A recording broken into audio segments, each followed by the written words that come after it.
I want to suggest to you, Mr. Mokhodzi, and hopefully, and depending on the answer that you give, this is the last point I'm making at this stage. I want to suggest to you that an oath is meaningless to you, and I have no reason to believe that the one you took before us here means anything to you. Do you want to comment on that? No comment, Commissioner. Thank you, Mr. Mokhodzi. Mr. Mokhodzi, maybe just to complete this topic. Yesterday, you discussed with Mr. Chaskalson the judgment, the Northwest judgment, and you remember the conversation about, on the topic of agency, that in your affidavit you had said one thing, and then in your replying affidavit you were making corrections, saying where you referred to August, in fact you meant to refer to September. You remember that conversation? That's correct, Commissioner. And all of that is covered in paragraphs 9, 10, 11, and 12, 7, 8, 9, 10, 11, in those paragraphs of the judgment. Now, you paid the attorneys in September, right? You remember that. If you go to page 2 of that bundle, just to remind you that you paid the attorneys on the 10th of August 2023. You paid Dau Matsimela attorneys. And then again on the 19th of September, you made another payment. But the first payment is in August already, the 10th. This payment was for this litigation, this first payment. I think that was your evidence. That's what I answered yesterday, Commissioner. Yeah, you said you paid this towards this litigation because a decision had already been made that this matter should be litigated. Yes, that's what I said, and I said the appointment letter was not yet out. Based on the information from the whistleblower, that's when we started to know. That's correct. Okay. And you said you became aware of the appointment letter when?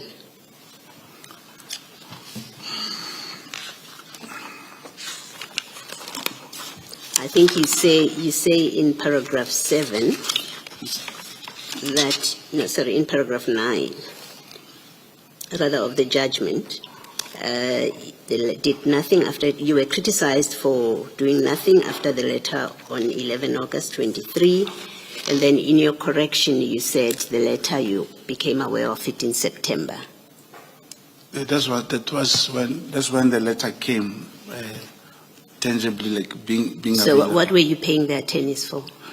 I said there was information, and as I was speaking, if commissioners can remember yesterday, Yes. I said the Hote and this Brown Hote Foundation, they did the payment after we have requested assistance, and I further said because of the whistleblower who showed that the process, the internal process, without the appointment letter, who confirmed that so and so has been appointed. He did that during the month of August. And with that information, whether the lawyers were paid or not, there was no way you could bring an agent application until you get the proof that this so and so has been appointed. That's the reason. Yes, but you see, the judgment says, your affidavit says you only approached the lawyers in September. It says, so in your affidavit, that's in correct. Replying, that's correct. You say, I approach the lawyers in the legal representatives during September. That's correct. Once you've got the letter. Yes, that's correct. But we know from the payment that already in August you had approached them without the letter. Yeah, that's correct. But there was no way you could give them full instructions without the appointment letter. Yes, so it's not correct in your affidavit, in your replying affidavit, where you said to the court that I approached the legal representatives in September. Where I say August, it's a mistake, because that's what you said in your affidavit. You said to the court, where in the founding affidavit, I said I approached the lawyers in August. That's a mistake. I, in fact, approached them in September. You remember that's what happened, I remember. right? But the proof of payment, that schedule on page 2, shows that you actually approached the lawyers in August already. But it means when the date that should be considered is when you have full instructions. Whether the money is with the lawyers in January and you get full instructions in June, that's the only time you can be able to go to court. Perhaps in the affidavit, there's only an omission that says, we're supposed to have said, we approached our legal team when we have full instructions in September. Perhaps that's what should have been said. You did not tell the court. The point I'm checking with you is the issue of agency was important, and you understood that, because otherwise you would not have been heard, right? If the matter was considered not to be urgent.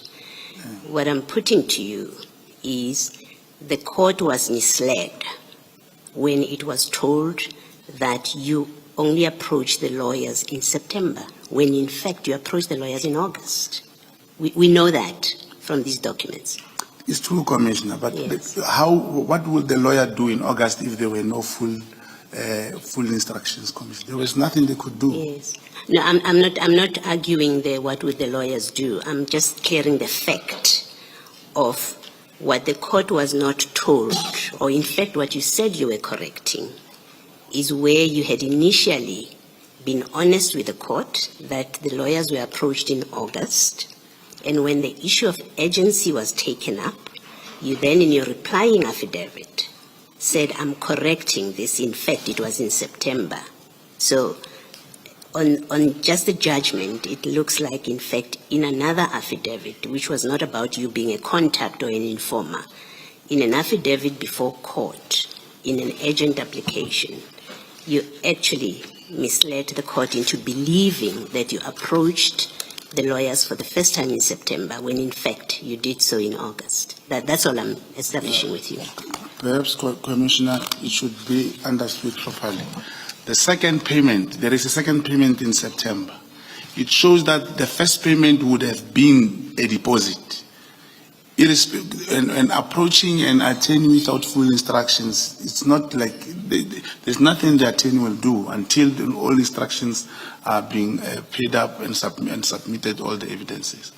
Now, it may be an issue of how lawyers are writing, and the commission should take into cognizance. Commissioners, I do not even have matric myself. And when you have a lawyer who prepares documents for you, you read, and as a layman, a lawyer may still not contextualize things in a understanding of this level. But what we know is the deposit was paid, and that whether approached or not approached, perhaps in front of the court, to approach the court means you must have full instructions. But by then there were no full instructions. On a separate topic, you also discussed yesterday with Mr. Chaskalson that Mr. Matala was he provided assistance in this court application. That's correct. You remember that? That's correct. And we know this court application was in 2023, so you met him before September 2024. You started interacting with him, with Mr. Matala. Yes, that's correct. What was the nature of that relationship, such that he comes and advises you on litigation? What was the nature of your relationship? As business people, commissioners, and he did not come. Remember, we were talking over the phone. And as business people, you can discuss anything. It doesn't require a particular relationship to talk about anything. If we are known, maybe in Durban, being a successful businessman, and you happen to meet, I don't think there is anything wrong if I should call the businessman in Durban and say, hey, we are having this situation, local businesses or companies are crying, can't you help us? And that time, he only gave us ideas. So he called you out of the blue? I called him. You called him? That's correct, Commissioner. You knew him from where when you called him? And I'm asking because until your evidence yesterday, I was under the impression that the first time you had anything to do with him from your evidence was September 2024. And yesterday you conceded that in October already, 2023, you had some dealings with him. So I'm trying to understand the nature of your relationship with him. There was no any dealings. It's a person that I knew, and that's it. I did not even know. I was not even that much close to him, but I could talk to him, and the issue here was to get assistance on assisting those local business people. What kind of assistance were you looking for? He's not a lawyer, at least I think. Mr. Madlanga is not a lawyer, and you are preparing a court application. What assistance did I'm you not call a him lawyer. for? I'm not a lawyer, Commissioner. But business people came to me requesting me to help them to go to court. It is not about being an attorney or a lawyer. When someone needs or ask or any kind of, when you engage, a person can hear, oh, this person can help me. So It's no, what I'm asking is you called Mr. Madlanga. I think that's what you've just said now. That's correct. And I'm saying, well, he's not a lawyer, so help us understand. Why did you call him, and what were you expecting from a non-lawyer will say to you about an application to court? Commissioners, I called him, talking to him, and if you tell him of a scenario of what is happening in Mahike in that time, he will just give you some ideas what to do. It's not that you approach him knowing that he has legal background or something. Mare, it is a norm in most of the cases for any businessman to talk to big business people. Like, he's a big businessman. There's nothing wrong to talk to him. Okay, thank you. Thank you. Thank you, Mr. Joseph. Yes. Good morning, Mr. Mkhotsi. Good morning, Manise. I've listened quietly and attentively to your testimony. There's a few things I need to clarify, and I need really short answers because I want to give Mr. Chaskalson his time back. So from 10 o'clock, I'm hoping that he will have his time back. Chair asked you about the oath and whether you consider it binding on your conscience. In the February 2025 affidavit, you give your residential address as Shawelo, Soweto. Have you ever lived in Shawelo, Soweto? Correctly. When? 2927 Ngumalo Street, Shawela. In? Ngumalo Street, Shawela. When did you live there? 1990, in the 90s. So Even this year, we held a funeral at home. It's a home. in February 2025, you did not live in Shawelo, Soweto? In 2025. Yes, February 2025. That's correct. But So- it's also my second home in Johannesburg. Okay, That's correct. I will leave it there. Yeah. In your affidavit, in your statement at paragraph 15, you say you were an Umkhonto weSizwe operative in 1993. In the SDU. Yes. SDU was the organization in South Africa. I never went outside some countries. Wait for my question. Were you ever an Umkhonto weSizwe operative? Yes, in the SDU, that's correct. Mkhonto weSizwe had SDU, Self-Defense Unit. Yes. Do you know that Umkhonto weSizwe was disbanded in 1993? Yes, I'm aware. Yes. So, as a 13-year-old, you would have been an Umkhonto weSizwe operative in the SDU in 1993, as a 13-year-old. No, I was not 13 years old. I know you, Commissioner, you are bringing it on the basis of my birthday era. I was not actually born in 1979. I was born in 1977. So that's another lie in your affidavit No. when you said you were born in August 1979. That's another lie. No, Commissioner, it's not a lie. Commissioner, my ID number, my date of birth in the Home Affairs, even my mother knows. I was born in 1977. It is just an era of 1979 from the Home Affairs. And from the Home Affairs, Commissioner, We have tried in so many ways to rectify that. But the moment, you cannot say, I was born in 1979, and then when someone wants your ID number, then you put 1977. Mr. Mokgotsi, it's your affidavit which you signed, and you say in that affidavit, I was born in August 1979. That's correct, Commissioner. It is So me that is incorrect. You were not born in August 1979. and I was born, it's not that it's incorrect. I'm saying due to the ID number, my ID number, is incorrect from the Home Affairs. From the Home Affairs. And I grew up like that. And actually, I was born in September 1977, 22 September, not August. But the error that came from the Home Affairs, there was no way I could reverse and change it. Okay, let's move on from that. Thank you. Do you have any form of policing training? Formal policing training? No. No. Do you have any form of intelligence gathering training? Any formal training? Clandestine training, yes. Formal, you mean with qualifications? Yes. No. You don't have qualifications? No. The training was different. Do you have any form of qualification that involves forensic investigations? No. No. But now you want this commission to believe that in 2020, you were hired to investigate irregularities within crime intelligence. Commissioner, that is a fact. An irregular, the task was given to me, and for the commission, more clarity. It was not the first time. I just could not put.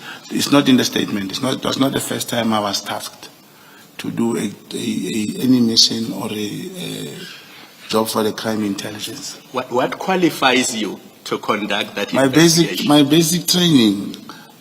I have basic training. Which is what, Mr. Mokgotsi? What is your basic training? On counterintelligence, crime intelligence, and counterintelligence. Where did you learn that? We were more than a team of 10. Commissioners, when you get that training, even the pre-1994 arrangement, as you said, the ANC was disbanded in 1993. You will have a class. You will have a class. You will be sent to do certain things. You will have a class. You will be sent from one place to another place. You will be tasked, look at this car, look at these people from KZN, or look at whatever that was required. And after that, you will be tasked. So that is counterintelligence training to look at cars? No, Commissioner. I don't, Commissioners, I took this opportunity last time, together with my lawyers, because now the questions we are posing, as far as I've said I'm an agent, I cannot deliberate more than that. I cannot go deeper and deeper into that on my side. We took Senior Counsel Churchillson to meet with my handler at the hospital. He explained to him when I was registered and what happened after deregistration. And it's not only him. I also did job with a mission between 2006 and 2008, proper one, with the former Divisional Commissioner, General Bob Madlanga. As I was saying earlier here, to corroborate information into evidence, if one is allowed, I can bring those people. Let me interrupt you, Mr. Mokgotsi. I said short answers. I don't want you to go to 2008. I want to give Mr. Chaskalson his time back. Lastly, you said to Chair, you want this commission to believe that you are a contact agent. That's what you said in your response to the Chair. Do you accept that as we are sitting here today, you have not provided this commission with any supporting documents that confirm, wait for the question, you have not supported this commission with any supporting documents that confirm your version that you are conducting investigations as a contact agent? We have nothing in front of us. You say you were in Kenya. We don't have your flight tickets. We don't have the communication between you and the person in Kenya. You say you called him on your cell phone. You say you followed Ket Madlanga to Durban. We don't have your flight tickets. You did not take photos of this place you followed him to. So there's absolutely nothing before us that supports the version that you conducted any of these investigations that you are mentioning. Are you at least prepared to accept that before us as we are sitting here today, other than your statement and your say-so, there are no documents that support the version that you are a contact agent and you conducted these investigations? Yes or no? The question is very unfair, Commissioner. To say I have nothing, as I just said to you, Commissioners, contact agent, you will never find any identity of a contact agent. You will never.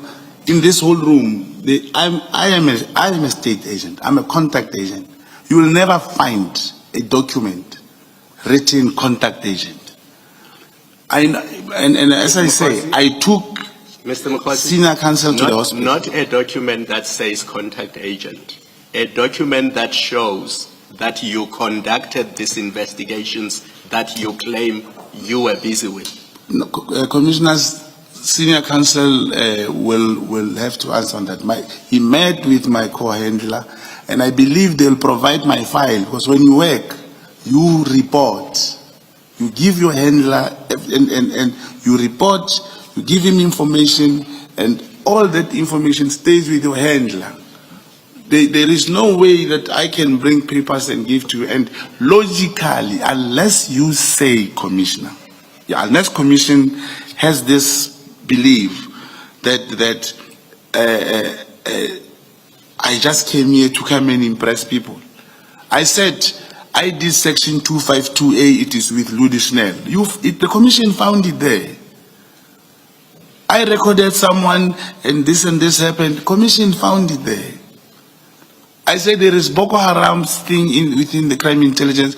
I didn't tell you where to go. I can tell you now that you must go to the analysis department. You will find that thing there. That's how a contact agent works. You cannot find anything written.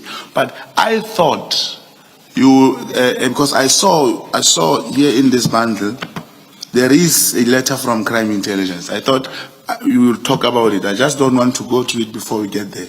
I'll answer about that.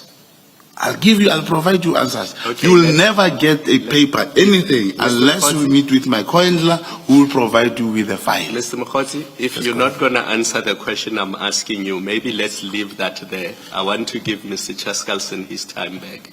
All right, thank you. Thank you, Chair. In fairness to Mr. Mokhosi, I must confirm that we did interview in a hospital a man describing himself as Mr. Mokhosi's co-handler with the name that has been shown to you. And he did confirm that he had been running Mr. Mokhosi as an agent. We have certain questions we'd like to ask that man, but we're waiting for him to recover from his health condition. Thank you for that, Mr. Chaskalson. Mr. Mokhosi, I want to talk today about your signal communications with the Minister. And to begin with, I want to put to you the proposition that Signal is a more secure app than WhatsApp. Would you accept that? It's not, repeat the question, please. That Signal is a more secure app, secure against against interception than WhatsApp. It's correct. And it's an app that is generally used for clandestine communications. I don't know about that. Well, you are an agent, are you not? I know of Telegram. Telegram. That's what you're saying, yes. Do you use Telegram in your clandestine communications? It is used, yes. And I know it is used, but I'm asking, do you use it? I sometimes use it, correct. And do you have access to a Telegram account that you could share with the Commission? Not at the moment. Why is that? It's a long time that I did not use it. So you haven't used Telegram since when? Depending on the mission, for that particular purpose, I'll use Telegram. If there is nothing related or needed for that top classification information, I will not use it. When last did you use Telegram? I can't remember. Was it this year, last year? I can't remember. Mr. Mokgotsi, you must have a broad sense of when last you used Telegram. I mean, maybe at tea time you can open your phone and look at what your Telegram account says. Yeah, I mean, I can look for it, Commissioners. But what I'm saying, and all these phones I knew, you need to know, and there are reasons. There are reasons why one will stop using a certain app. Like in the case of Telegram, there were very few people using it in the network. Everyone will use a WhatsApp or Signal. So when you stopped using Telegram, what platform did you use for your clandestine messaging? WhatsApp. WhatsApp. That's correct. But you communicated with the minister on Signal. Was that his choice? It's not his choice. I also downloaded the Signal because he was using Signal. Sorry, I didn't hear your first half of that answer. You also? Downloaded Signal. But you downloaded Signal? Yes. He's using Signal. He was using Signal also. Yes. Did you download it for the purpose of communicating with the minister? Not only that, then other few people also. Do you remember when you downloaded Signal? I can't remember. When the minister, did you have Signal on your phone when you first started communicating with the minister? I really cannot remember, Commissioners. You know, I'm saying most of the time I'm using the WhatsApp. And some of the apps, like you are referring to Signal, I don't know if, I believe I downloaded it somewhere last year, the Signal. And as you scroll the phone, you start seeing people who are also using Signal. Then that's when you start greeting a person to say, hey, are you on Signal? I'm also on Signal. But presumably the minister is also on WhatsApp. That's correct. Why did you communicate with him on Signal? We also communicated on WhatsApp. It was not only on Signal. Like I said, when you scroll the phone, you start seeing people who are using Signal. Now, I understand that, but why did you choose to communicate with the minister on Signal? Why did you send Signal messages to the minister rather than WhatsApps? You start seeing him using your Signal and you greet and say, hello, are you also on Signal? And you start talking. There's no specific reason that we must talk on Signal. So you use WhatsApp and Signal interchangeably? That's correct. When I'm just that I don't have Signal anymore also. And if I understood you correctly, that when you went on to Signal, you realized that the minister was also on Signal, so you reached out to him on Signal? That's correct. Can we go to the first Signal text I want to discuss with you? It's at page 52.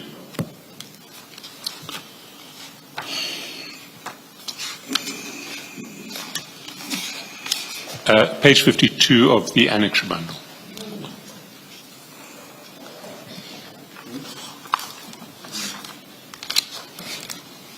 That's correct. And we touched on it, I think, 2 days ago. You'll recall just below Monday, December 23, so it's 23 December 2024 that would have been, you sent the minister a message saying, we got a breakthrough. You recall that? Oh, this is not, I'm looking at the wrong bundle, sorry. Page 52. 5-2.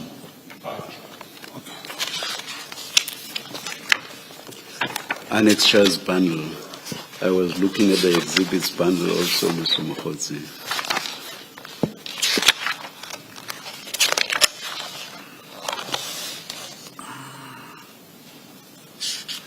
That's correct.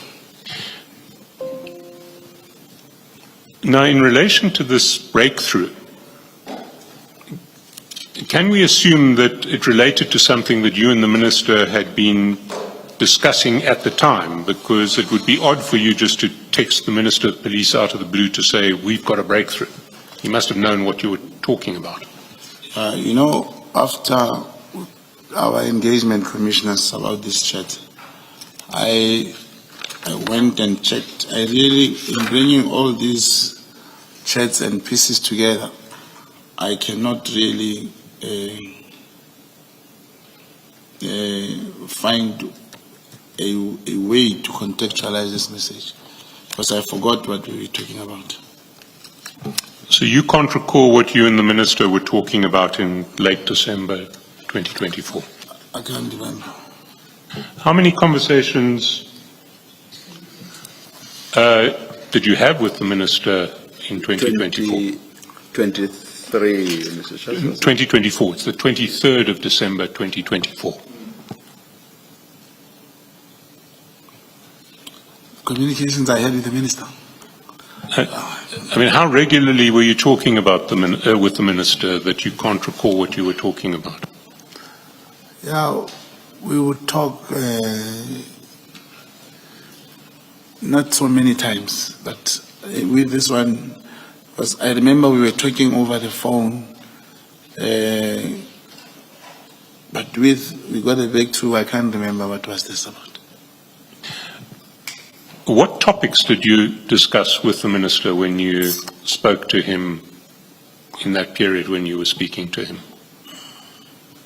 It will be, you mean the period we were here? I'm talking about, if I understood your version, and I think it broadly tallies with that of the Minister and the Chief of Staff, you were in touch with him from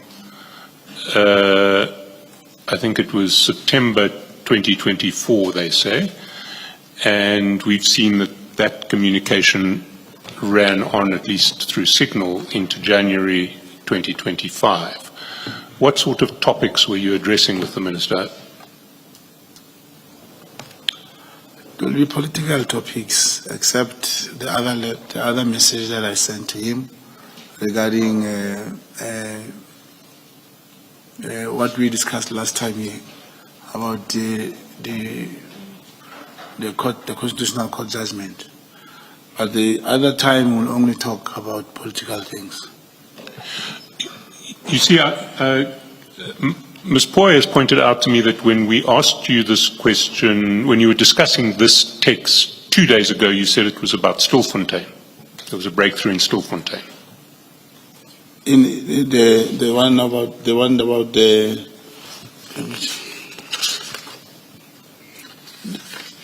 Stilfontein, we were talking about the arrest. When he asked, was the arrest effected?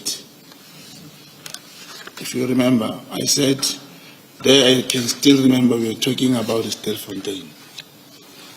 But this breakthrough wasn't about Stilfontein that you can remember.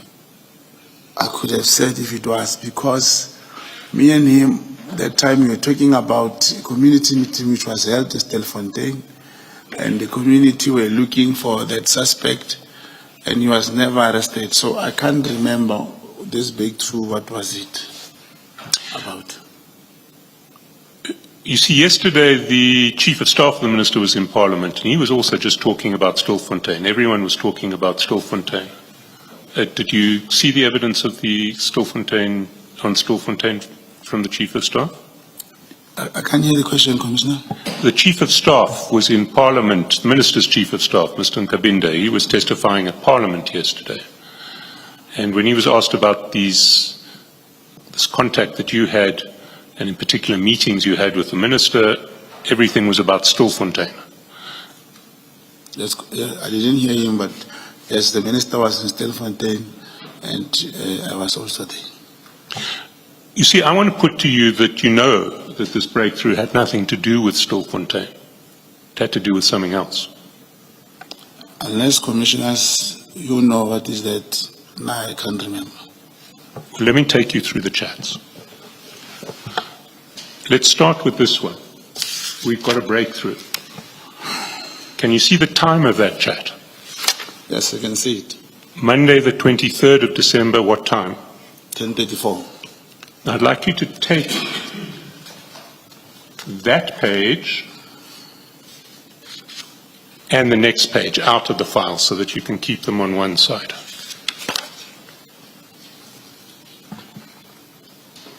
Yes, I can see them. Got page 52 and 53 out of the file.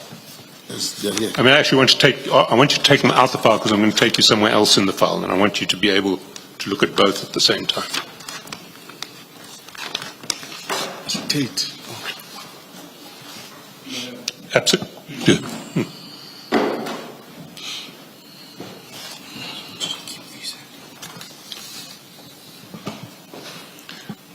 Because this is a rare situation where we actually know what you were doing on the 23rd of December at 10:34. Can you go to page 45?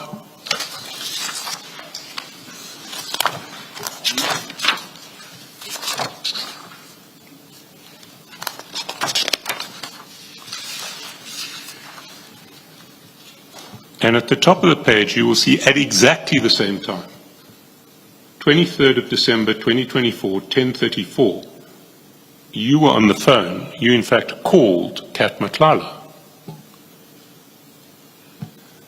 You called him at 10:34:40, but the call may not have gone through because at 10:34:59, Kat Matlala called you back. That's correct. And then at 10:35, you texted him iPad guy, name.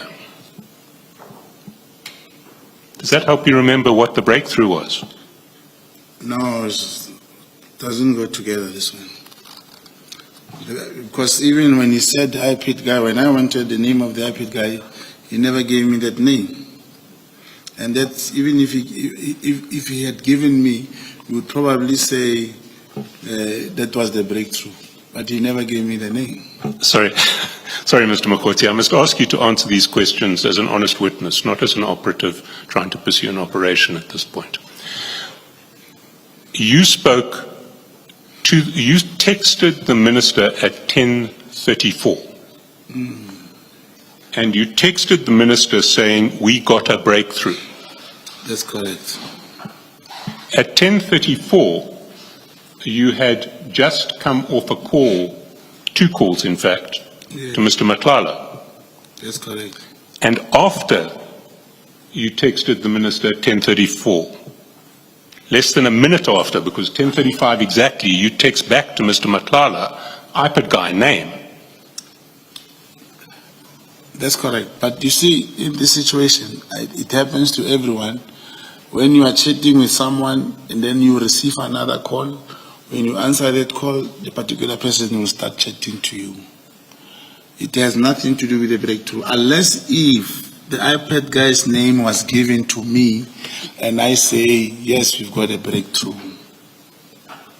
It was not. Mr. Mokgotsi, I have to put to you that your answer in this regard is false, but let's go through the texts.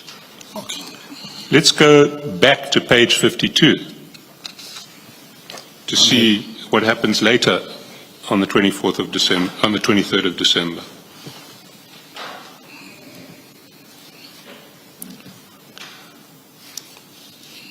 The minister calls you back at 11:23.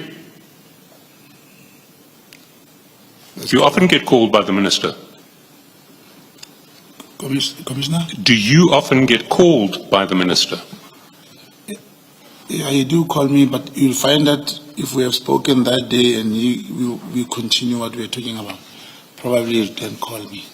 I see. He really seemed to want to get hold of you because he called you twice. That's correct. Called you again at 14:49. That's correct. And you still can't recall what he was calling about. I thought, Commissioner, I can't recall. I thought you'd go to the 24th and he asked me about the arrest. You see, If Sorry, Mr. Mkhotsi, I must ask you to answer these questions I as can't they... recall. I cannot You can't recall. Yes. Let me help you again. Go back to page 45. The minister has called you at 14:49. You've had a conversation with him, apparently. Who called me Madlanga? No. Go to 52, or you can look behind you at 52, or look to your left at 52. And you'll see that there's an incoming call from the minister at 14:49. That's correct. And then, 7 minutes later, if we go back to Yes. page 45, Right. we see that you've sent Mr. Matlala this message at 10:35 saying iPad guy name, and he hasn't come back to you. That's So correct. 7 minutes after the minister calls you, you send him another message. My brother, any news from iPad? Yes, I can see. Yeah, that's correct. Why were you so anxious to get iPad news from Mr. Matlala? Was it that you didn't want to disappoint the minister? No, the minister did not want the iPad guy. It is me who wanted the iPad guy. It is me who was pushing Kat to give me the iPad guy. And I'm still repeating, commissioners, unless if I send a message, we got a breakthrough, on the other side, we find that Kat has given me the iPad guy's name. Probably that would be the iPad, that would be the breakthrough. That's what will relate to the message of the breakthrough. But then, sorry, I'm not understanding your answer. Are you saying that the breakthrough would be a breakthrough if Kat had told you who the iPad guy was? I'm saying the message that you say, I remember, and it is linked to my communication with Kat and the minister, would have made sense that the portion where I say we got a breakthrough would have made sense, because you imply that I was looking for the iPad guy, simultaneously I was talking to the minister, with our communication differs in seconds. If there was a breakthrough, it means it would have been that iPad guy. So it is not, and I cannot remember this message. Well, let me suggest you another breakthrough that there may have been. You may have been told that there are grounds to arrest members of the PKTT for assaulting, allegedly assaulting Mr. Matlala when they arrested him on the 6th of December. And you may have reported that to the minister as a breakthrough. Probably that would be a prophecy from somewhere. That could be. Maybe someone prophesizing. It's not that. You did by this stage know that Mr. Matlala was alleging that he had been assaulted, he and his wife had been assaulted on the 6th of December. Yes, I did. And even if those people could have been arrested, there was no need for me to tell the minister. I see. Yeah. Well, let's look at the texts again.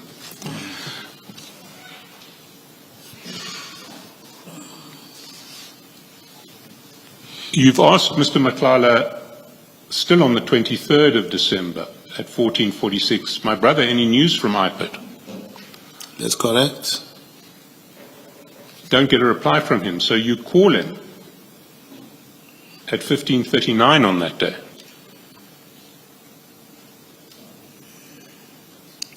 That's correct.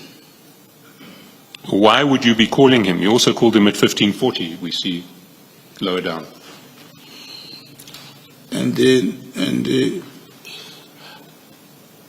Me and Kat were talking. You've asked him twice for details of an iPad guy early in the day and he hasn't got back to you. Yes, he did not come back to me. Will you accept that the probabilities are that when you're calling him, you're looking for that iPad guy? No, there won't be. It would have been the possibility, but if I don't remember, I don't remember. But I'm still saying I was looking for the iPad guy, and the possibility may be that, of course, I was looking for the iPad guy. But it's not easy to convey a message verbally to someone on those things. It's easy to say any iPad guy because I wanted the name So I would want him probably to type it or to get something tangible. So, and he hasn't yet told you who the iPad guy is? He didn't tell me. You'll see in our chats, in some of the chats, he do acknowledges that the iPad guy could not help him and he was not brave enough. It's written in one of the messages. Yeah, there you go. On page 47, he said, on page 47, if you go there, I asked him, iPad guy can be a breakthrough. It's me saying that. We'll come to that in due And course. he answered, there's a bit of a hurdle there, but I'll fill you in. Then I said, will it work? It never worked. Mr. Mokotsi, we'll get to, I promise you you'll have an opportunity to explain that chat because the word that you use calls for some explanation. But we'll get there in due course. I want to take this chronologically. All right. Let's see what the next stage of these proceedings is. On the 24th of December, if we go back to page 53 and your WhatsApps to the Minister,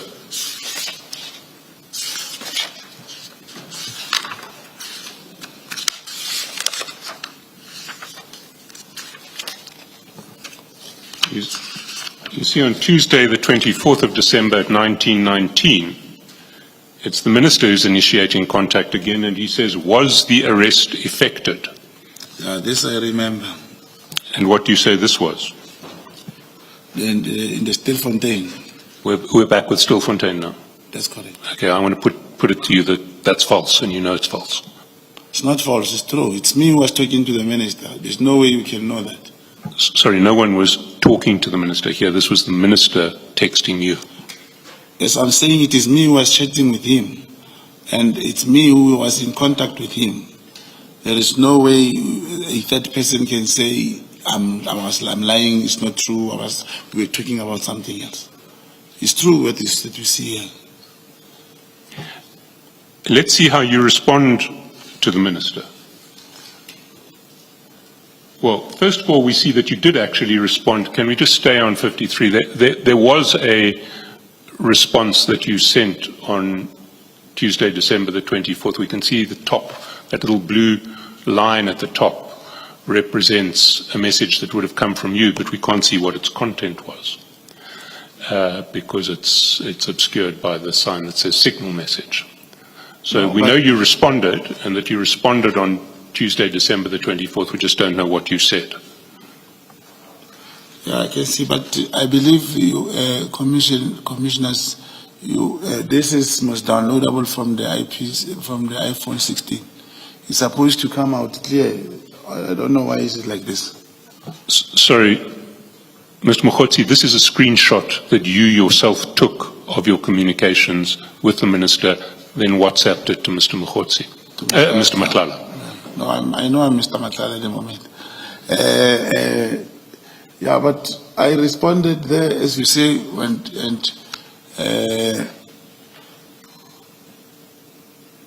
but I know we're talking about the Stilfontein. You know you're talking about Stilfontein now. I can't hear the question. You know now that that was about Stilfontein. About the arrest. That's correct. Who was arrested in Stilfontein? It was, like I said, they were looking for a suspect after a community meeting, and he asked me if there was the arrest was. Then I called him. I also called him, I remember, to say there was no any arrest. Of course, if we had access to your signal chats, all of this would be resolved, but it seems that you no longer have access to your signal.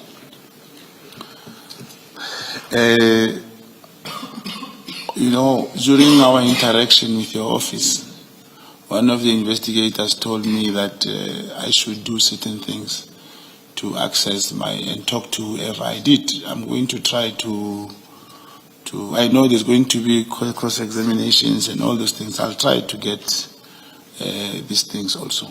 You'll try to reconstruct your signal account. Yeah, and by the way, there is a process. I believe that Ket Matlala's phone and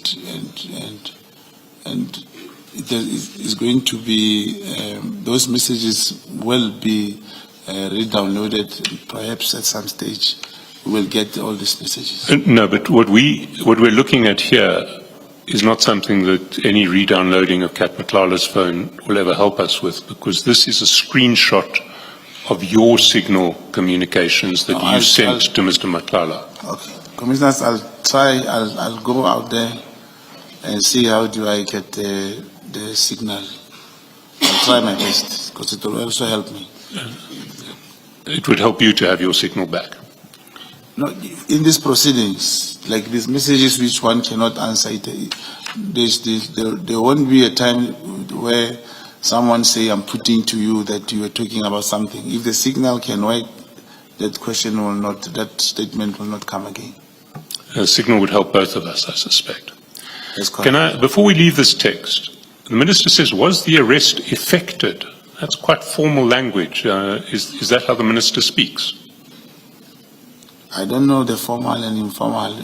Commissioners, I did tell you, I do not have formal, I'm not matriculated, and I cannot literally say if this is formal and this is not formal. Well, he isn't saying were they arrested or did they make an arrest. He's saying was the arrest effected? On the kingpin of the Stelfontein, whom the community was looking for. Can you give us some details of this Stilfontein arrest that has now loomed so large? Who was the suspect? Was the suspect ever arrested? I don't know anymore, but... Sorry, you don't know anymore? Yes, I've not been following that since... So we can assume that in December 2024, the suspect wasn't arrested? No, that time was not arrested. Yeah. I'm just saying ever since this July 6, all our lives have changed. You know, I can understand that, but I'm very curious about these Stilfontein stories that we keep hearing about. Who was the suspect? What was the suspect alleged to have done? That king of the Zamazamas who was arrested and escaped from custody. The community was willing and they were trying to show some leads for where to find the person. Right, but that person was never arrested. To date, I cannot confirm, but that time he was not arrested. So when you sent a text to the minister saying you had a breakthrough, it didn't relate to the arrest of the king of the Zamazamas because he's still at large. Yeah, that's what I was saying. If it was, I would have said yes, it was the Zamazamas because the person was arrested. So since there was no any arrest effected, I cannot link the two messages. So the breakthrough wasn't about the Zamazamas? No, I can't remember. It was not about. There was some other breakthrough that you can't recall? Yeah, probably, yeah. Let's follow that chronology a bit further. Now, we need to go back to page 46.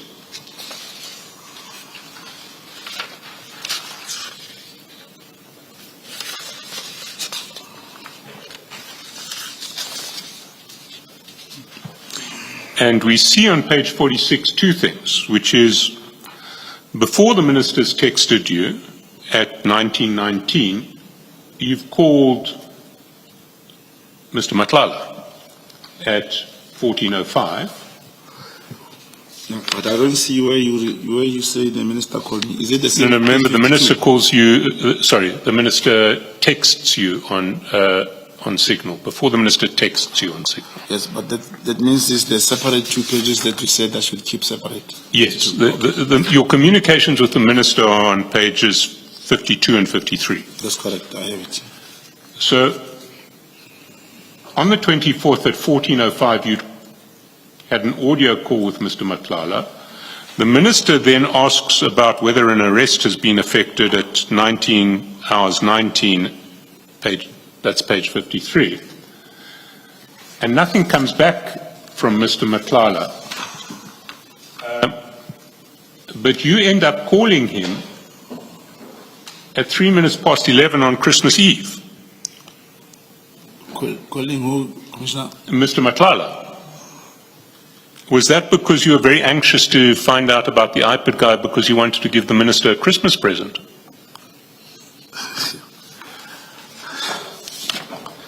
Commissioners, I don't know how will this be understood well that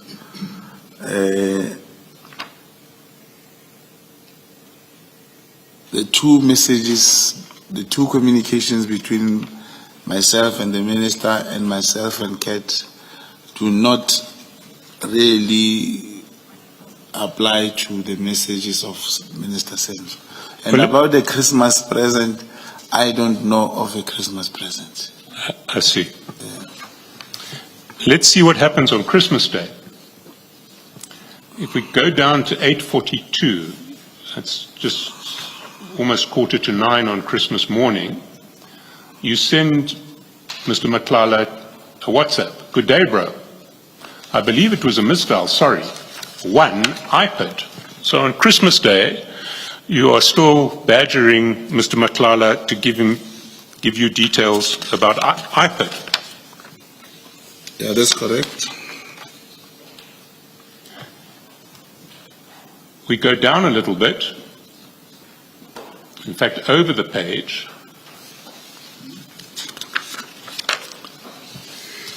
all the way down to 9:18 on Christmas Day on page 47.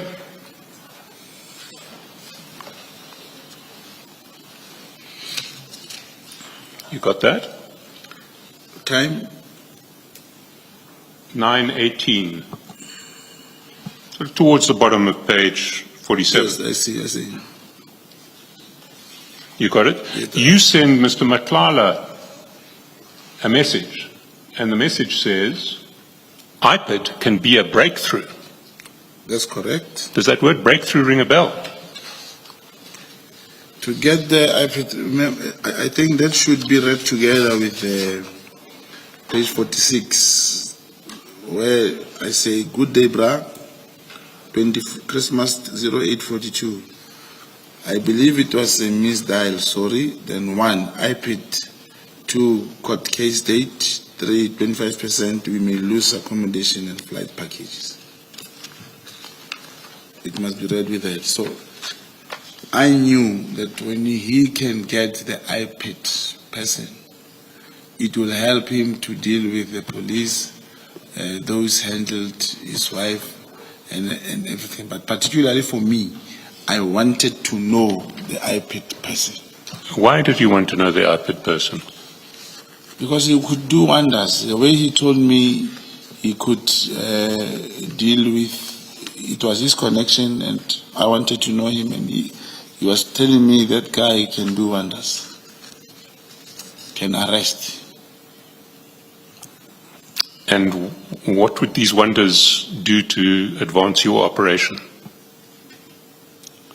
Is to know this particular guy who is able to perform his duties so wonderfully, instructed by this private person. I see. Let's follow the chats. You say iPad can be a breakthrough. That's correct. Was it just a coincidence that you used breakthrough in your text to the minister a couple of days earlier and breakthrough there? Yeah, it's a coincidence. Unfortunate coincidence. Question, Commissioner? An unfortunate coincidence. Yeah, it's a coincidence. I see.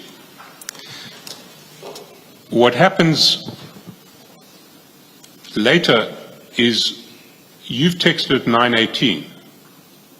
Mr. Matlala says at 9:18, there's a bit of a hurdle there, but I'll fill you in. You text back at 10:32, will it work? And he says at 10:54, needs someone brave enough. That's correct.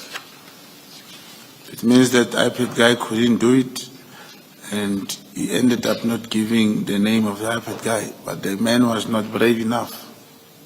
I see. So we didn't have an iPad guy who was brave enough. Yeah. Let's go down the chat until we get to 27 December, the day that you forward him the minister's exchange.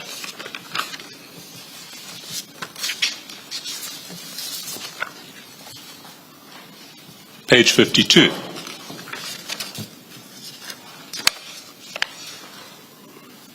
We You've got it? I got it. It's the one I have on my hand. Indeed. On the 27th of December, you send Mr. Matlala your exchange with the Minister about breakthroughs and whether arrests were effected.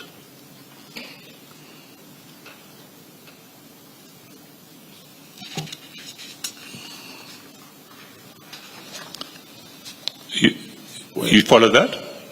I can't follow.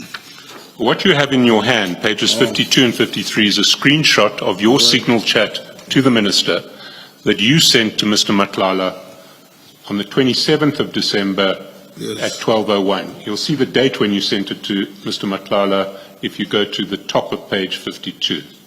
That's correct. So you have a screenshot of your signal account with the Minister. Take a screenshot, you forward it to Mr. Matlala on WhatsApp on the 27th of December at 12:01. That's correct. And what you're forwarding to him is this. Thing of Stelfontein. Well, you say it's a thing of Stilfontein. What it says is we got a breakthrough and was the arrest effected?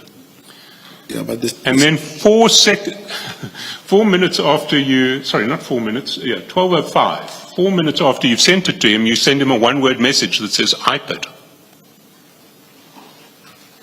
That's correct. Why did you send that one-word message iPad to him straight after forwarding him the Minister's? No, I was going back to the discussion, our discussion about the iPad, but I can tell you why did this message go to him of the Stelfontein. Then the police who released, let's start my work again. The police who were charged for the escape of that Kimping, which we were looking for. There was a case and they were charged. And one of these police is based here in Pretoria.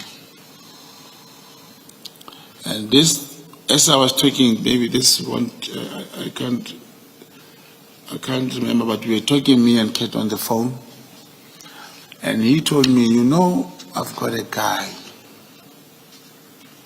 This guy can help us, because I was telling him about that guy, because the one of them who was charged staying in Pretoria, and he felt that that guy wanted to tell the truth. Sorry, can I just clarify what you're saying now? That Yes.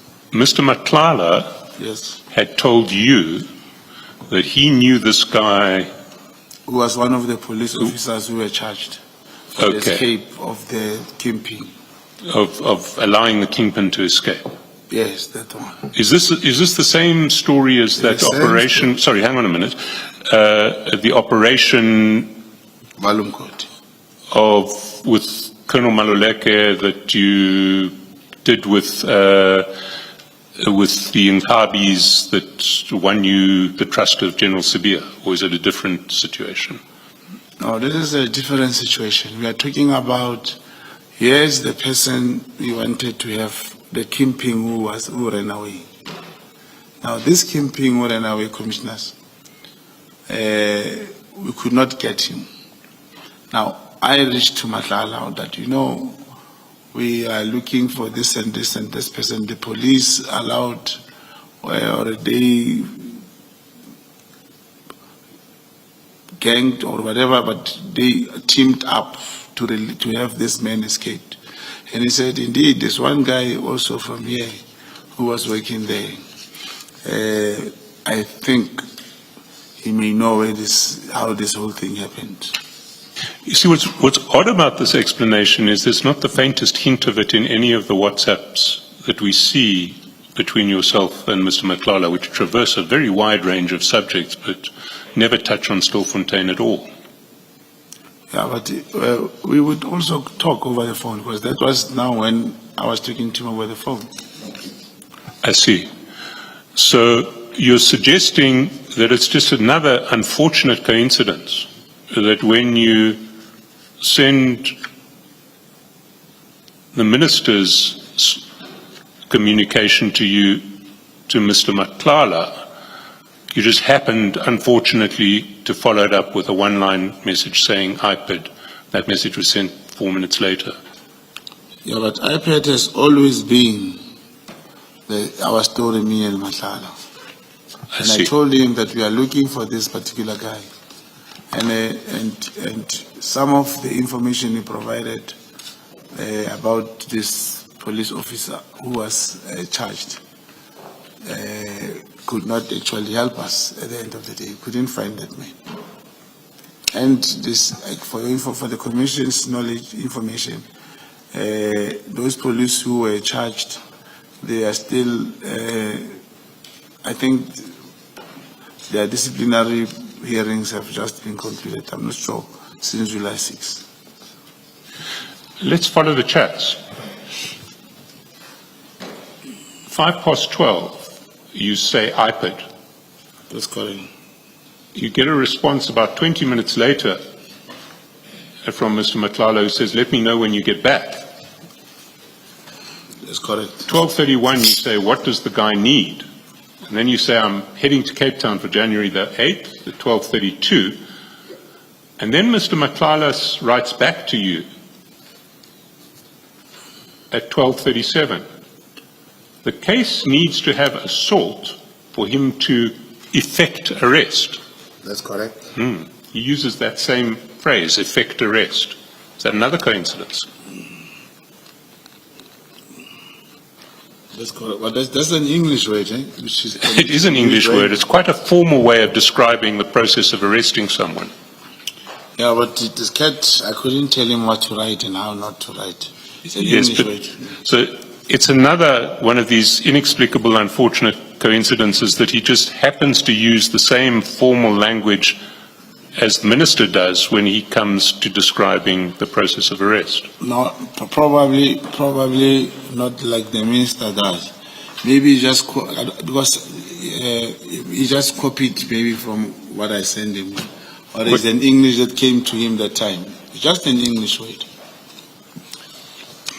I see, because he then goes on to use what sounds like his own English when he says he's saying he can't do arrest if there's no J88 to prove assault. That's correct. And my wife is not keen to open up an assault case. The guards who were assaulted at my house only coming back in January, they went home for Christmas. That's correct. May I add something here, Commissioner? The formal way of writing, you see, if you can check how I write and how Cat writes, usually, the case needs to have, yes, he types his sentences in full. He like typing formally. That's how he types, unlike me. So his English is very, very formal. Is he can't do arrest a formal description in the sentence that's typed in full? I can't understand the question, Commissioner. You're saying when he types in full, he likes to use formal English, but That's in correct. this paragraph where he types in full, first he says the case needs to have assault for him to effect arrest, mirroring exactly what the minister said. And then he says he's saying he can't do arrest if there's no J88. Is do arrest a formal, Mr. Matlala's usual formal style for typing out long sentences? Yeah, but this is how it's written. I don't know if commissioners, was he expected to repeat effect arrest so that the English could be proper? You were the one who said he writes formally when he writes in long sentences. Yeah, and formally, commissioners, we cannot repeat the sentence, the words. Like here, he doesn't even say to open a case. If it's me, I would write 2 in a number. And I'll open up an assault case. I would have just said a criminal or a case. But I'm trying to show you that he even put a comma. That's very formal way of writing. Comma, the guards who were assaulted at my house, everything is formal, how he types. You see, Mr. Matlala, what I'm going to put to you is that it is absolutely clear from these chats that what you and the minister were discussing on 23 and 24 December was the possible arrest of PKTT members by IPID in relation to the events during the 6th December operation at Mr. Matlala's house. No, that was not the discussion. That was not the discussion. It cannot be that I can discuss the arrest of these PKTT members with the minister. And to be clear with you, I know who can arrest and who has that power to arrest the PKTT. I cannot even think that I can rely on Madlanga to get me iPad guy to arrest this guy. I wanted the iPad guy. So the notion that you are saying is totally not true. Why did you want the iPad guy? Because they said he can do wonders. And the wonders meaning he could. And I wanted to know who this person. It was not the first time I hear about him. It was not the first time. So what were you hoping to achieve through the iPad guy? After I got him. Who did you want the iPad guy to arrest? No, I did not want that. I was not interested in how the iPad will arrest those people. I wanted to know the iPad guy. Why did you want to know an iPad guy? This was my investigation for my own operation. For what purpose? Purpose will never be understood, Commissioner. I wanted this particular guy. This particular iPad guy? That's correct. The one who Mr. Madlanga had been speaking to at a certain stage? That's correct. What was so special about that guy? Commissioners, you know, I know iPad people. I know a lot of them. I interacted with even the investigators. I know a lot of them. I did not need Madlanga to help me find an iPad person who can effect any arrest.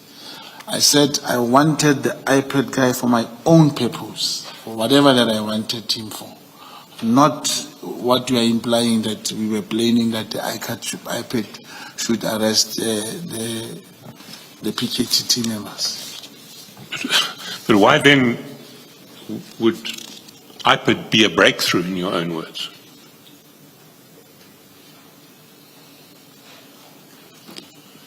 I don't understand what. From the message that I said. You send a message, iPad can be a breakthrough. I remember when you talked to Madlanga, I wanted the iPad guy. He wanted him to assist him to arrest people who assaulted his wife. For me to support him, I must keep on saying, he must get this iPad guy to get you these people. And what was going to be so special about this one iPad guy, as opposed to all of the other iPad guys you know? You see, I'm not at liberty to tell. I'll be opening another can as to what this particular iPad guy do, according to Madlanga. All right, well, I put it to you that your version here is transparently false, but I'm not going to take it further. Mr. Nelson, are you leaving this chat? I'm leaving this chat, but I'm moving on to other signal chats, which will cast further light on I just need the witness to clarify. Mr. Mokhozi, whose arrest were you discussing with Mr. Madlanga in the last chat on page 53? Because it does refer to somebody's arrest, and it says the wife is not willing to open an assault case. The guards who were assaulted at my house are only coming back in January. So whose arrest are you discussing in this chat? The people who went to his house. The PKTT. Those that went to his house and harassed him. The PKTT. If Yes or no? Yes. If it was the PKTT, yes, that's correct. Thank you. Well, you will recall later on that when you send Mr. Madlanga news of the disbandment decision, you say the people who arrest you, that unit's been disbanded. Yes, I remember. So it was the PKTT people you were looking to have arrested. Yes, that's what I'm saying. Can we then go to the next text,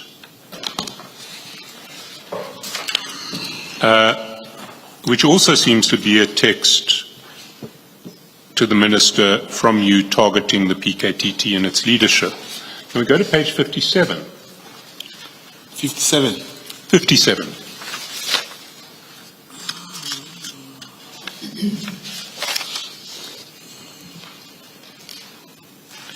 And you'll see that on the 31st of December at 11:18, you forward to Mr. Madlanga a screenshot of another message that you have sent to the Minister. And you'll recall that we discussed this message yesterday. It's a message that refers to a Constitutional Court judgment on 20 December 2024, the Makala judgment. And you say to the Minister, Minister, I'm going to get the case number and this judgment for you. Now we've got something proven by the court. This is the matter now which either Sibia or the Minister can charge Khumalo and apply Rule 9 of the disciplinary hearing. It took the Constitutional Court to release a man who was sentenced to life imprisonment through a forced Section 204 confession. Imagine, Comrade Sensel, after 30 years of democracy having this kind of policing. The good thing now is that these are not allegations but a court judgment. We discussed this briefly again yesterday. And can you just run us through your reasoning as to why this would afford a basis for the charging of General Khumalo?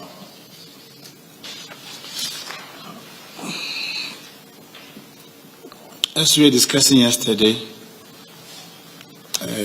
I did say the head of the PKTT should account or take responsibility if this has been decided by the court.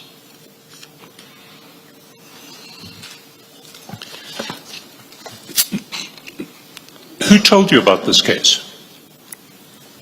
Commissioner? Who told you about this case, this judgment? I can't remember where I saw it, but I can't remember who sent me that. It was on the news, I think. This was on the news on the 24th. Do you know that there's not a single mention of the PKTT or, in fact, General Khumalo in the judgment? Yeah, I was informed here yesterday by Madam Commissioner. And I thought it was the PKTT. You thought it was the PKTT? Yes. Why did you think the Minister would be interested in the idea of charging General Khumalo arising from this judgment, assuming you were right that it was the PKTT? And I did not think he'll be interested. I was just showing him my view that time, of which I even found it that it is probably the National Commissioner or whoever who can charge them, not the Minister. What's interesting about what you write to the Minister is well, there are at least two features of what you write to him that I would submit are interesting. The first is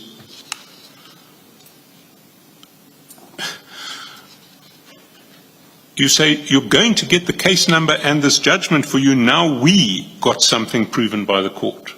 Who's the we? Me and people, whoever sent me that thing, and even when we speak actually, me and the person who sent me that thing will refer to ourselves as we, and even me when I speak to the Minister, I may end up saying we. So we includes the Minister, I would have thought. If you write to someone or if you say to someone, we have this or we should do that, you're saying that person and yourself are the we. No, not in this one. So this was not... If the message talks about democracy and after 30 years, we means the people of South Africa, means the public. So this is like the royal we. Yeah, no, yes. You're speaking on behalf of the whole South African nation. No, whoever who has this particular interest that someone is being acquitted after being sentenced to life, those that see it as an achievement. But why would you write to the minister about this? The minister, irrespective of for which department, even if this was in relation to minerals, I would write to the Minister of Minerals. If it was about sports, he would write to the Minister of Sports. On his personal Signal account? On any platform where you are able to find him. Then you say this is the matter now which either Subia or the minister can charge Khumalo and apply Rule 9 of the disciplinary hearing. So you're suggesting to the minister that he should discipline General Khumalo? As a public, yes, as a South African, I was not the first person to suggest. Where we want accountability, you will even say, Minister, fire these people, or Minister, do this. But you're not an ordinary member of the public in relation to the minister, Mr. Mokgotsi. You're someone who the minister has been phoning on several occasions on WhatsApp, on Signal. As a comrade, and it should not be misconceived that if someone is a comrade and you being a comrade, the moment he becomes a minister, is no more a comrade. You still call him, he'll still call you.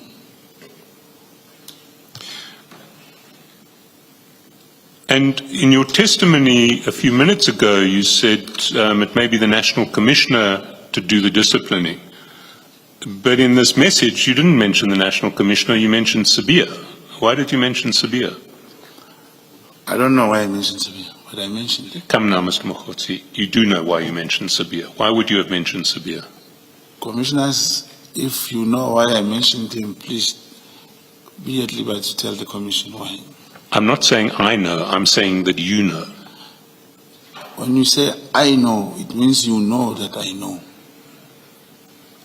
Why on earth would you mention a Deputy National Commissioner in relation to the discipline of General Khumalo? What could General Subia have anything... What relevance could General Subia have to the disciplinary process? No, I understand the question. Sorry for wasting Commission's time. The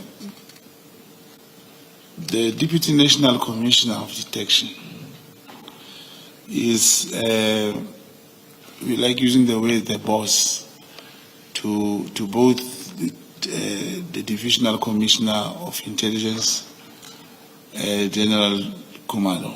He is the immediate supervisor, he is the immediate person above him. So you're saying that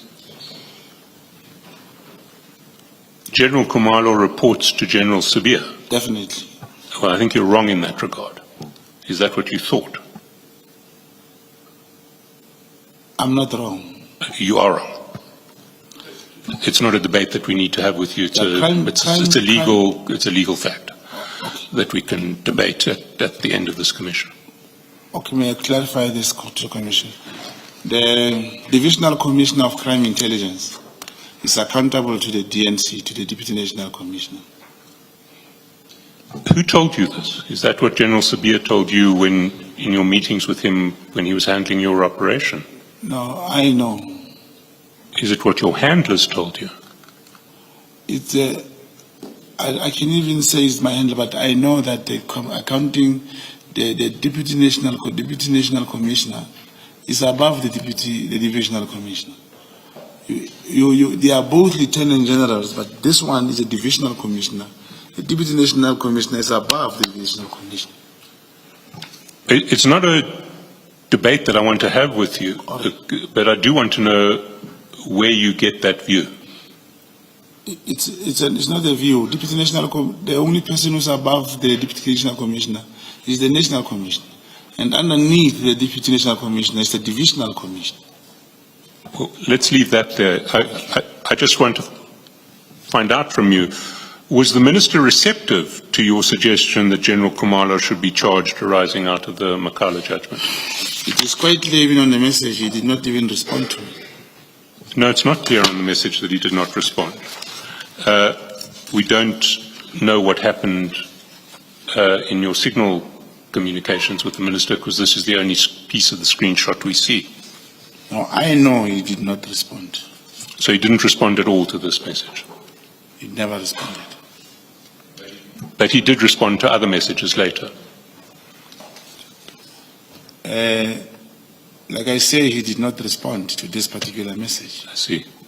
We do know, however, and we'll get to it in due course, that he asked his chief of staff to set up a meeting for you on the 3rd of February at a later stage. At the legislature. The chief of staff testified yesterday, having looked at the minister's diary, that the minister had tasked him to set up a meeting for you and the minister on the 3rd of February. Or with some comrades, that's correct. Right. We'll get to that meeting a little later. Chair, I think I've run over time here.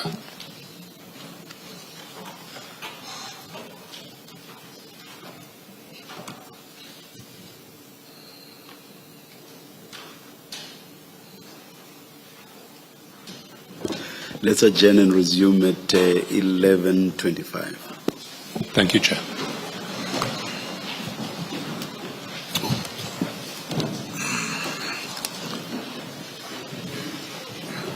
Yes.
A few on one aspect, the Constitutional Court judgment.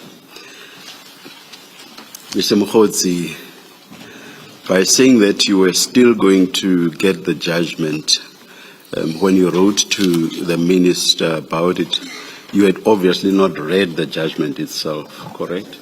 That's correct. Yes.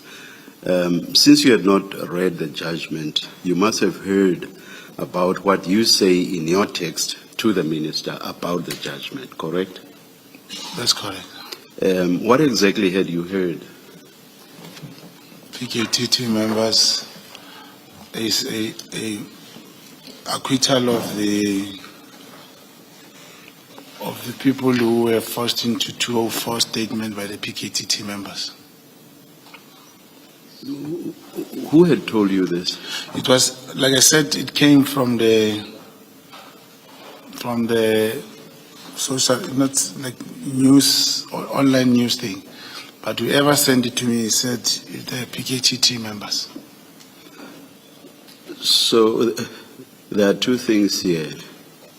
What the person who communicated with you Yes. said, and also what was in the news.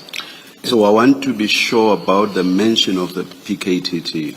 Yeah. Was it by the person who communicated with you, or was it by the media? Was it in the news? Yeah, it was in the news, but like senior counsel was saying, so you thought it was the PKTT. I acceded, yes. Yeah. So are you saying specifically that the news mentioned the PKTT? The person who sent me the message on WhatsApp, they showing me the PKTT members. Not the news, not the news. Yes. So the news made no mention of the PKTT. Yeah, I cannot confirm it was the news. No, did not. And who was the person who told you this? It's one of the, is it on the group or, but there is this 3 groups. I can try and verify where this thing come from. Maybe after lunch, I should just go in and look for it quickly. I can try and get where and the source of that. How was this communicated to you? WhatsApp. WhatsApp. Yes.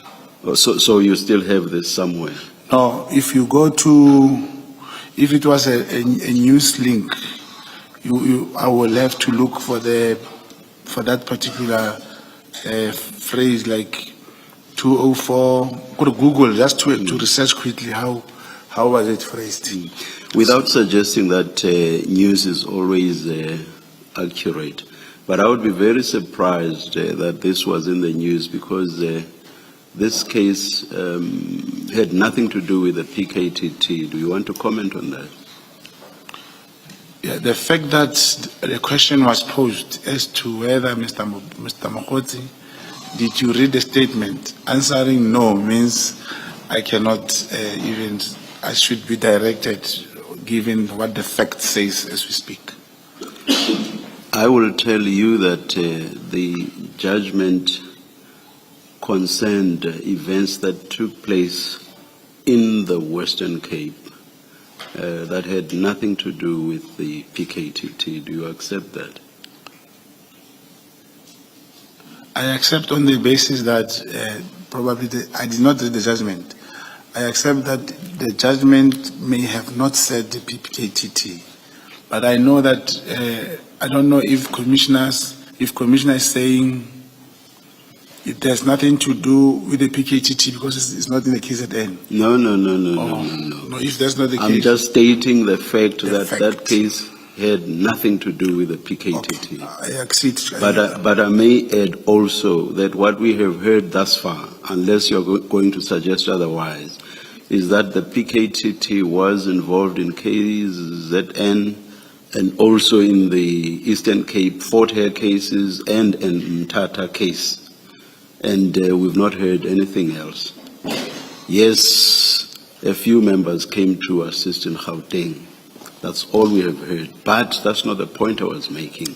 I was just saying to you that case had nothing to do with the PKTT. I agree. It related to Western Cape events that had nothing to do with the PKTT. I agree, Commissioner. Why did you rush to tell the minister about the judgment when you had not yourself read the judgment? Like I said, it happened so quickly, and even today, I have not read the judgment. It happened that quickly, and I typed that message. I thought it was the PKTT.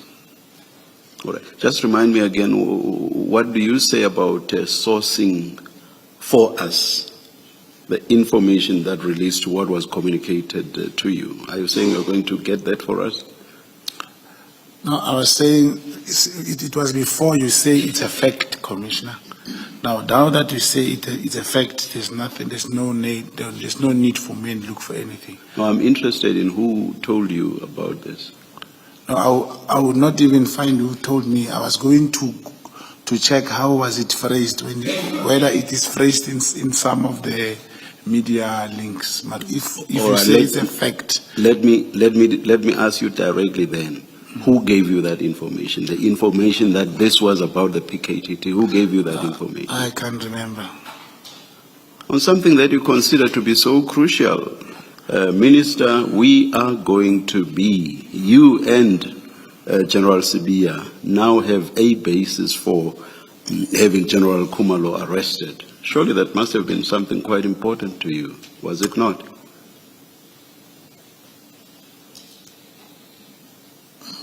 The arrest of a general, especially at your instance, is not something that happens every day. Is that not so? It is so. I believe, Commissioners, it seems like it is about General Khumalo. Here, I'm talking of people who were sent to life, were sentenced to life. They had to go. It's not easy to go from High Court to SCA and finally get a judgment in the Constitutional Court. It's not everyone. So I'm saying that how much they lost, the time in prison, all their resources. I even said, even after 30 years of democracy, I was just feeling for those people. Where I am wrong is to align or attach that to the PKTT. Did you not consider this subject to be of importance? It is important. It was important. The subject that you communicated with the minister about, did you not consider it to be important? I did. So I would have thought that it should be quite easy to know who communicated to you the fact that this was about the PKTT. You know, it could have, even the message that I sent that talks about the property from the CI and this, I cannot really tell you now who sent it to me, but it's very, very important. Thank you. Advocate Baloyi. Thank you. Baloyi, sing Baloyi. Thank you. Thank you, Chair.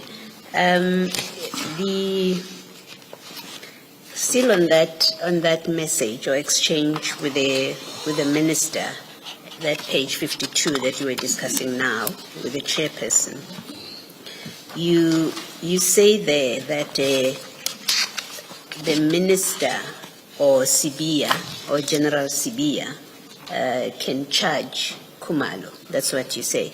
I didn't hear your explanation why you skipped the National Commissioner. I was saying General Sibia was the immediate line manager to General Khumalo. Yes. And then you say the minister, the executive authority that can do that. And my question is, the operational issues of discipline are not, at least in my understanding, are not ministerial functions. Why do you say the minister and skip the National Commissioner? Yes, the letter, this message was directed to the minister, and as I said, I also realized, as we speak of the internal processes, that the minister cannot charge an individual. No, but you understand, I think you earlier on told Mr. Cheskelson that you know the workings of the SAP, so you know that the minister cannot discipline. It must mean that you know that. I said I realized later that it is not the minister who can do that. It is, remember, it is not that I'm acquainted with or conversant with everything in SAPS. Okay. Yes, that's correct. All right. And where in that message you say, now we got something. Now we got something. Before this, you were searching. It suggests that before this you had been searching and you were not succeeding, and now we got them. Am I wrong to read to that the emphasis of now to mean that? That you're telling the minister, we've been looking, now we've got something to discipline them. Yeah, you are not wrong to think it that way, but that's not what I So meant. you say I'm not wrong. No, you have to think, Commissioner is saying, Madam Commissioner is saying, do you agree that I'm not wrong to think this way? Indeed, you are not wrong to think that way. Okay. So I'm correct that the communication here means you had been looking for something, and now you're telling the minister we've got them finally. Not necessarily, Commissioner. Maybe the words, English is very troublesome. You just like it. Maybe I just said now we have something, but I did not imply, as you are saying, if I mention something, there must have been some communication. Yes. Yes. Okay. Why are you sending your communication with the minister to Mr. Matala about judgments and about Khumalo being disciplined? Why did you think, or why did you know, in fact, that it would be of interest to Mr. Matala that you are communicating this with the minister? I was showing him that I'm still close to the minister, and the PKTT, which was it was news for him also, good news, that he hears it from me. That suggestion, because it talks about the PKTT. Sorry, your answer is? It would interest him. According to me, I just thought, because the PKTT, just like the letter that I said, the PKTT that came to your house, he will have interest in that to hear if I suggest that, because that was what I was thinking. No, but you see, your text doesn't mention the PKTT, it mentions Khumalo. Yeah. So you knew he would be interested that Khumalo is to be disciplined, that you're talking to the minister about disciplining Khumalo. You knew that. It's true. Khumalo, who is the head of the PKTT? Why did you think Mr. Matala has an interest in Khumalo being disciplined? Not Khumalo only. No, you're referring to Khumalo here. Yes, let's take it one step at a time. Your message here speaks only to Khumalo. You haven't said in this message anyone else is to be disciplined, right? You say Khumalo will be disciplined. The question is, why did you think Mr. Matala has an interest in knowing that you are speaking to the minister about disciplining Khumalo? Yeah, it's because Khumalo is the head of the PKTT. And like as I said yesterday, I thought, commissioners, if you can know what I think of that message now, is totally different from what I thought then. Now I can see this message did not have any weight, it's meaningless. But that time I thought, because PKTT is headed by General Khumalo, so for this thing that people went to prison for nothing, you must also be accountable. That's what I thought. No, but you see, you're wrong. The message is not meaningless then and now. It's not meaningless. It's very meaningful. You're telling the minister, here's a judgment. You, CBA, must discipline, right? It must discipline Khumalo.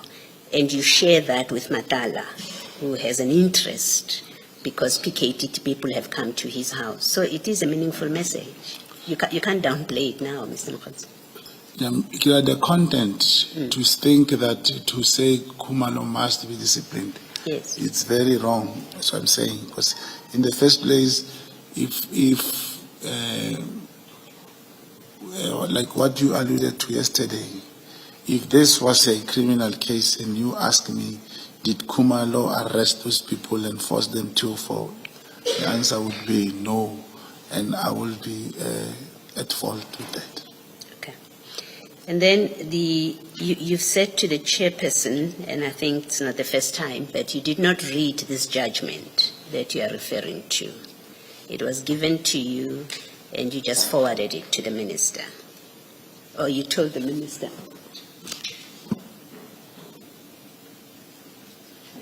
Yes. Let me correct that. You were told about the judgment and then you mentioned it to the minister, and then you say, Kumalo, you didn't read this judgment, right? That's correct. Now, you've admitted the judgment doesn't refer to PKTT and doesn't refer to Kumalo at all. Is this, you accept that this is yet another case of you saying things that are not supported by facts? So you communicate to the minister something that you didn't check and that is untrue. This judgment has nothing to do with the PKTT. You accept that? Excellent. Okay. Now, the WhatsApp exchange is in page 52, if you would just go there.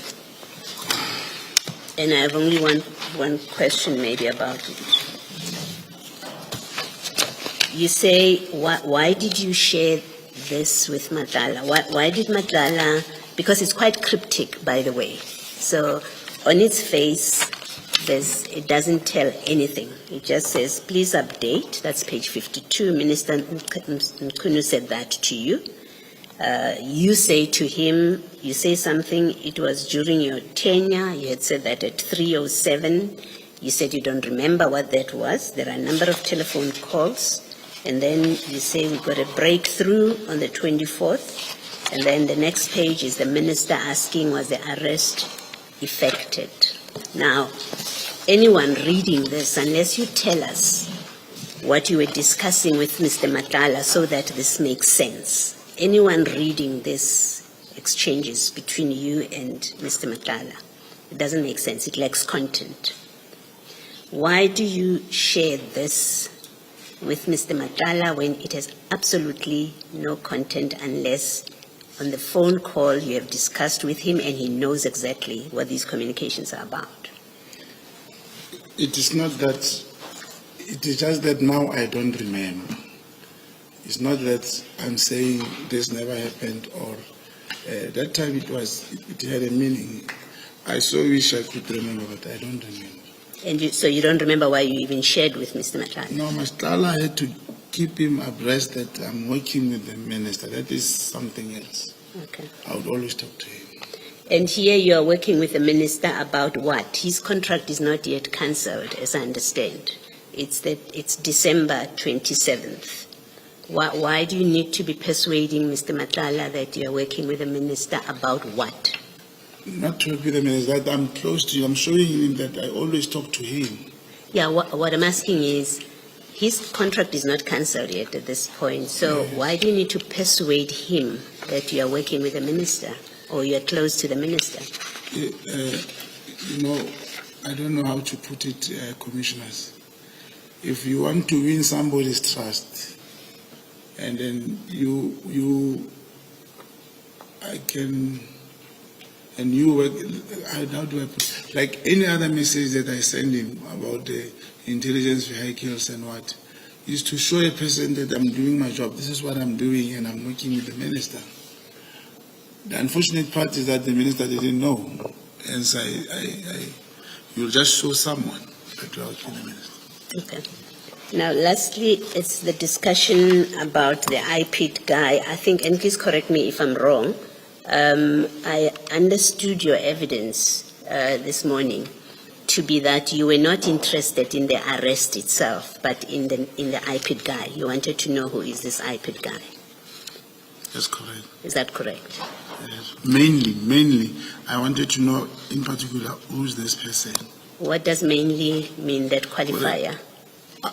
In the midst of all these things, that yes, he needed to get justice for his wife and his assault, but my focus was to get this IPID person. So you were interested in an arrest as well being made? Yeah, the arrest is not about interest. I mean, if someone is being arrested and his wife being beaten up in front of him, that justice, no one has a right to do that. Okay. I cannot deny that the arrest, I would even want to see it. I mean, yeah. You actually encouraged it because you actually helped him to go and open a case in Yes. Soweto. It's true. That's correct, Commissioner. And according to you, who would have been arrested on that case? You know the facts. You know who went to his house. No, I was. Who according to you, would have been arrested? Would be the person who manhandled his wife and him. And you wanted the name of the IPID guy that would help him with that. No, because he mentioned him along those lines, I also wanted to know him as to who is this person. Okay. Thank you. Okay. Commissioner, Sorry, yes. I'm sitting here, asking myself questions as I'm responding one by one. And I'm responding to the same table that says to me,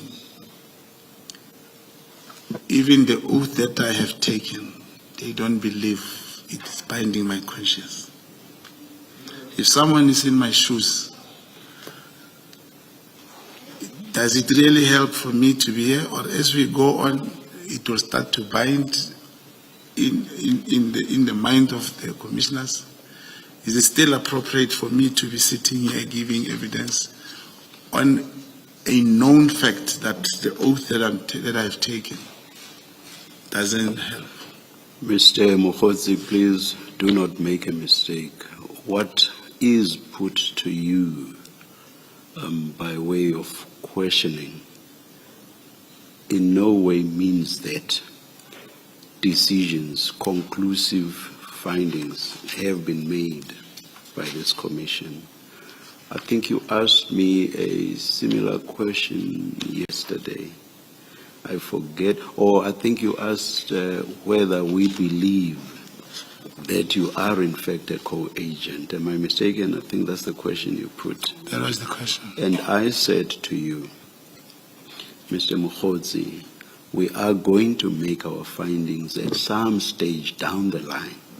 So take it from me when I say at this stage we have not made any findings, but that does not mean that we will not test what you are saying or what is apparent to us from documents.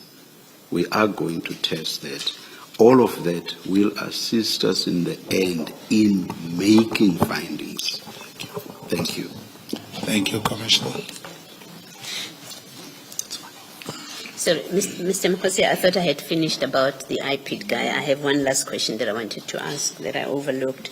At page 47, right at the bottom of those exchanges, you say to Mr. Matala, this is still about the IPID guy, I think in the sequence of conversations. 47. Yes. 47, yes. Right at the bottom?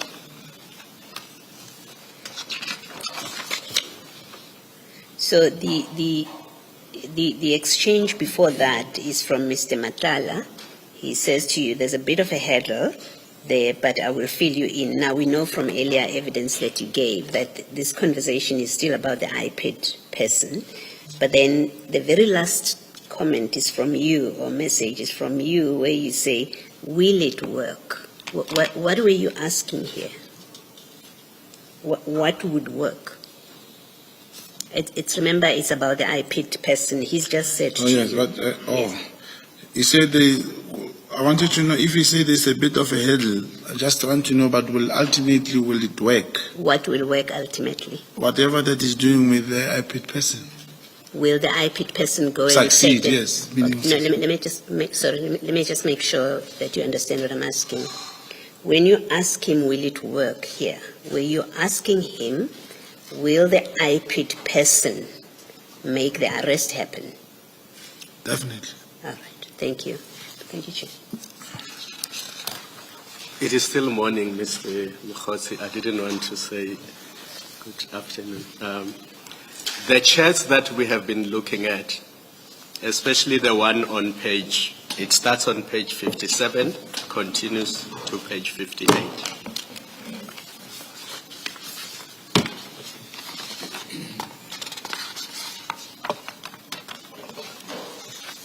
So you see that the date of those checks is 31 December 2024.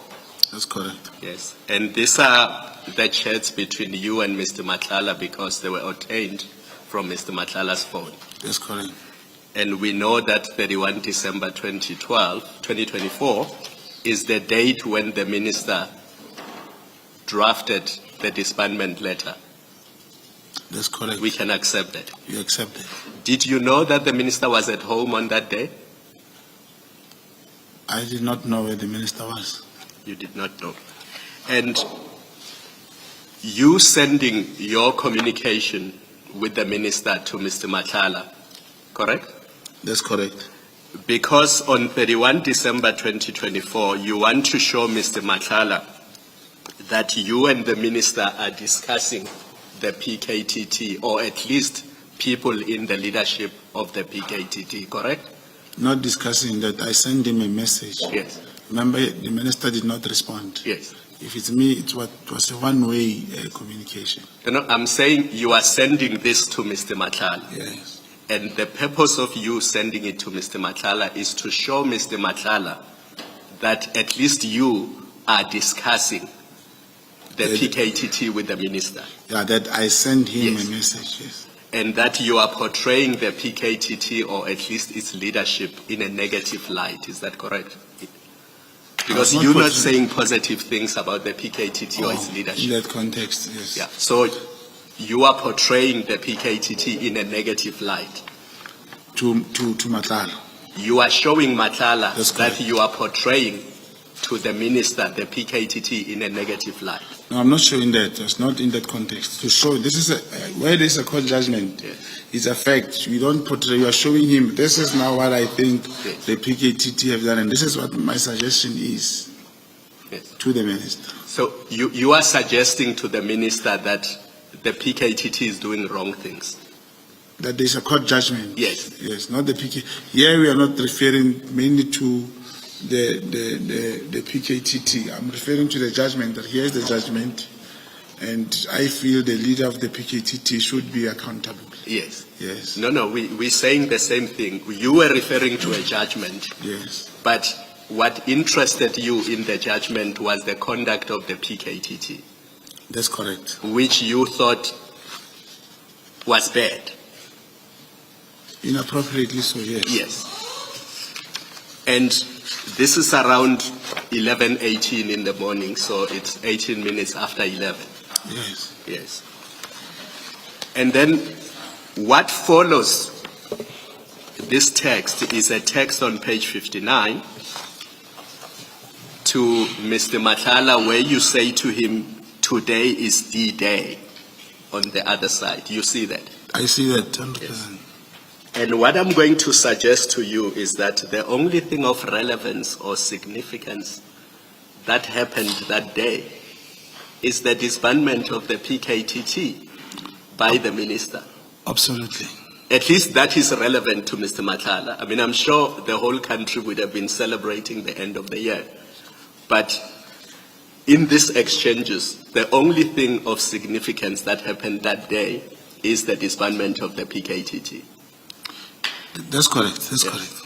And this suggests, at least to me, that at 11:32 on the 31st of December 2024, you knew that PKTT was going to be disbanded that day, and that's the message you were sending to Mr. Matlala, that this is D-Day, this is the day when PKTT is going to be disbanded. The suggestion, Commissioner, is misplaced, Commissioner. Here it was a D-Day. Remember I said it was, this is what I said. If you check the message, outstanding issues. But from the top, it started by, I'm now worried, my brother. Yes. He said, worried about. And I said, the outstanding issues, now this again. Then I said, okay, today is the D-Day on the other side. I think you must also stand back. The D-Day was the pay for the payment of the January 8. And then to stand back look, this is now what support the Sternberg. He asked me, Sternberg, don't understand what you mean. Then I only spoke about your safety and business, because I did allude even yesterday. It was after I heard that they were going to Matala. I don't want to say attack, but they were going to do a similar thing as they did previously. That is why I even say, if you check the next one, I said, we must just fight what comes your way to help him. It was his way. It has nothing to do with the PKTT and all those stuff and all those things. Now, I don't know, Commissioner, if I should talk about the letter that you say it gave impression to the minister, and I've also showed to Kate. No, I I did not ask about that. I'm only focusing on this text. Yeah, so D-Day to you referred to payments for 8 January. That's correct. So why did it have to be D-Day on the 31st of December? Because 2024. it was what we agreed with the arrangement for the people who were going to get on that we're going to pay. And the focus, as I've said, let's say there's no D-Day, and I say you must stand back, and he asks me from what, and I say for your safety and your business. If it was the PKTT, when he says stand back from what, I should have said something big is coming that is going to make you happy, or something to show that I was awaiting the disbanding. But we were talking specifically about his safety and his business. Yes. And his safety and his business have correct. everything to do with PKTT and not the 8 January event of the ANC. Yes, that's what I said, because the D-Day is separate. Yes. On other issues, is a D-Day on the other side. Yes. Yes, but now, And then when he asks you why he must stand back, you say it relates to your safety and your business. yes. Which means it relates to the PKTT. Because they were going to go, as I heard, they were going to go to him again. There was a stage when they took all these firearms, whereas he's running a private security, doing some VIP. That's what he was telling me. You could not run that without firearms. Yesterday you told us that in September 2024, you assisted some people to open a case against the PKTT in Midrand. Do you remember that? Against General Mkhwanazi, yes. Yes. Did you tell the minister about that? No.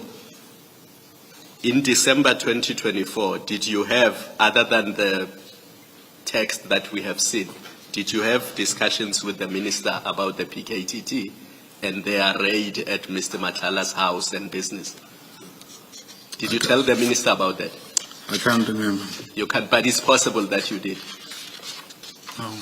No, but if you can't remember, then you can't say it did not happen. Either you remember or you don't remember. No, I never told the minister. And if I don't remember, doesn't mean I did. Yes. If one cannot remember, it's just that this is here now. You will find out even this letter that I wrote to the minister, I may have sent to another person also about the judgment, question for judgment. But I don't remember sending or informing the minister that they have beaten Kat's wife, and I never even spoke to the minister about Kat. Okay. And then one last point, just looking at the long text on page 58 and the content of the long text, I think my colleague, Commissioner Baloy, has taken you through it. You are advising or suggesting to the minister that either he or Sibiya must charge Khumalo and apply Rule 9 of the disciplinary hearing. Do you see that? I see that. Do you accept that on its face, this is you interfering with police matters at a high level, on matters that have nothing to do with you or your community in the Northwest? Do you accept that this is interference in police matters? Commissioners, you seeing me sitting here, it should not go out of the mind of the commissioners that I'm still a citizen of South Africa. I'm still an individual. It's not the first time, that I send a message to someone or request an intervention of some sort from other people. I did. So to write this, I can give you two practical examples. There is one general of the army from Mahikeng. He was a well-known person, General Madumani. He had some problems before he passed on. The commission, I don't know if you are aware, I called the deputy president, Mashatit, and he referred me to the HOD requesting an intervention. Unfortunately, the HOD, as we were starting, the person passed on. I'm saying it is possible, it may have been, this should not be misconstrued just because it's Minister says. Even if it was like the same, the former Minister Viktel, I would call him. I would send him messages. It's not in this that it because of Minister says. Mr. Mkhotsi, I'm being patient. The case in Cape Town had nothing to do with you. It had nothing to do with your community. And here you are advising a minister to charge a senior general in the subs. I'm saying to you, that is interference in police matters. Commissioner, it means you are suggesting to me what happens in the Cape Flat, people being raped and killed, has nothing to do with me and the commissioner. Commissioner, this is South Africa. It is our South Africa. There's nothing wrong to tell a member of parliament or the president or whoever about a particular problem in Eastern Cape or elsewhere. Besides being an agent, this should not be brought in my line of work. So let me put it the other way. If Mr. Ket Matlala had said to the minister, I want you to arrest Kumalo or to charge Kumalo, as an ordinary citizen, that would have been fine. There would have been nothing wrong with that. There would be nothing wrong with that. I mean, it is him. Thank you. Thank you, Commissioner. Mr. Joseph. Chair, there is one follow-up question that I just do want to ask, and I just want to clarify with you, Mr. Mkhotsi. It's that chat from the minister when he asks, was the arrest effected? And if I understood your evidence correctly, you were saying what he was actually interested in was the escape of the Zamazama kingpin. Is that correct? That's correct. So he wanted the Zamazama kingpin arrested because the Zamazamas had arrested and some police had been arrested, and some police had conspired to let the kingpin go at Stilfontein. Not in that context, Commissioners. I said there was a community meeting which the minister went to meet with the community leaders. And that particular commitment and intention from the community was made that the community was going to arrest the Zamazama kingpin. So I'm trying to say, he asked me specifically, because I was with that community, to find out, did they effect that arrest? Did they find the person? And are we talking about the Zamazamas who were underground in Stilfontein? Was the community going to go underground and arrest the Zamazamas? No, the kingpin was arrested and he escaped. He did not escape back into the hole. So this was after they'd come up and been arrested and escaped? That's correct. You see, Mr. Matlala, that's what I thought your evidence was, but that can't be correct. Because the Zamazamas only came up from the shaft in the second week of January 2025. And this conversation took place on the 24th of December. This text was sent on the 24th of December 2024. Commissioner, So it couldn't have related to the escape of someone who hadn't yet been arrested before he escaped. Commissioner, you are I think there's a misconception. The Zamazama kingpin has never went in and out. He was arrested for these activities. He was never inside the hole. Are we talking about the same person, Tiger Tswaedi? Commissioner? Are we talking about the same person, Tiger Tswaedi? The kingpin.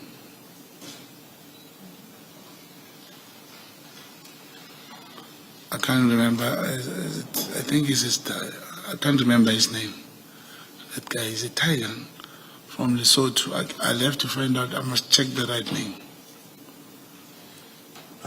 Because what I do want to put to you is that it's quite clear that an alleged kingpin of the Zamazamas called Tiger Tswaedi was arrested and did escape.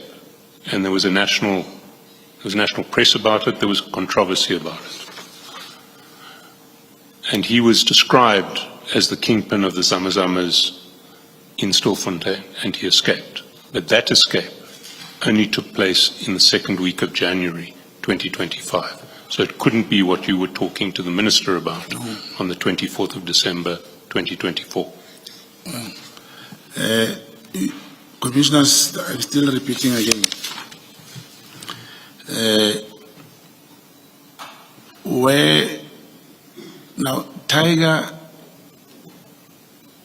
is this kingpin, like you said, there was a national thing. That's why I say I can't remember that name. There was a kingpin who was also arrested in Stilfontein. Now you are talking about something else, somebody now who also appeared on the news. It's not that one. There was someone who, that's why even the community was looking for, was terrorizing the people, forcing them to go inside the hold for mining, that particular person. We are talking about two different people here. So we're no longer talking about Zamazama kingpins. Is a Zamazama also? I don't want to take that one further. So just to be Because clear. that's the meeting which was arranged by the chief of staff for me to meet the minister there, for the minister to meet the community. For the minister to meet the community. Yes, That was the earlier community in leaders. 2024. That was in 2024. Then after that, as we were talking, it was about that. Right. Mr. Mkhotsi, just to make sure that I understand, the kingpin, Tswaedi, is the one that was arrested and 4 members of the SAPS were accused of assisting him, and that's your evidence. You've been saying Yes, that's correct. that's the arrest you were talking about. Yes, that's correct. Right, of the 4 members. So it is Tswaedi you were talking about. Now you are introducing a second person, but your evidence, if you remain with your earlier evidence, that it's a Zamazama kingpin who was arrested, who escaped, and 4 members of the SAPS were accused of assisting him, because that's your evidence, if that's who you're talking about. Rather, if you still stick with that evidence, then you are speaking about Tswaedi, and he escaped on the 15th of January 2025. Those are the facts. Those are the facts. Yes. That's correct. But it is not what, look, commissioners, the minister was not in Stilfontein in January. And I'm trying to understand that commission perhaps think it's so difficult to say, yes, minister, I was telling the minister about the arrest of the PKT. It was not. It was about the person in Stilfontein. This person, now you are talking about that rich person. There is this guy who also, and it is something that I can promise you. I think I can get the case number of this particular person. What was this particular person that you're talking about now? Also arrested, escaped, and 4 members of the SAPS? No, not 4 members of the SAPS, Okay. no. Thank you. Can I just ask you a follow-up? Sorry, Chair, go ahead. Thank you. Is there a record anywhere of the mention of this second kingpin that you are talking about? Yeah. A kingpin that you and the minister would have been concerned about his arrest? Is there any record anywhere? Newspapers or whatever else? We'll find it, because now the matter which they are talking about, current, which commission is referring to now, about Tiger. That's why I could not say it was Tiger. There was a person, maybe I'm using this word, kingpin, in Stelfontein who was forcing people to go into to do this zamazamas. That person was arrested and he ran away And he was doing this from where? from Stelfontein. Any idea where exactly in Stilfontein? Now, I can try and find something today because when we in Stilfontein, there was a community meeting. I only came on the day of the community. I was not part of that thing. And I kept on talking to this individual from the community who said they let this person run away purposely. We're going to look for him. So- I kept on asking him, did you arrest him? Did you arrest him? He So- said no. So, but definitely not from underground. He was not doing this from underground. I cannot confirm. I don't know. I think even the person I was talking to, I'll find his number and ask him properly maybe during lunch. Because I only communicated to him about this particular person, about that meeting after the minister went there. So it's you and who else that know about this? This second person who is not Tiger. It's not the second person. I think it happened before. Who No, was no, forcing no. people to go into the thing. No. I think in response to questions by Mr. Chaskalsin and also my co-commissioner, Commissioner Baloyi, I understood you to be suggesting that this is someone other than That's Tiger Tswayede. Yeah, even Tiger, I don't know him, but I know I'll find out about that one. That's correct, Commissioner. So my question was, let's leave out the media or whatever other source. It's you and who know about this other person who may possibly not be Mr. Tiger Tswayede. Yeah, because it was in December. It is from the community, that side. And it was in December, that one. Yeah. Obviously, it's not. I'm not asking you about the time. I'm asking about who else knows about this person. And don't please, but only if you can, please do not refer me to Stilfontein generally or in general terms. I want to know who else. The people of Stelfontein. I just said, please don't refer me to Stilfontein in general, unless you say to me, I don't know. All I know is that it's people from Stilfontein. So I'm asking for specifics. Who else other than you knows of this person who may possibly not be Mr. Tiger Tswayede? Yes, Commissioner, I don't know if Commission expect me to say the name of the person that I was talking Yes, to. exactly. I'm not at exactly. liberty to do that. Why not? The person who was helping is to put this man on the target for the Zamazamas to know he was talking to me. All right, thank you. Thank you. Mr. Mkhosi, we've already established that these chats are between you and Mr. Madlanga, correct? That's correct. In December 2024. Yes. Now, why would Mr. Madlanga be interested in the arrest of a Zamazama kingpin? It's not the arrest of him. And I'm showing you, I was sending Matlala almost, even things which were not relevant to him, I would show him. Like also, as we were talking, there was even a stage when me and him were talking about the police officer. Now, after that, who was suspended from this thing of the person who escaped. Let me leave it there. To move to a completely different topic, I'd like us to move now to the 252A operation. And if we can start with your statement, and if we go to the foot of page 9, paragraph 35, you say the following: in December 2024, Matlala referred me to a high-ranking police officer and I subsequently met him. I knew him as I had conducted an operation with him in the past. He shared information with me of the intention to craft a negative finding in a disciplinary hearing against Major General Khan. So the starting point for this whole process is a reference from Mr. Matlala. He brings you someone. He puts you in touch with someone. Is that correct? That's correct. And this person, he says, will tell you about a plot to convict General Khan. That's correct. Did he tell you how he found this person, this police officer? He didn't tell me. Did it strike you as odd that Mr. Matlala, who you suspect of being a criminal and who you are investigating for corruption in SAPS, comes to you with a witness to be able to prove and expose corruption in SAPS?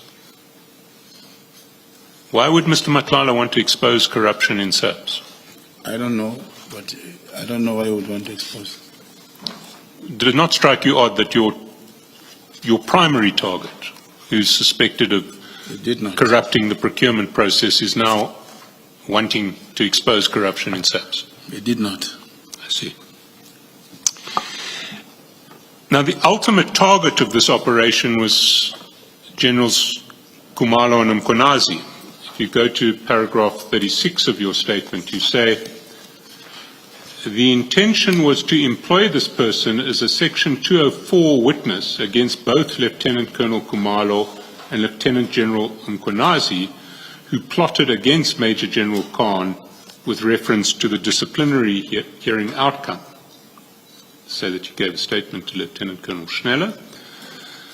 Part of the strategy behind the disciplinary hearing instituted against Major General Khan was that he would be employed in that situation to give implicating testimony against Major General Khan at the insistence of Lieutenant General Khumalo and Lieutenant General Mkonazi. So, if I understand you correctly, you're saying this officer, who Mr. Matlala wants you to use to expose corruption in SAPS, says he is being used by General Khumalo and General Mkonazi to give false evidence against General Khan.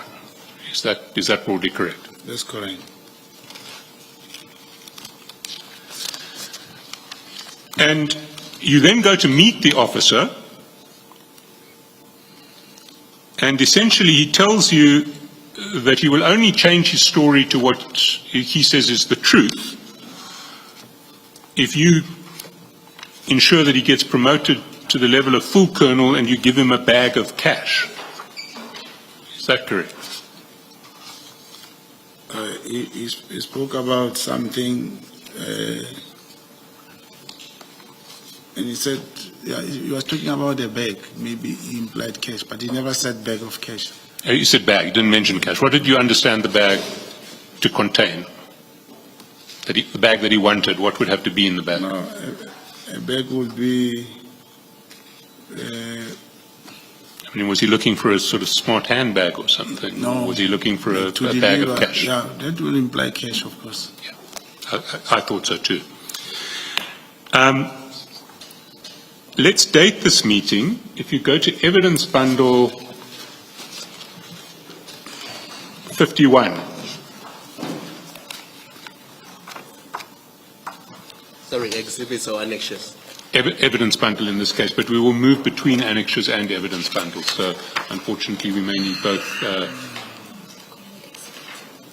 Sorry, exhibit. Sorry. You said page 51. 50. Thank you. And this shouldn't be displayed because the name of the investigating colonel shouldn't be displayed. But what we see at this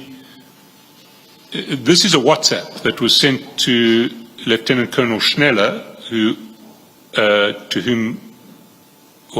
was going to be in charge of the 252A operation. It was sent by the investigator from the Hawks who came with you to that meeting with the source, who was going to change his story. And in paragraph 2, he reports the following. The colonel, who's going to change his story, contacted Mr. Brown and he arranged a meeting for Wednesday, 29 January 2025. So the meeting was on 29 January 2025. Is that correct? Mr. Mokgotsi? This is the WhatsApp which was sent to Colonel Snell. Yes, but I'm interested in the dates and times. It says 29 January 2025 and the meeting at the Houghton Hotel at approximately 18:23. Does that correspond with what you recall? Yeah, but I'm not sure about this date. Sorry, you're not sure about the date of 29 January? Yes. When do you think the meeting did take place? It's the same, when we were not good with dates. Remember, I was so much, I kept on saying to the commission, the recording happened in December, somewhere or January. I was not sure. But I think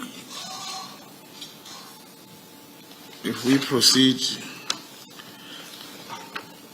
we can proceed. I'll take this date. I'm just not sure. Remember, it's someone who typed. I cannot really say, yes, it was on this date. Perhaps we can help by going to your affidavit.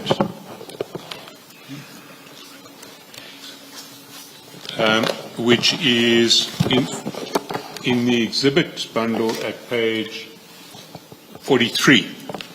That's correct. There, Yes, it confirms on the affidavit. and paragraph 5, at the foot of page 43, there you say on Wednesday, 29 January 2025, at approximately 18:23. I was accompanied by, and then you give the name of the investigator. So those dates are correct, Yeah, they did that. date and time, because you would have made that affidavit quite soon after the event. Let's go to page 106 of the annexure bundle now and see what happened in the chats when you came out of that meeting. If you 106. 106, indeed.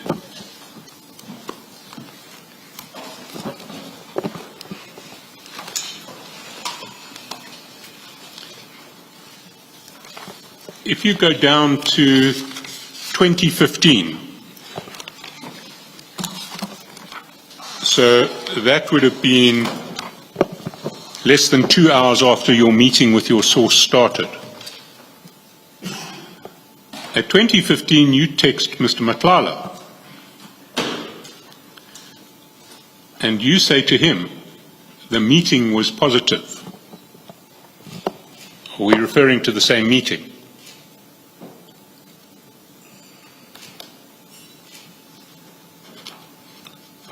Maybe if you read further. Is he willing to help you guys, says Mr. Madlanga. You respond, I just wish he could help with a statement. That's correct. And then you say, I think he needs cash. So we're talking about what's happened at this meeting. That's correct. And you go over the page, and Mr. Matlanga's response at the top of page 107 is, okay, arrange with Khan to give him cash if the information he has is worth it. That's correct. So Mr. Madlanga is saying he wants cash, speak to General Khan. We give him the cash if the information is going to be worth it. That's correct. So let's just take a step back. Mr. Madlanga is a suspected criminal you're investigating. That's correct. He refers you to an apparently corrupt SAPS officer who is willing to tailor his evidence if he's paid enough. That's correct. And Mr. Madlanga says you should get General Khan to pay the officer to give evidence that will incriminate General Mkhwanazi and General Khumalo. No, for him to make a statement, not to incriminate as such. Remember, it is the man coming to me saying, I'm being told to incriminate the person. Now, and I'm going back to the person who gave me the senior officer to say, I think this person wants cash. And you say, it means therefore that it is this general who's affected. I must ask him that he is the one who must finance this. I see, but you say it's not to incriminate them, but in fact, if you go back to your witness statement at paragraph 37, you said that was the purpose. The strategy behind the disciplinary hearing instituted against Major General Khan was that he, in other words, this officer, would be employed in that situation. That's correct. To give implicating testimony against Major General Khan at the insistence of Lieutenant General Kumalo and Lieutenant General Mkonazi.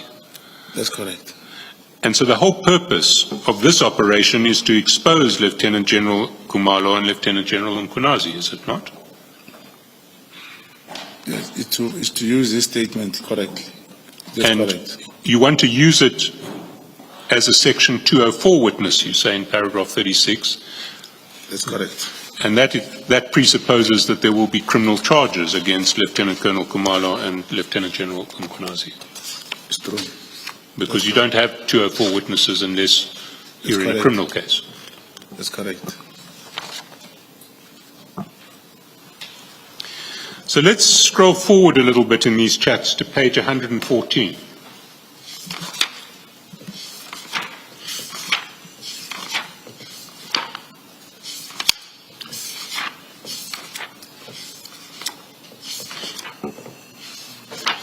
And on 2 February at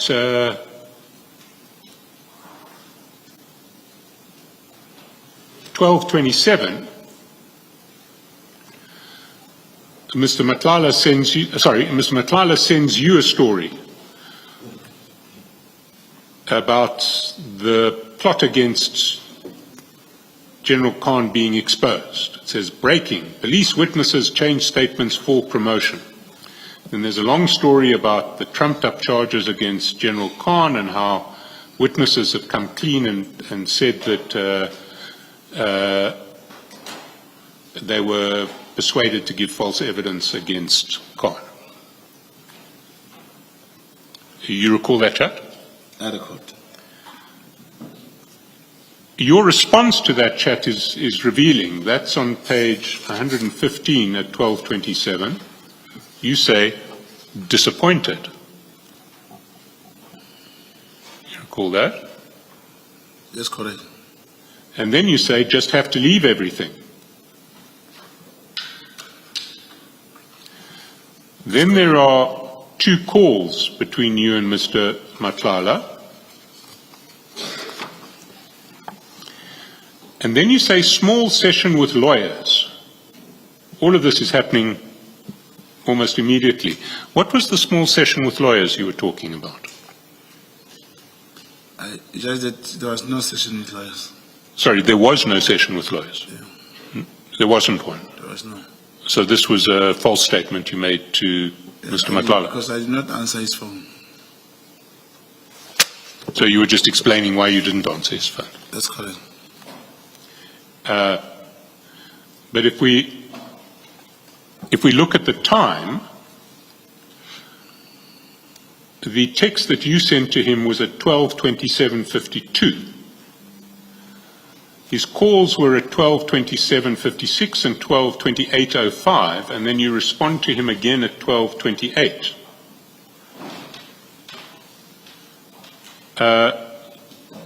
So are you saying that you deliberately chose not to answer his phone, you wanted to communicate with him on text? And you need to have a reason to explain that. It's not that I did not. I wanted him to tell me what he was saying. Sorry, you wanted him? To perhaps tell me what he was saying. I did not take the call that time. Well, he then says this is in your favor, actually. It disrupts their plan against Khan. He says that to you. You see that? He said that to me. Yes. Why would he think that disrupting a plan against Khan is in your favor? He was referring to the publication that you just showed. But why would it be in your favor to disrupt a plan against Con? I don't know why he sent me that message. You respond to him by saying maybe, but that's not my plan. So you're saying it will disrupt the plan against Con, but it wasn't what you had in mind. Is that correct? That's correct. What did you have in mind? When I say maybe, When you say, but that's not my plan, what was your plan? that's not my plan is the response that I gave to Kate. And now the question is, what was my plan then? Well, let me put to you what I think your plan was and why you were disappointed. Your plan was always to use this case to target General Khumalo and General Mkhwanazi. You accept that? That was your plan.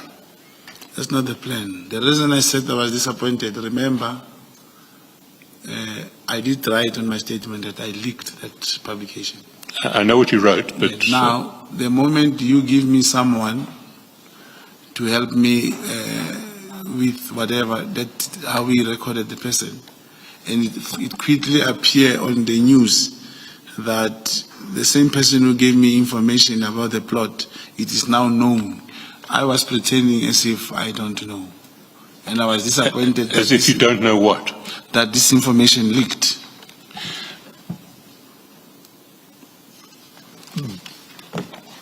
You see, I want to put to you what your plan all along had been, and in fact what you indicated in your statement is that you wanted this colonel to be used in a criminal prosecution of General Khumalo and General Mkhwanazi.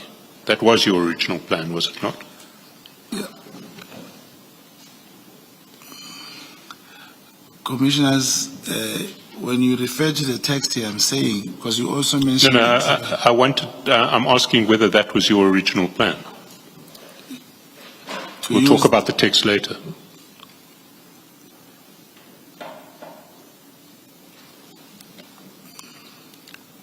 I don't get the question properly.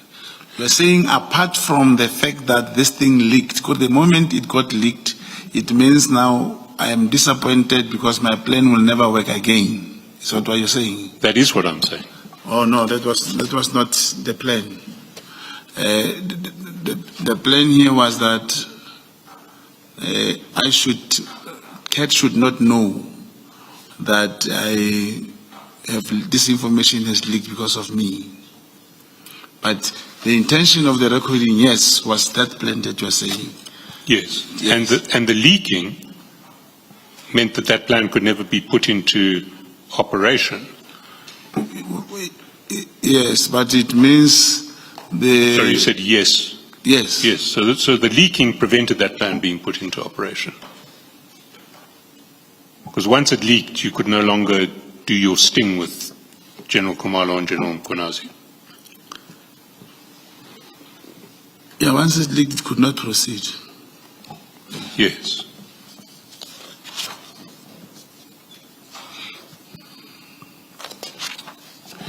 Why were you targeting General Mkhwanazi and General Khumalo? No, I did not target them. They made themselves the target by planning with the person. I see. Yes. So you're saying they told this person to give false evidence about what happened in that drug bust in 2021? That's what he told me. That's what I recorded out of him. It's not. It is now my statement, but it is now said in the commission like that because he said that. See, did you bother at the time before you tried to target General Khumalo and General Mkhwanazi this way to check out what story this witness had told when the drug bust happened in 2021, long before he'd had contact with either of the generals? No, I didn't. You didn't? No. So you didn't investigate this apparently corrupt cop who comes to you from Kat Matlala who says, I will change my story if you pay me enough money because General Kumalo and General Mkhwanazi are making me tell a false story. You didn't investigate what he'd said earlier. Yeah, now here's the situation. It means this senior officer, he may have his original statement, which when he got to Devon, they said he must change. Then he comes to me and say, if he gets something, he will change the statement again. So he made a statement back in 2021, then he meets the allegedly corrupt Generals Kumalo and Mkhwanazi, and they lean on him to change the statement in 2024, to make a new statement that's false. And then he says to you, I'll go back to my original true statement if you give me a bag of cash. Is that what you're saying? He never said, it's not said. He just said, he never mentioned or implied the original statement. He spoke about changing the statement which was given to him in Devon. So not knowing whether he would go to the original statement or not. Now, if he was present at a drug bust, you'd expect that a statement would exist from him that was taken at the time of the drug bust, would you not? That's correct. Did you not ask to look at that statement to see what he said on the day, several years before he had had any contact with General Kumalo or General Mkhwanazi? No, I did not ask him. Maybe we should look at it now. Can you go to Exhibit Bundle 211?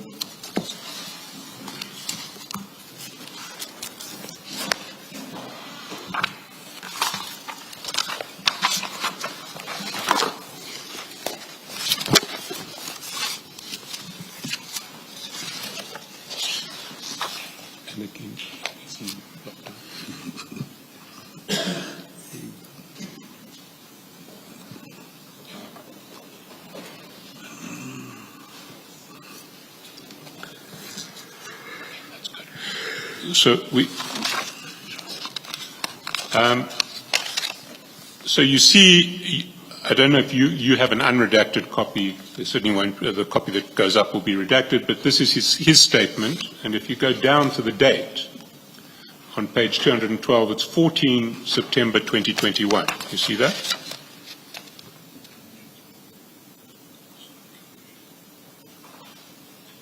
You see that date?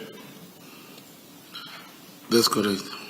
And across the top it says Boyson's CAS Yes, something something stroke, and at the end of it it says 21. that's correct.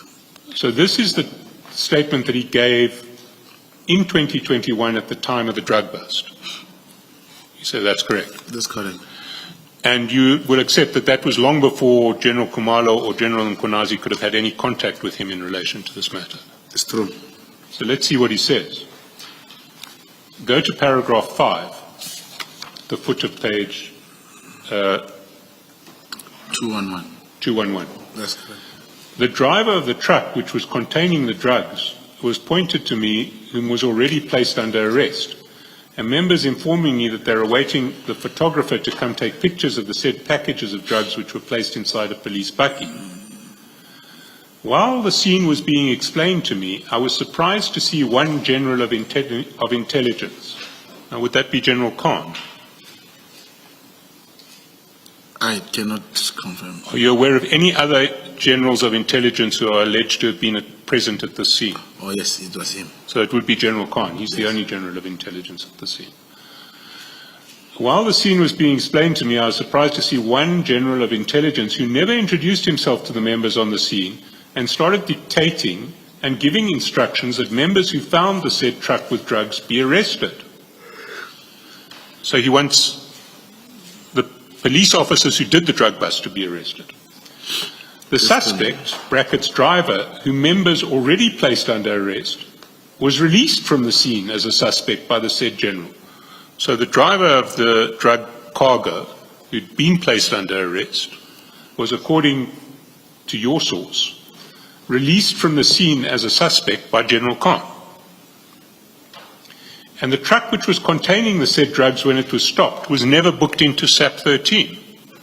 So the truck containing the drugs was never booked into a SAP warehouse. And then your source continues. As an experienced investigator, what I observed happening there at the scene is only abuse of power and rank, which I don't know why it was done. I informed all members placed under arrest that they need to open a case of defeating the ends of justice against the said general. So this man says, immediately after the event, I told everyone there we must open a case against General Khan. I was not happy, since I noticed what was happening is a cover strategy to protect the driver of the truck found with drugs and the origin of the said truck and drugs. Fact that members are manipulated and power of rank is used to achieve unknown or ulterior motives is unacceptable and needs to be dealt with within the should be parameters of the law, as what I observed transpiring on the said day was that some individuals are above the law, and it irritated me seeing that members enforcing the law being abused by seniors within the police. And then it's signed, and is that the same man who came to you as the source in the 252? That's correct. So this contemporaneous statement made by that man says that General Khan should be charged with defeating the ends of justice, and that he's abused his authority and suppressed an arrest and a drug bust. And the only false evidence that this man was ever going to give was the false evidence that you and Mr. Madlanga were hoping he would be paid for to exonerate General Khan and to implicate General Khumalo and General Mkonazi. You accept that that's... No. So where was the false evidence?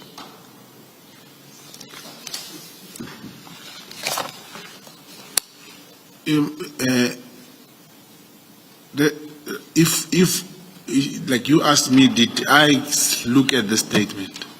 I did not. And therefore, I wouldn't have known any other statement except what he was telling me. And he was one of the witnesses during the disciplinary hearing.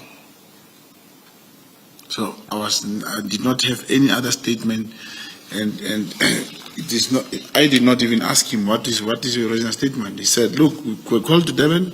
This is what they said, and they want us to implicate the man." See, now that you know what his original statement was, do you accept that if your plan had gone ahead, false evidence would have been given against General Khumalo and General Mkonazi by this witness who was going to be paid in the scheme? Should we had agreed to pay him? Because there was not an intention to pay him. What we wanted was the information which he had, and he gave that information. And as you say, should the trial or criminal charges been laid, it would only came out during trial when this statement is provided. I see. Now this plan to trap General Khumalo and General Mkonazi was a plan that you executed with a double set of misrepresentations. First, you say you masqueraded as Mr. Matlanga's ally. You said you were an agent who was pretending to be Mr. Matlanga's ally, but you weren't actually. Is that correct? That's correct. But in relation to the SAPS members who did the 252A operation, you also masqueraded as an agent of the minister, as an employee in the minister's office. As a comrade, yes, as a comrade to the minister. Please speak up. Mr. Oh, yeah, that's correct. As a comrade to the minister. No, not as a comrade, as someone employed in the office of the minister. That's correct. And we went through your affidavit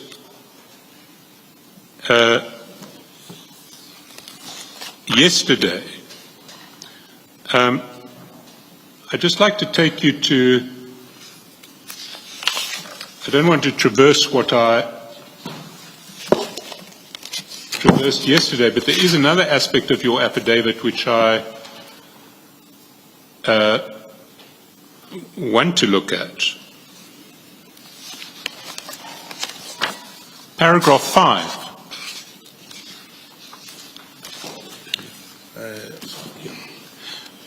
Do you have paragraph 5 of the affidavit? It's page 43 of the exhibit bundle.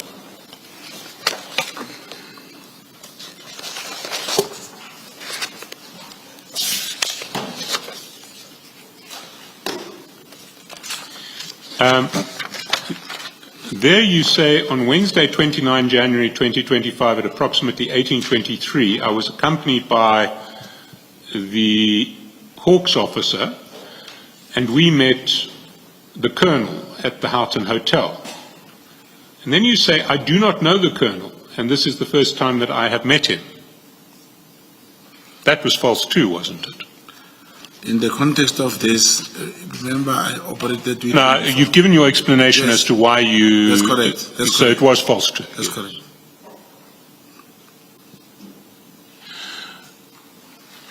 Now, can I understand why you had to lie under oath in relation to the fact that you knew this source? Why was it necessary for the operation for you to lie under oath about previously knowing this source? This colonel, let's call him colonel because he's a colonel. Because I wouldn't tell even Colonel Chanel that I knew this person. I wouldn't tell him. But why wouldn't you tell him? Why was it necessary for the operation? Why was it necessary to lie under oath? Because it would not make, it would look, even Lieutenant Chanel, Colonel Chanel will ask me, but why would this man, why would you record this man when you know him like this? Sorry, why would you? I record, you would want to know, it was my thinking then, why would I record him if I knew him?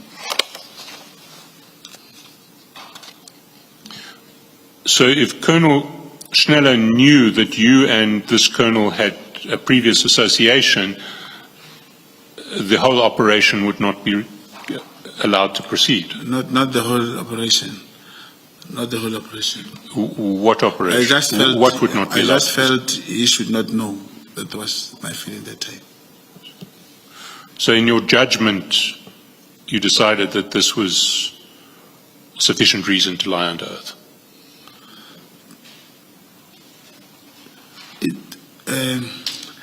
I don't know how you could, it sounds so different. I don't know how are we going to, it means we'll continue even if I've provided reasons, unless, I don't know if it calls for the commission to make a ruling that it was, I don't know, it sounds otherwise like I was not doing my job. Like repeating it, you're a professional liar. Today you were lying out the oath, even though I give reasons, this was an underground work. But I don't know if a commission could come up with a certain ruling that will stay until this proceedings. Well, I don't propose to take this further, but so maybe we can stop it there. But I do want to go to further aspects of this operation. Yeah. If you go down to Lieutenant Schneller's affidavit, and if we go to the sort of bottom of page 47, top of page 48. Top of page 48, he clearly assumed that you were employed in the office of the minister, because he says, I was informed that the complainant was Mr. Brown Mokgotsi, a politician that is deployed at the office of the Minister of Police, Mr. Senzo Mtunu. So he authorized this operation on the basis that you were someone from the minister's office. That's correct. And then if we go into the transcript of this meeting that you had with the source, we see that the source, the colonel, was reluctant to commit to writing and wanted some sort of assurance from the Minister or the DNC, the Deputy National Commissioner. Let's go to page 65.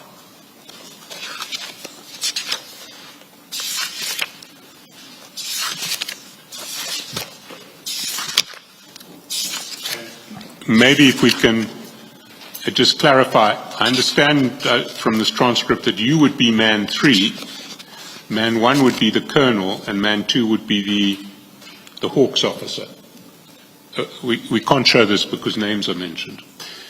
But if you go to the top of page 65, you see there, you say, and then the Hawks officer says the colonel doesn't want to give a statement, but he's willing to tell the Minister or DNC. Would that be Deputy National Commissioner? That's correct. And that would be General Sabia, would it not? In this case,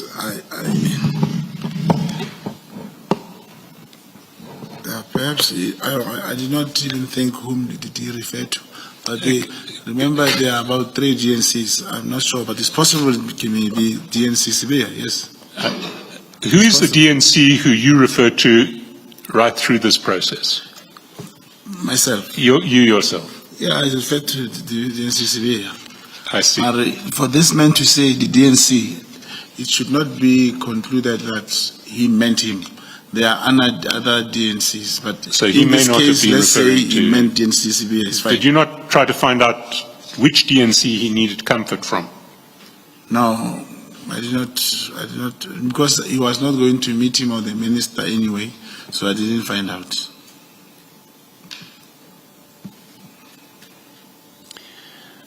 And let's see what the man says. If you go to page 69, where he's expressing his misgivings, he says to you, go see the DNC and the minister and let me think, let me think. And if it can happen, or we get something to block this okay, I get the post and fix the place, they must give something. Khan must look after me. He must give me something, a bag or something, must get a bag. Okay, so the source wants you to go and see the DNC and the minister. The colonel says, go and see the DNC and the minister and let me think.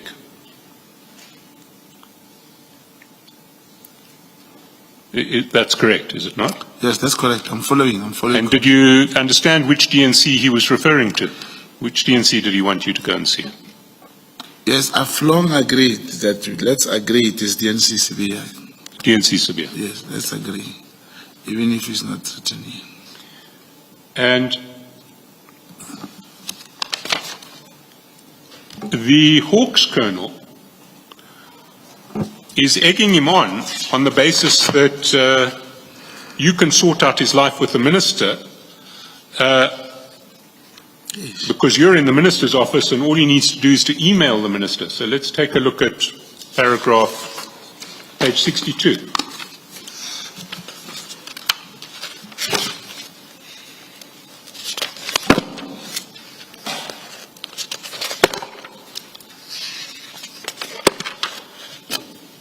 Sorry, Advocate Chaskalson. Did we establish what a bag is? Is it a rank or money? I can't seem to recall. A bag with cash inside it. Towards the bottom of the page, on page 62, the Hawks officer says, then what do you do? He writes an email or a letter to the minister, to the chief of staff, saying, this is the story, this is what happened, I'm requesting your intervention. That gives them the opportunity. So that the Hawks man is saying to the colonel, write to the minister, write to the chief of staff. And 2 lines down, the colonel says, I do what? I do what? And the Hawks man says, write an email to the minister to say this is what happened. I've got a grievance, this issue. I'm aggrieved because of X, Y, and Z. And I'm requesting your assistance in the matter. That's it. He'll sort out the rest for you.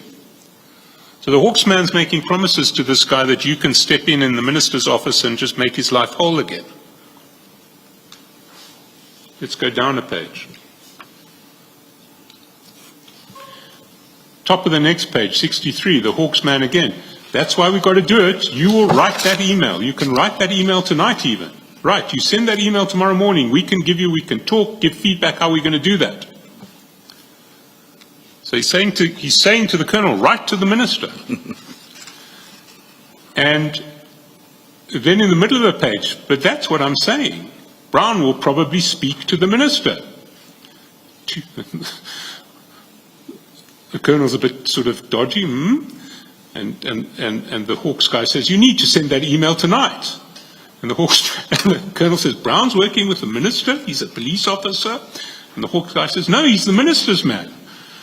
And the Colonel says, And the Hawks guy says, he's the Minister's man.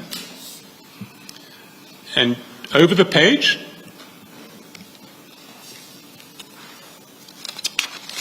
the Colonel says, the only person who can stop it is the Minister. Which page is that? We're now at page 64, sort of about 7 lines in. The only person who can stop it is the Minister. And the Hawks person says, how can the Minister stop it? The Colonel says, how can the Minister stop it? And the Colonel says, misled, misrepresentation. No. Colonel's, and the Hawks man says, can you? And the Colonel says, facts were misrepresented to me. I did my due diligence and worked for. And then the Hawks man says, and found the truth. Can you do a statement for that and send it to the Minister? So this Hawks man is saying, Brown's from the Minister's office, send your complaint to the Minister. And on it goes. The central theme through all of this is the Hawks man who thinks that you are part of the Minister's office is urging this person to send stuff through to the Minister at at every turn. Now, you didn't try to stop any of this inside this meeting. I don't see you saying, no, don't send anything to the Minister, don't send anything to the Minister. Have I got it wrong?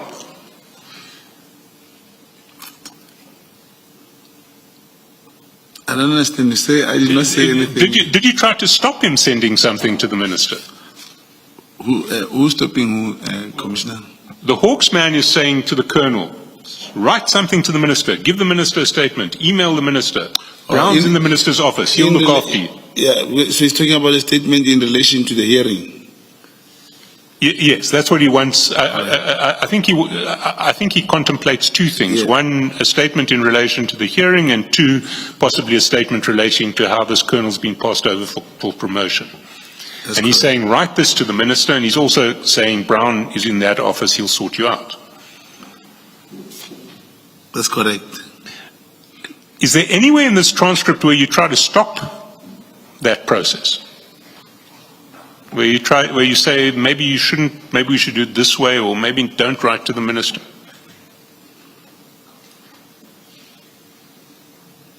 No, there's no way.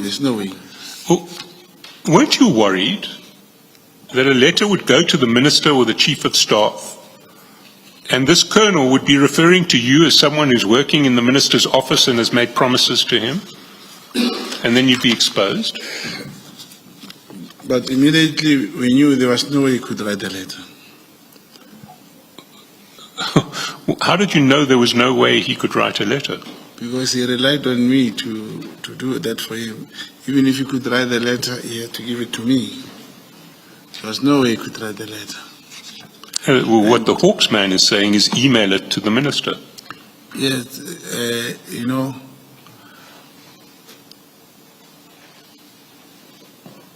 I don't think he could write the letter.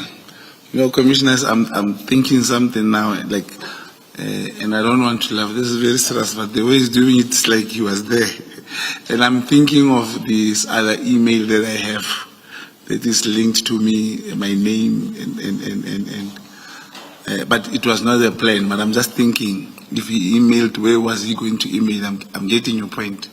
So, but I was going to make sure that I get the letter in my hand. But I'm trying to show you, Commissioners, in this thing that this is a kernel of crime intelligence talking to the Hawksman about me in that legend building that I spoke about. Who confirms this man is with the minister? I'm trying to elaborate that when this function arises, it becomes so real. Sorry, can you just, I'm not sure I understood what you're saying. You're talking about legend building. So are you saying that the colonel was actually a colonel in crime intelligence who was part of a legend building exercise or not? I'm saying if a colonel is telling, you see, this is man one. The colonel, man one is the colonel who's That's going to correct. give the new statement in and is going to expose the attempt to frame General Khan. No. I'm referring to man two. Man two is the Hawks colonel. Yes, the one who's talking. Yes. He knew. I'm sorry to use the word crime intelligence. He knew I'm not in the office of the minister. We are together when we do this 252. But So that colonel, unlike Colonel Schneller, knew what the true state of affairs was, and he knew that you weren't in the office of the minister. He knew. Yes. For the purpose of this operation. But Colonel Schneller didn't know. Didn't know. So you and that colonel in military intelligence, that colonel, was he in, sorry, No, not it's military I intelligence? said I made a mistake. It's from the Hawks. Yes, I thought he was from the Hawks, yes. So that colonel from the Hawks and you both knew what your true status was, and you were both building a common legend inside this meeting. That's correct. This was a common legend you hadn't shared with Colonel Schneller, who thought that you genuinely were in the minister's office. Yeah, couldn't share. Couldn't share. Couldn't share. Okay.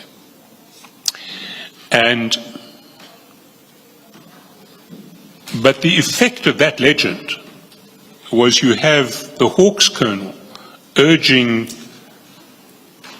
the colonel who's going to be the key to this whole plan to write letters to the minister's office, to the chief of staff, and on the basis that you, Brown, are part of the minister's office.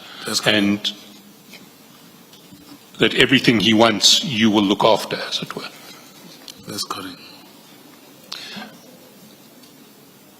So I come back to my original question. Didn't you think that there was a serious risk coming out of this office, coming out of this meeting, that the colonel, in an attempt to get promotion or to get protection for changing his version on oath, would write a letter to the chief of staff or the minister saying, I've spoken to Mr. Mokgotsi in your office, and I understand you know the situation, and this is my problem. Here are the true facts.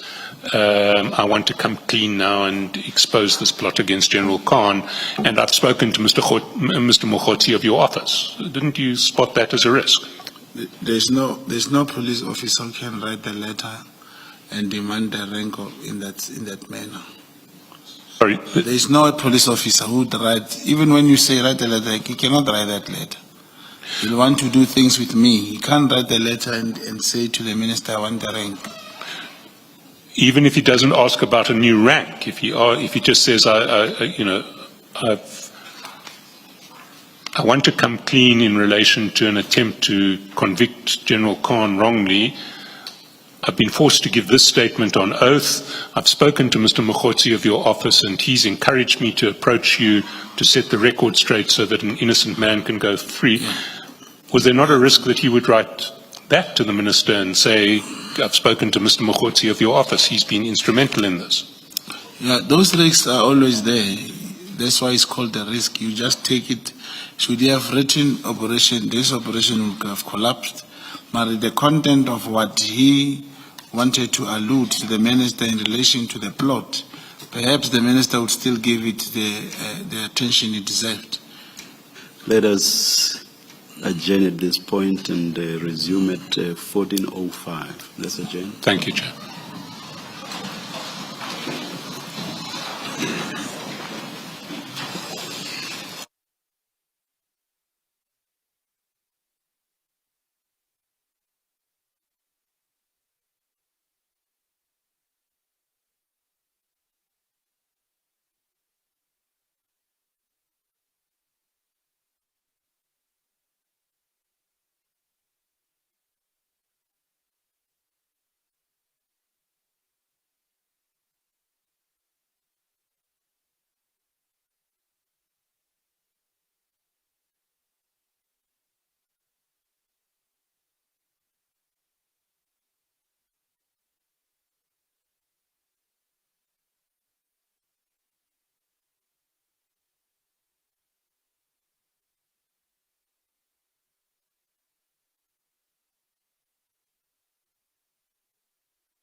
Mr. Mokgotsi, when we broke, I was putting to you that the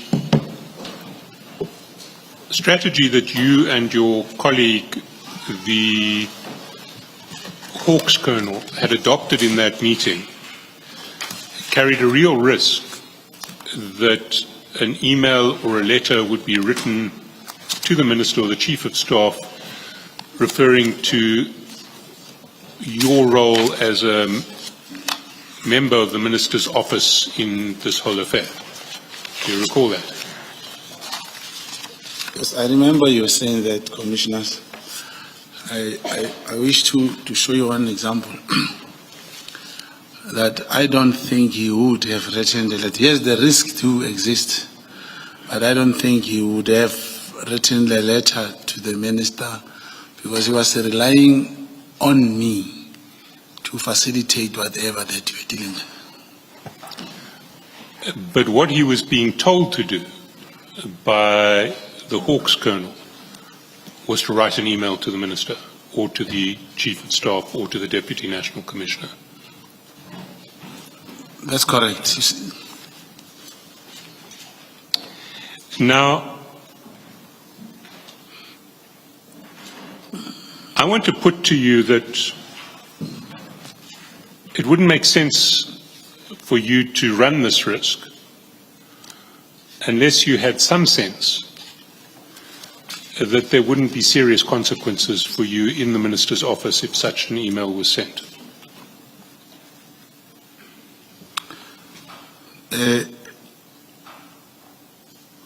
That risk, it is not correct that, like I said, the risk was not that much immense.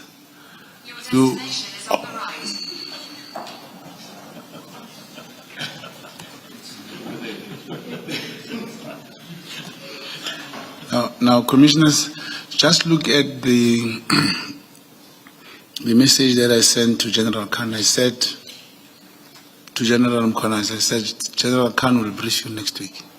He never spoke to him.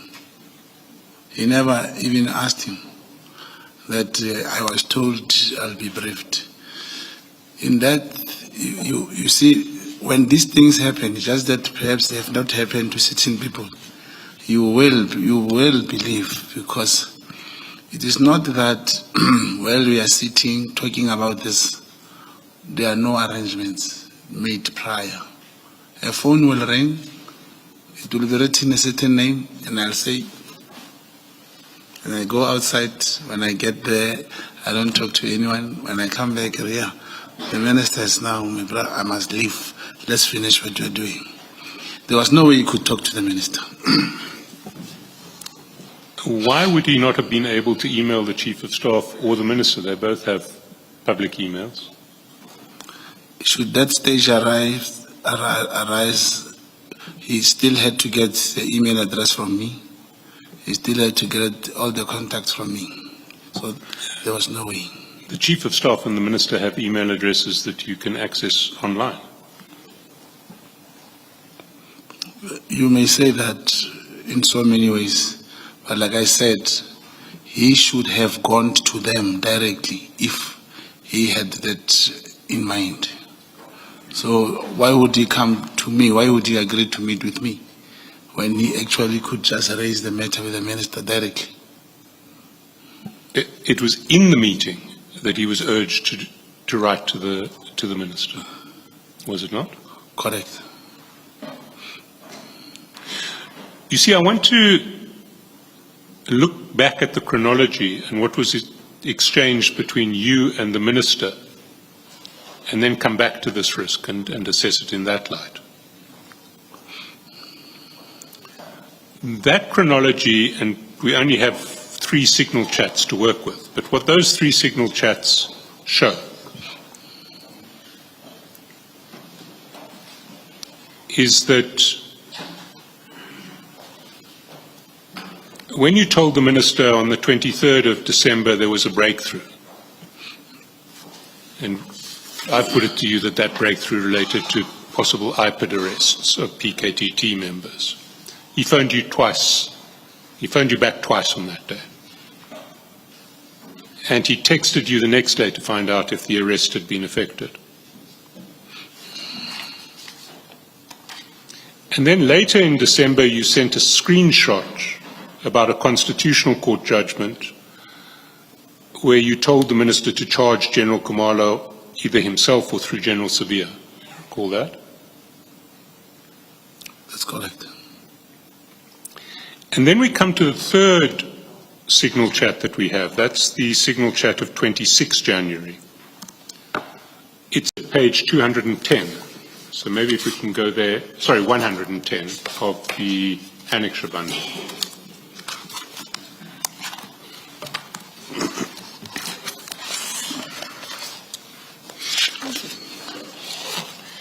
And we discussed it yesterday a little, or the day before yesterday a little, and you recall it addressed three different things. The first was the situation in Phoenix in relation to the woman. The second was the businesswoman in the BRICS cybersecurity arrangement. And the third had two components. It was the guy of the funding, who you said is also in Joburg from Tuesday. He's the one I said has a 3 billion contract with SAPS. And still under the same number, you said also meeting with the DNC and COS today in Durban for finalization of Khumalo and General Mkhonazi's matters. And then you followed that up with another message to the minister saying DNC is waiting for the COS here. This is very significant. And I want to put to if one looks at the chronology, the Khumalo and Mkhonazi matters that you were discussing with the minister that would involve the DNC and the Chief of Staff actually were your attempts to have the two generals set up on charges for defeating the ends of justice in relation to the General Khan inquiry. No, that is not true. Well, what was it? What were the Khumalo and Mkhonazi matters? I did say previously, was it yesterday or the day before yesterday?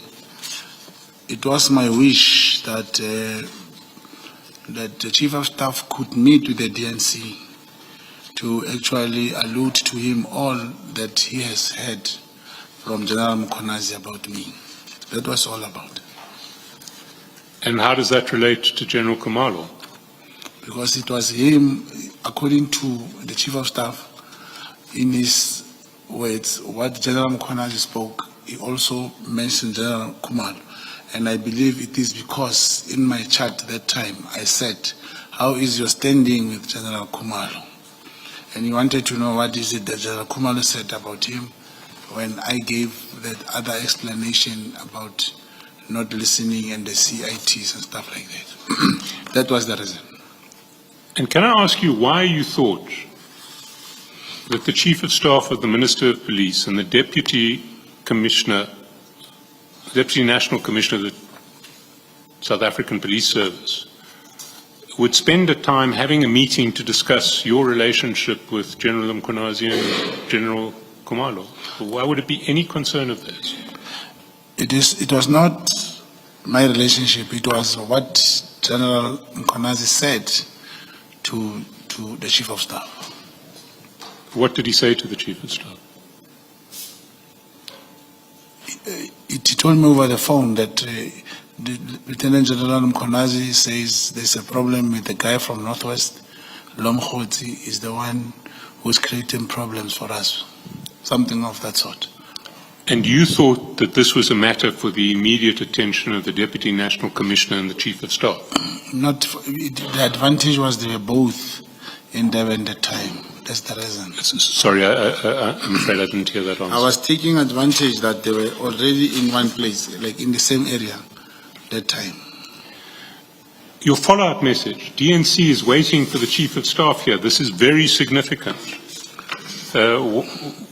What was so significant about the Try- fact that the trying Chief of Staff to- hadn't come to a meeting to discuss? Mr. Mokhodzi, please wait until the question has been. Thank you. Yeah. What was so significant about the fact that the Chief of Staff in the Minister's office hadn't yet arrived for a meeting with the Deputy National Commissioner to discuss what General Mkhwanazi had apparently said to the Chief of Staff about you?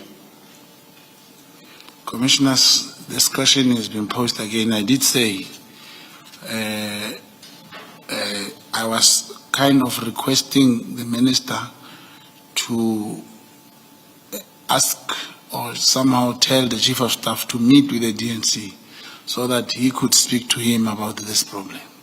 Whatever that Lieutenant General Mkhwanazi said about me to the Chief of Staff. Sorry, what General Kumalo said about you to the Chief of General, Staff? no, General Mkhwanazi said about me to the Chief of Staff. And that was the finalization of the Kumalo and General Mkhwanazi's matters as far as you were concerned? Just to finalize that thing of what General Mkhwanazi said, what his concerns.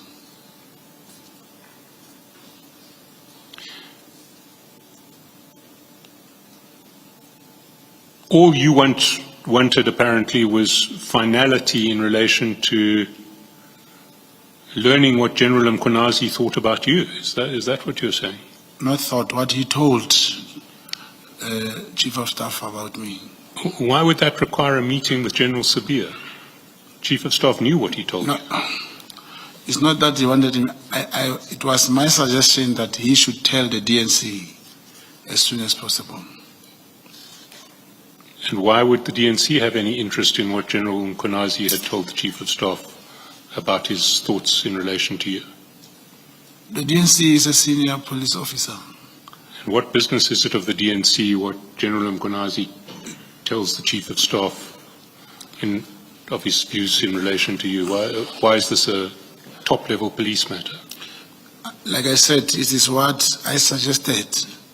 You know, if you suggest something and you feel it is correct and you do it, then you are questioned why, and you still say, no, I thought that was the right thing to do.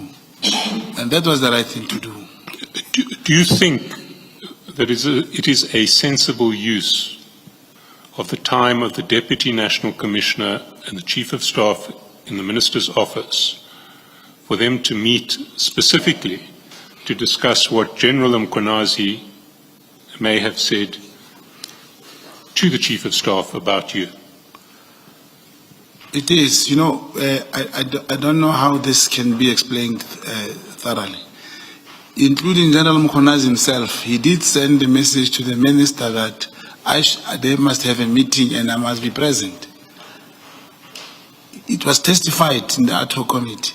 But now, when it's me requesting, you know, it becomes something else. General Mkhwanazi did ask the minister to call a meeting with the DNC and whoever, but the minister did not do that meeting. But when it's me requesting just the 2 instead of 5, which General Mkhwanazi requested, this becomes so questionable in many ways. There is a difference. If you're talking about a provincial commissioner in one province asking for a meeting with the Deputy National Commissioner to sort out relations within the top-level leadership of the South African Police Force, that makes sense. With Brown Mokhodzi present. With Brown Mokhodzi present, if Brown Mokhodzi is interfering with those relations. So, I can't ask questions. Sorry, Commissioner. No, I almost asked that. So is it what General Mkhwanazi said to Senior Counsel? No, Tshwarelo. And why was that Kumalo's matter? Because he did, when Lieutenant General Mkhwanazi spoke to the Chief of Staff, he did mention General Kumalo. Did he mention General Khan? No, he did not tell me about General Khan. Chief of Staff didn't tell you about No, General he Khan? didn't tell me. You see, I want to put it to you that answer is self-evidently false, and that the Kumalo and Mkhwanazi's matters that you were referring to have to relate to something else. No, it's not true.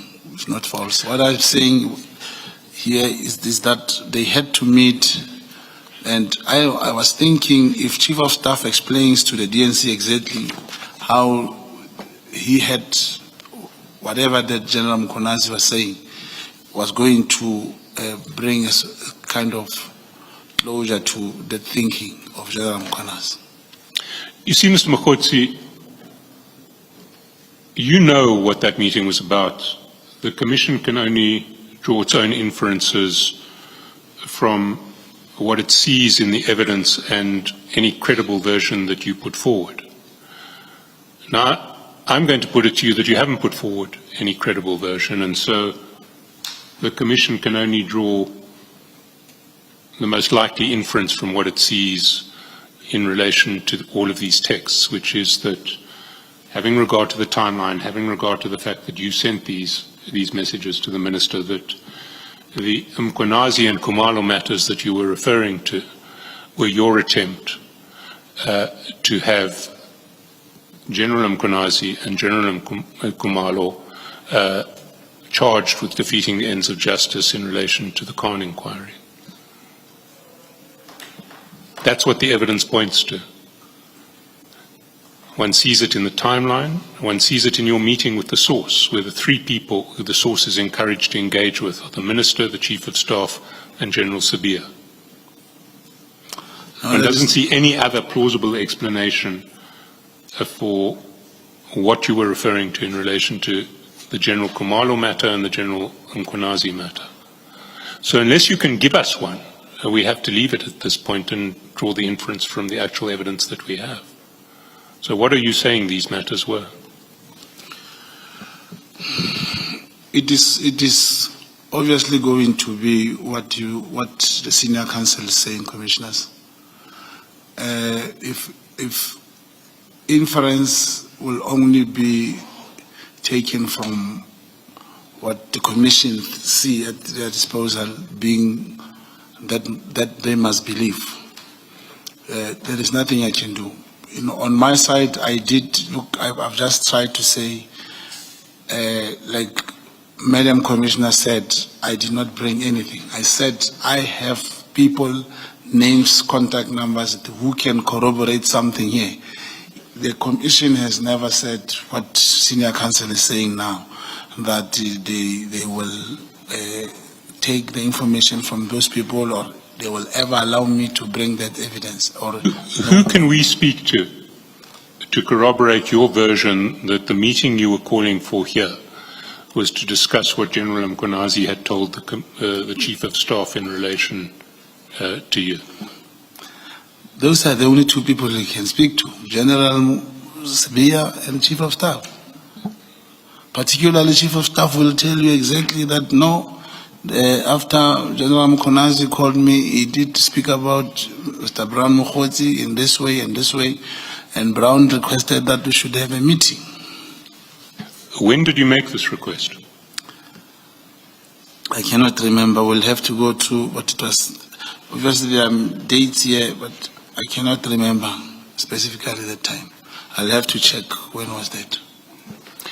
You see, what you say in this message, which was sent on the 26th of January, is that you were meeting with the Deputy National Commissioner and the Chief of Staff today, in other words, the 26th of January, in Durban, for finalization of the Khumalo and General Mkonazi's matters. And so are you suggesting that you had arranged a meeting in Durban on the 26th of January for the Deputy National Commissioner and the Chief of Staff to get together with you to brief you on what General Mkonazi had said about you, and in the process to mention what he may or may not have heard from General Khumalo? I was in Durban, the DNC was in Durban. I was requesting that the three of us could meet. That's what I'm trying to say, that the two, Chief of Staff can come and narrate what he heard from Lieutenant General Mkonazi to the DNC. Well, that's not what you were requesting. What you were saying in the first message is that you were meeting you were going to meet with the DNC and the COS today. Not please can I, it's also meeting with the DNC and COS today in Durban for finalization of this. So you're saying you had set up a meeting with them? I had requested a meeting to set. So And it you were never hoping to materialized. meet as opposed to... And it never materialized, that meeting. Well, it partially materialized because apparently General Sabia arrived for your meeting. Because your next text says DNC is waiting for the COS here. This is very significant. Yes, but did not materialize. Chief of Staff, the one who was supposed to come and relay the message, did not come. See, but General Sabia did come.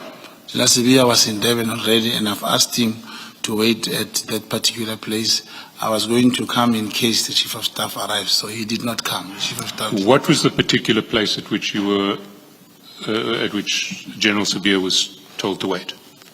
No, General Sabia, he was in one hotel, it was, I think, Southern Sun.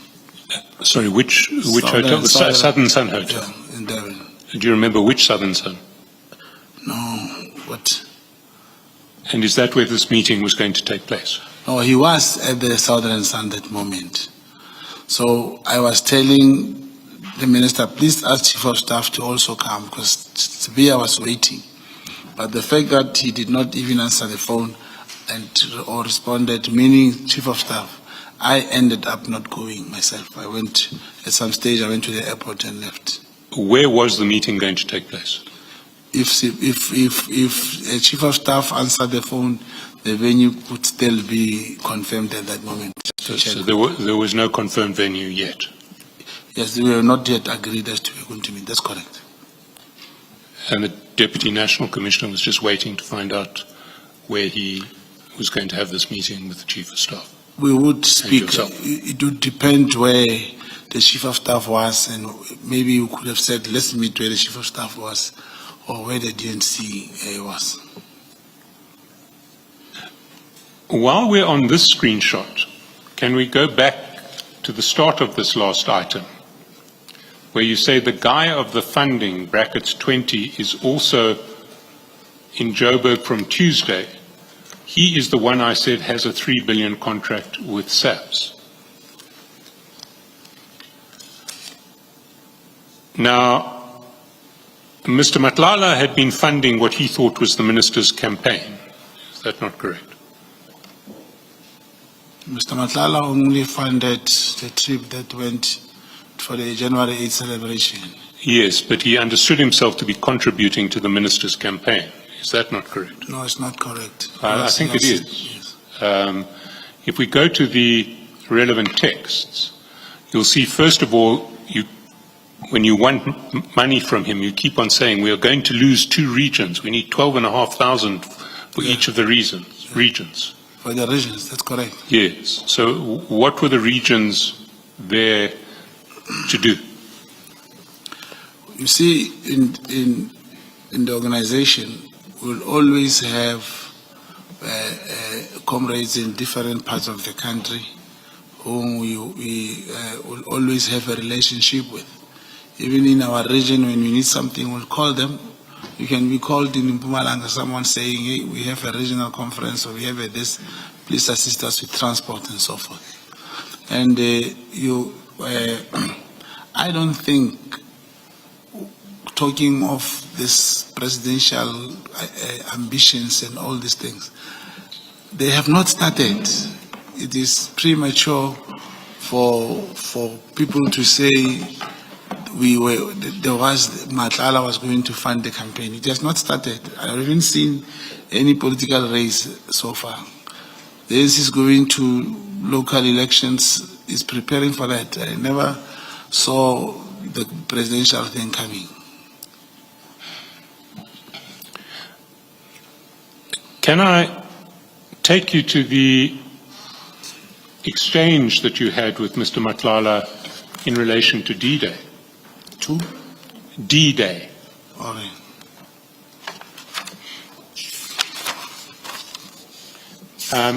That's the 31st of December. Page? My section, it starts on, well, The relevant passage that I want to deal with is 59.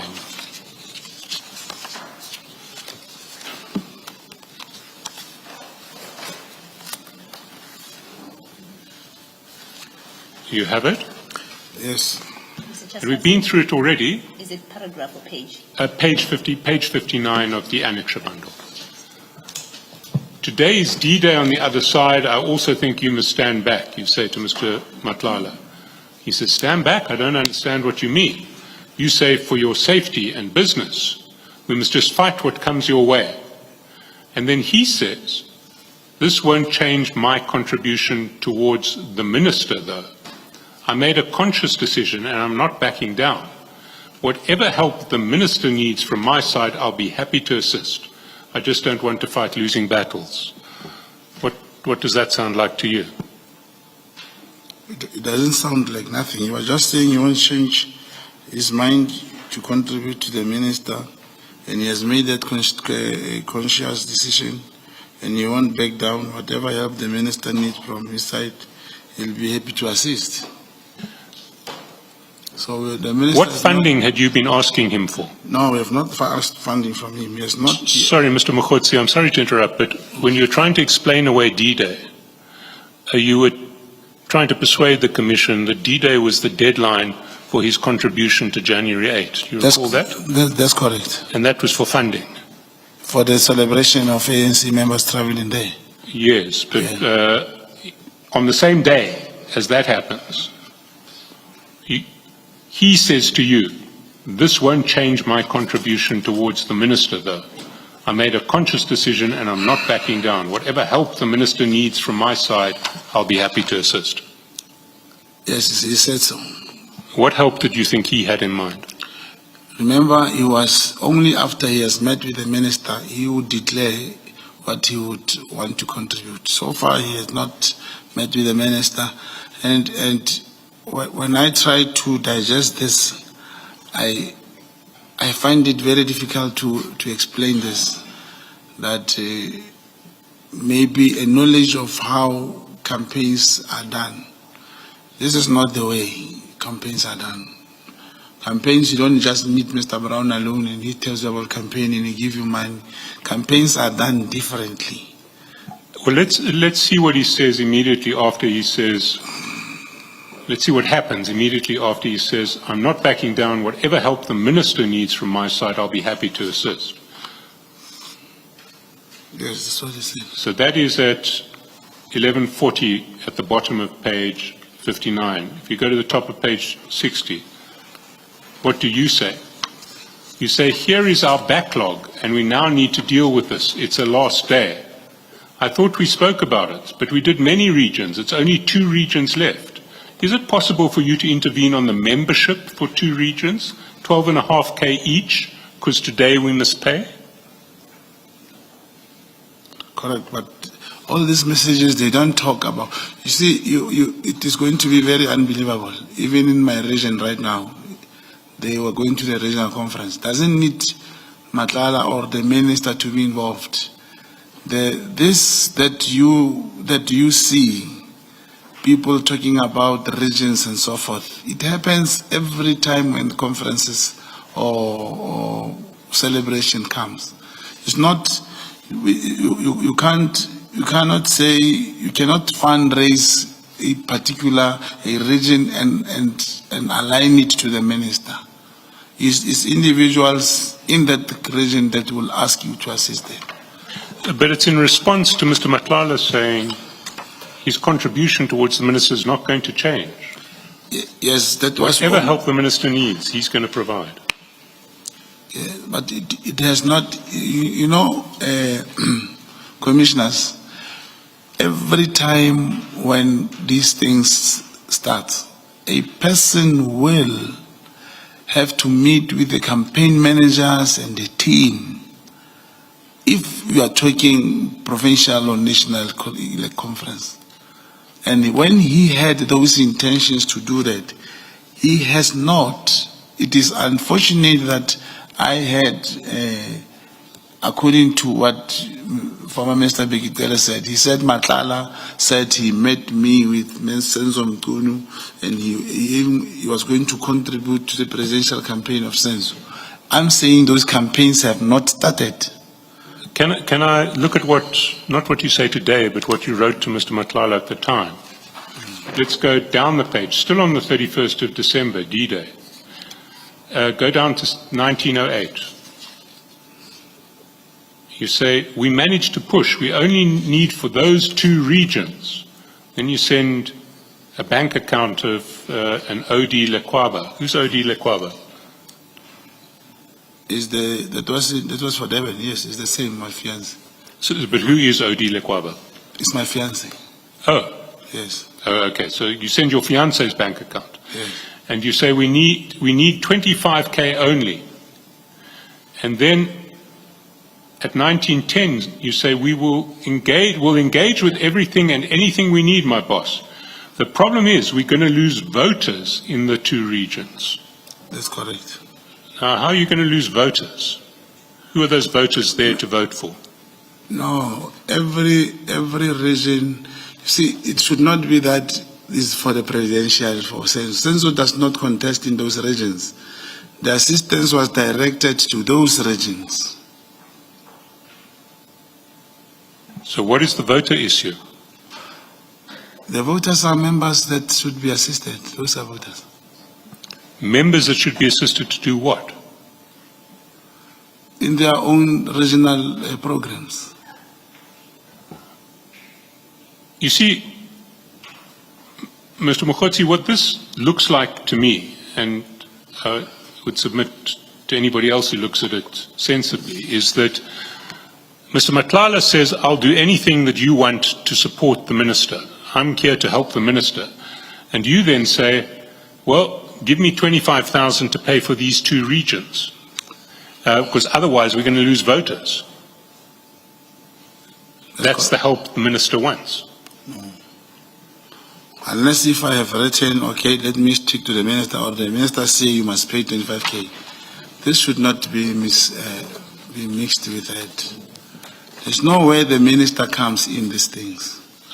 Even if he had, I'm saying, should there be any presidential campaign, there was going to be a team which, and most of the time, the minister will have his chief of staff as a representative, probably. Not only Senzo Mkunu, most of ministers or any political head. That's why they have their chief of staff as their political appointees to that. I see. Well, we'll have to leave that one there. So Before we leave, Advocate Cheskalson, Mr. Mokgotsi, why would Ket Matlala be discussing with you a contribution towards the minister on the 31st of December 2024? If it has never come up before, why would he suddenly be talking about a contribution towards the minister? It was his wish that he will meet with the minister and he will want to contribute for whatever the minister wants. And like I said, if there's any other thing that from the investigation that I picked up, in the midst of all these things, Matlala initially in December the 7th, he told me he wants to meet the minister, he has a problem with his tender, he wants to meet the minister, and once he can meet the minister, he can help him, he can do whatever. Business people do say such things. The important thing is do not put the minister close to this person. That was the instruction of the handler. And they did not meet, he did not even give the minister a cent. But when Advocate Cheskalson put to you that this is what Ket Matlala thought he was doing, you said no, that's not the case. Ket thought he was contributing towards the ministers. No, it was not for the minister. Me and him never agreed that the minister's program is starting now. Please contribute to the minister's saving. We never. And I'm not in a position, that's not my capacity, to can ever lay or look for money in the name of the minister. People who can look for money in the name of the minister are those he appoints to run probably his campaign at the right time. Here the campaign has not even started. Look, we are talking December last year. We are going to December. Even next year, December, the campaigns will not be there. We still have 2 years to go to talk presidential campaigns. Well, can I take issue with that answer? Sorry. Let's go to page 112. That's the WhatsApp that you fabricated to send to Mr. Matlala, pretending to, or masquerading as a WhatsApp to the Chief of Staff. You remember that? That's correct. And you created that to look like an authentic exchange between yourself and the Chief of Staff, even though it was fabricated. That's correct.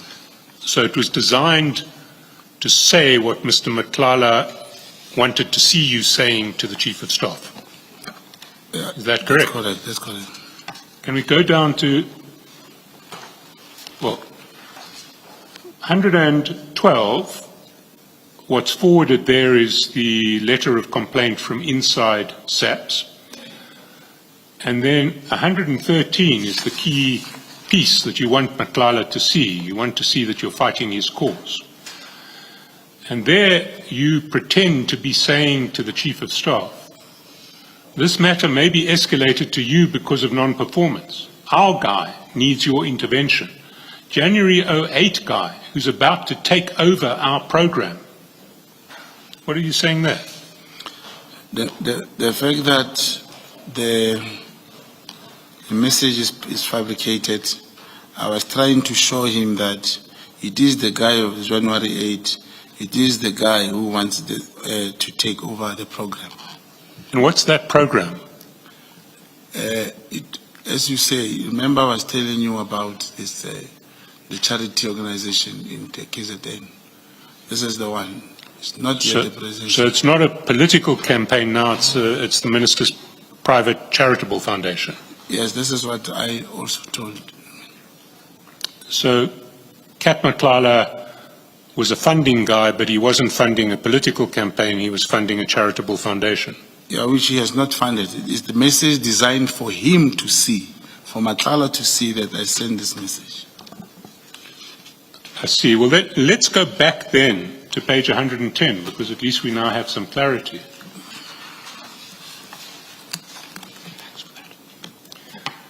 On page 110, at the foot of the page, you say the guy of the funding is also in Joburg from Tuesday. He's the one I said has a 3 billion contract with SAPS.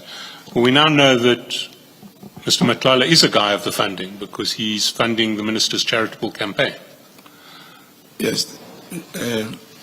I told you it's not even 3 billion, it's 30 million. This is Josias, a different person. I see, yes. Well, let's first clarify how Mr. Matlala ticks these boxes, and then let's get to Josias. He is a guy of the funding. He, on your version, has offered to take over the minister's charitable foundation, or the funding of the charitable foundation.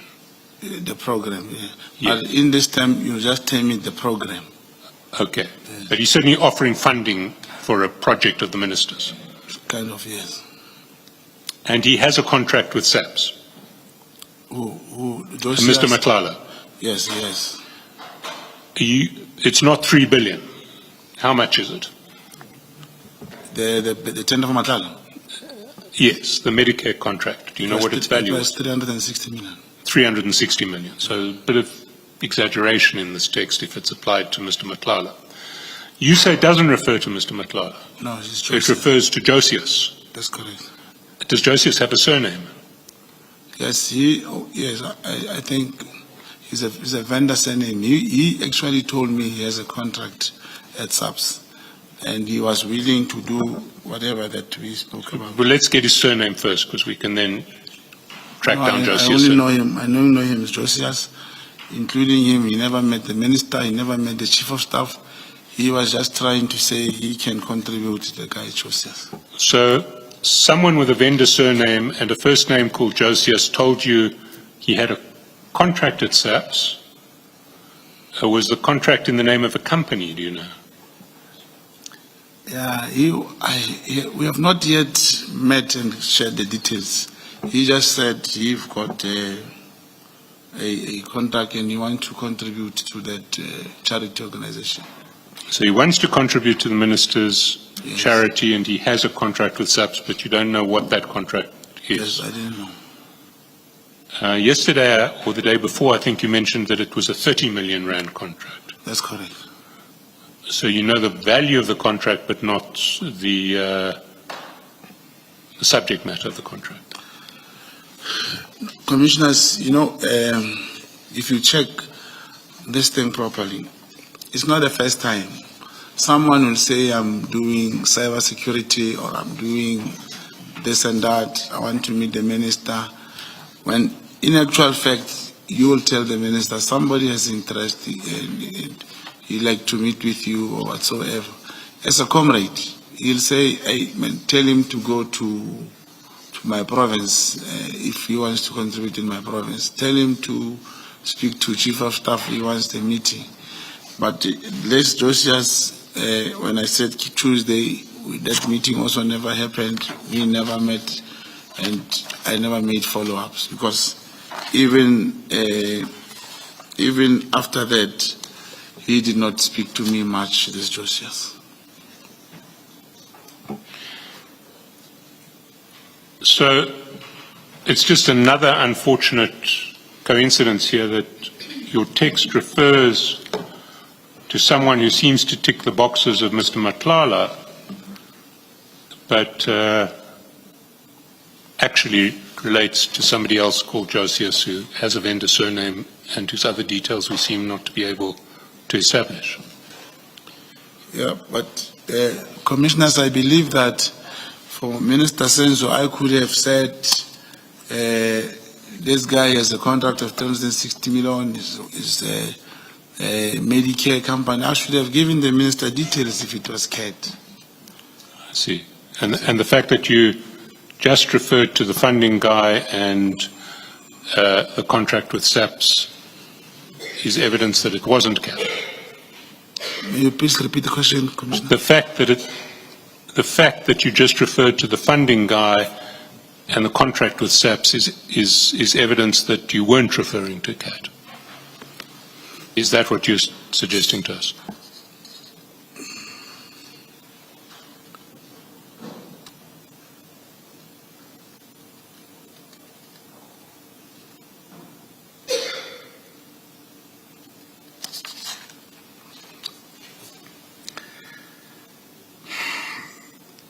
Commissioner, I get confused that, I send this message and I've said it so many times that if it was CAT, perhaps I could have identified him differently as opposed to this. If it wasn't CAT, why did you bother sending this to CAT? Is to show him that I'm working and I'm very close to the minister and I'm doing something every day. That's, he knew that he has the minister's name all the time.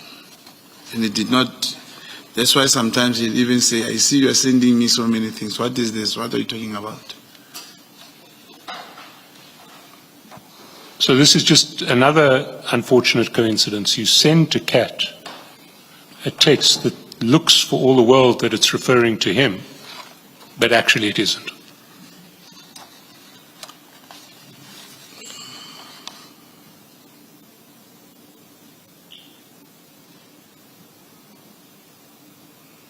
I don't know what Commissioner is seeing to be a coincidence here. You see, Mr. Madlanga, I'm reminded of what the villain says in one of those early James Bond movies, which is, once is happenstance, twice is coincidence, 3 times is enemy action. We're at about 8 times, and you want us to believe that they're all just coincidences. But there's nothing coincidental here. It's not a coincidence. You send a text to CAT that looks for all the world that it's referring to CAT, but it's just, unfortunately, a mistaken appearance. It doesn't refer to CAT, although it looks like it's referring to CAT.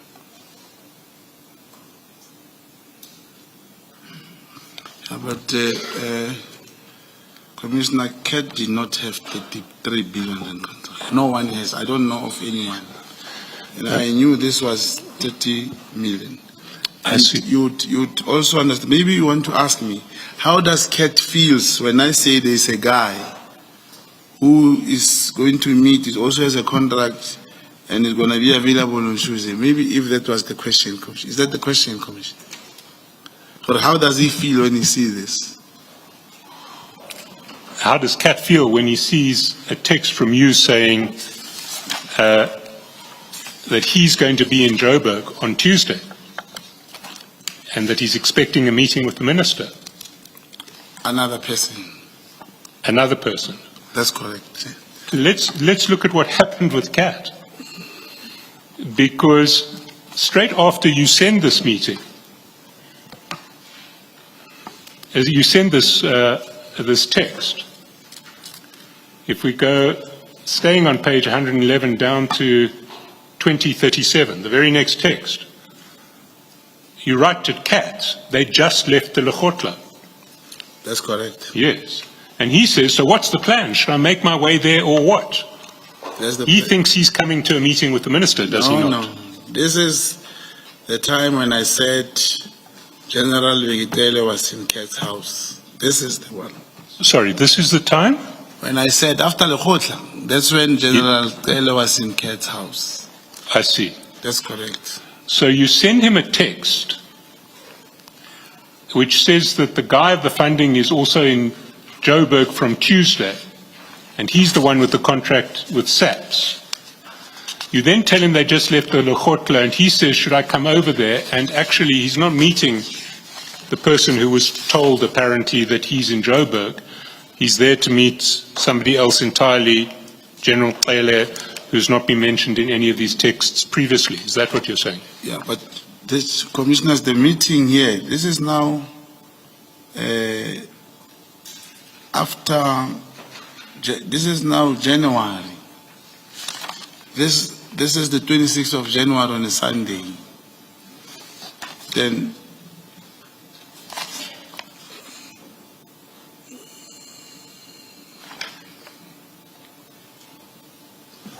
Let's take you through the sequence. Okay. The chat with the minister is on the Sunday the 26th of January. That's correct. Monday was the 27th. Tuesday was the 28th. You tell the minister that the guy of the funding is in Joburg from Tuesday, from the 28th. That's correct. On Thursday the 30th, you send that text to Kat. That's correct. And Kat says, and then immediately after, on the same day as you send that text, you say, they just left the Lekgotla. And Kat says, should I make my way there or what? What does it look like to you? Yeah, but you see, this Commissioners, perhaps Council, you imply that this was the meeting I spoke about. It was not Tuesday. This was now on Thursday. Yes, but what you said to the minister is the guy with the funding is here in Joburg from Tuesday. Thursday is from Tuesday. Yeah, that's correct. But Kat is staying here in Gauteng. He's staying in Pretoria. For him to have a meeting, I wouldn't have to say he's there from Tuesday. He's staying here. I can tell you, that's why I said perhaps the question here is, how does Kat feels to show him these meetings? It is for one reason that I showed him these messages, especially this one. One talks about a woman who's doing cybersecurity. The other one talks about someone who's doing a business and whatever and whatever. Is to show Kat that he's not the only business person who will want to engage with the minister. There are so many other pro-business people who can meet with the minister. Could you show him that the minister is also that he should not believe he's the only businessman who's there? You show that no, the minister is busy. You also have this one. You also have this one, and you are showing him also in this message is that I am able to tell the minister to meet this businessman. I'm able to tell him meet this businessman, meet that one. You are showing Kat to continue believing that himself he'll have this chance to meet with the minister. It's not that it's mistaken and it's coincidental that this now refers to Kat. No. Now here, let me tell you, I need And this is very sensitive, but it happened. When I said, should I made a plan there? I wish on this particular two things, Commission, may I approach Council on these two things? To approach Council on these 5 seconds, on these two things that I need to give clarity about. Or else I'm going to request to make a representation, because this is something that is I don't really think I can just say it here. Maybe I should just ask 1 minute, ask them. Chair, there may be a route through this. I had arranged with Mr. Matlala's counsel earlier that. I apologize, Mr. Mokgotsi. Mr. Mokgotsi's counsel earlier that because we might sit a little later today, we would have a break.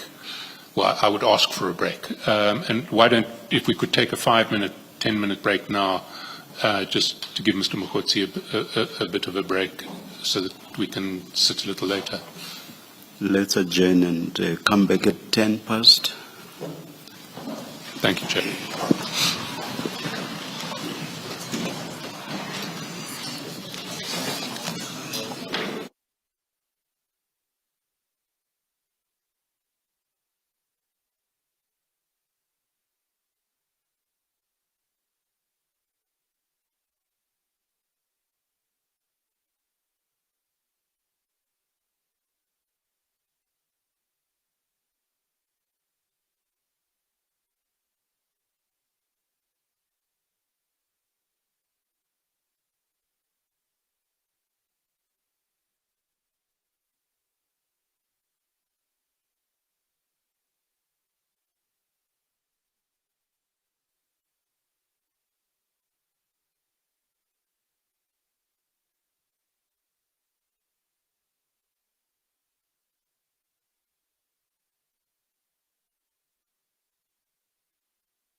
Yes, Mr. Chaskalson. Chair, I understand we have to finish within the next 50 minutes, and there are some other topics I'd like to get through, so I'm not going to pursue that last line of questioning any further.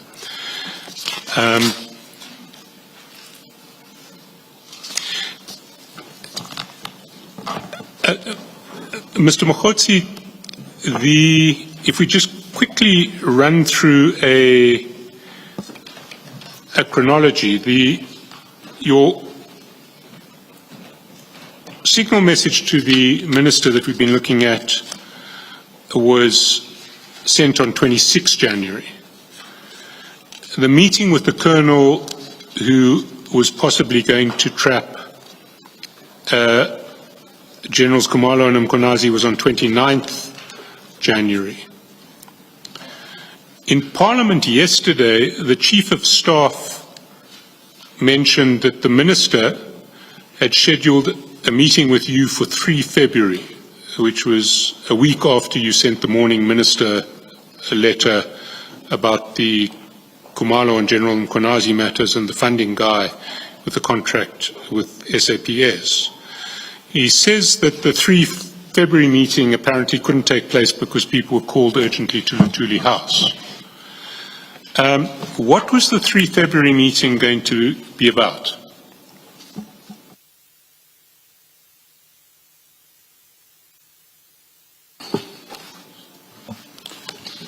It's going to be a political meeting. Political meeting? That's and correct. what in particular? We call different people from different regions. Different regions of the Northwest or different regions of... It was, I think, it was the Northwest, yes. And why did they have to meet with the Minister? And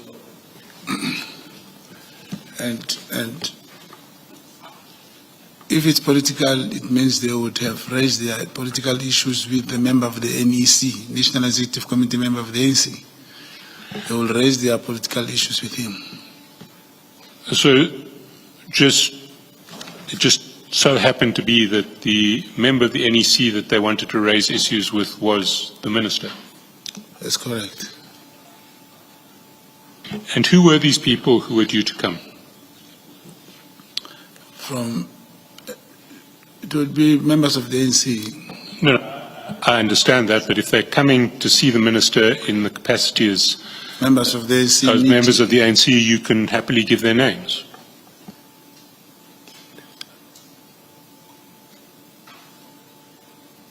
The names of the people who are going to attend the meeting. Who are going to come to that meeting. You see, I ask you this question because the Chief of Staff's version yesterday in Parliament was remarkably unparticularized. He couldn't point to any attendance register, he couldn't point to any people who were there, he couldn't point to any access at the gate. He could say nothing other than that he'd been asked to set up this meeting and that you were bringing people, but they couldn't come. Yes. So what I want to know is who were the people you were going to bring? Commissioners, a meeting of that sort. Mr. Mokgotsi, it's a very simple question. Who were the people? They have names. What were their names?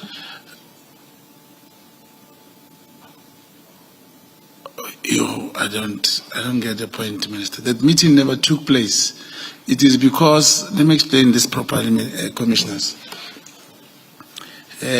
Mr. Mokgotsi, if you know the names, it does not require an explanation. Do you know the names or not? If you do, please give us the names. The names were not yet prepared because we were relying on when they said people were called to Lituli, it means whoever that we are planning to bring being a leader, you cannot bring their followers without a leader. It is leaders like your regional leadership, regional chair and secretaries who were called to Lutuli House. Now, we could not convene any other meeting without the regional leadership. So at that stage, we did not have people, we could not put up a list and say, here are the people who are going to come. Sorry, I genuinely don't understand that answer, because if the answer is that the regional leadership and chair would have been there along with other people, then No, I'm not saying that. you're not saying that. Yes, there was a What are you meeting which we had with regional secretaries. I have names, but that one did not materialize. When you call that meeting, you say, please bring one rep from your region. And if that meeting does not take place, those reps, you won't be able to see them, and therefore you don't have the names.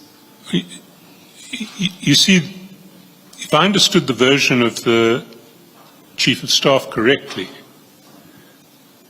it's not consistent with what you're telling me now, because the Chief of Staff said that it was already a few minutes past the scheduled start time for the meeting when he was called to say that people can't come because they've been called urgently to Lutuli House.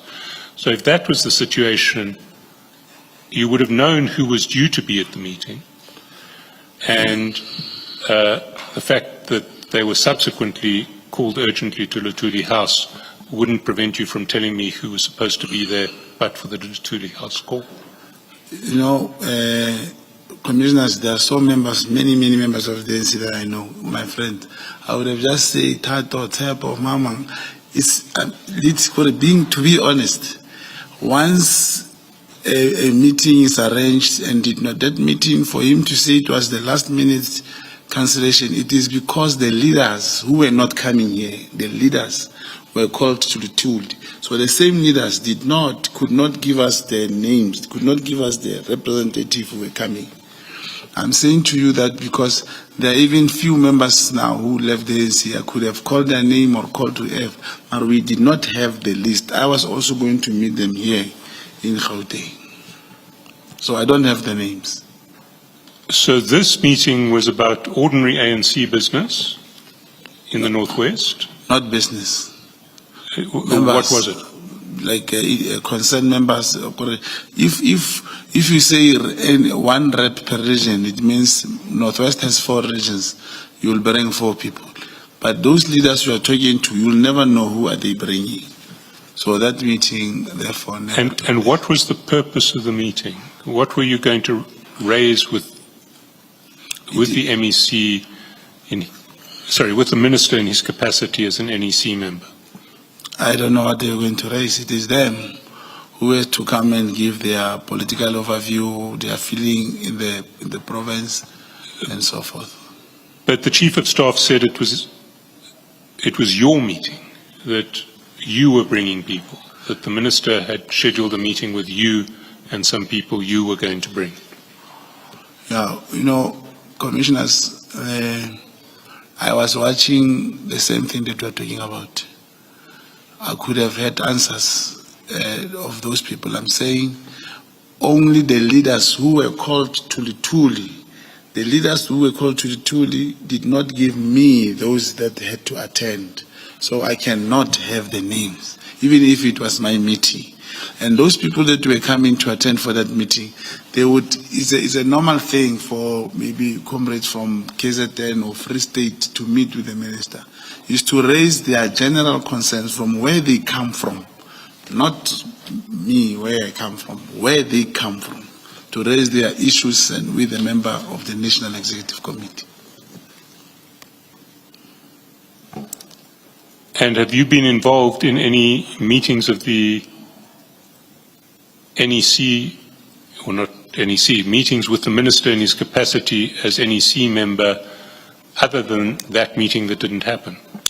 Yeah, there was a meeting of regional secretaries, and only 2 of them came with their drivers, and the meeting could not necessarily be fruitful, but it took place. I was present in that meeting. Where was that? Where and when was that meeting? Minister's State House. And when? Commissioners, I'm not good with dates, and this is a disadvantage, but it was last year. I can't remember. 2024, not 2025. Not 2025.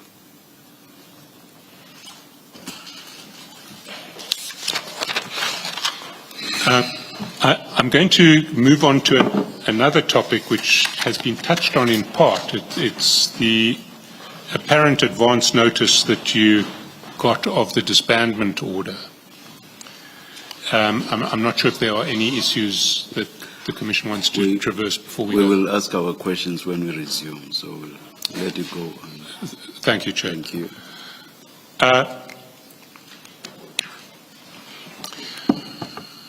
We know that the PKTT disbandment letter was sent from the Chief of Staff to the National Commissioner's office at 17:20, that's 5:20 p.m. on New Year's Eve, 31 December 2024. That's when the letter went out.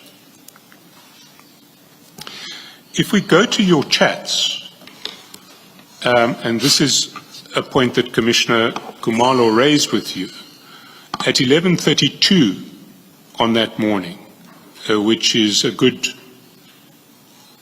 almost 6 hours before the letter went out, you were telling Mr. Madlanga that today is D-Day on the other side. And that he must stand back for his safety and business, and he said, this won't change my contribution towards the Minister, although I made a conscious decision and I'm not backing down. Whatever help the Minister needs from my side, I'll be happy to assist. Just don't want to fight losing battles, he says. And you've had an exchange with the Commissioner who put to you that the most obvious interpretation of your text to Mr. Madlanga is anticipation of the disbandment letter. You denied that. I deny that. And you have suggested that what you were really speaking to Mr. Madlanga about was he had to pay today because it was the deadline for the January the 8th contributions. That's correct.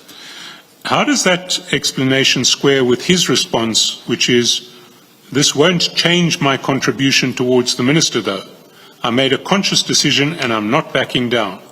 Whatever help the Minister needs from my side, I'll be happy to assist. I just don't want to fight losing battles. Why did he say that if what you were telling him was, you have to pay today, otherwise it's too late? On that part, he was talking about his safety and his business. Remember, I told him there are possibilities that the QKTT could come to your house. Now, and as I'm repeating it, the statement again, Commissioner, I said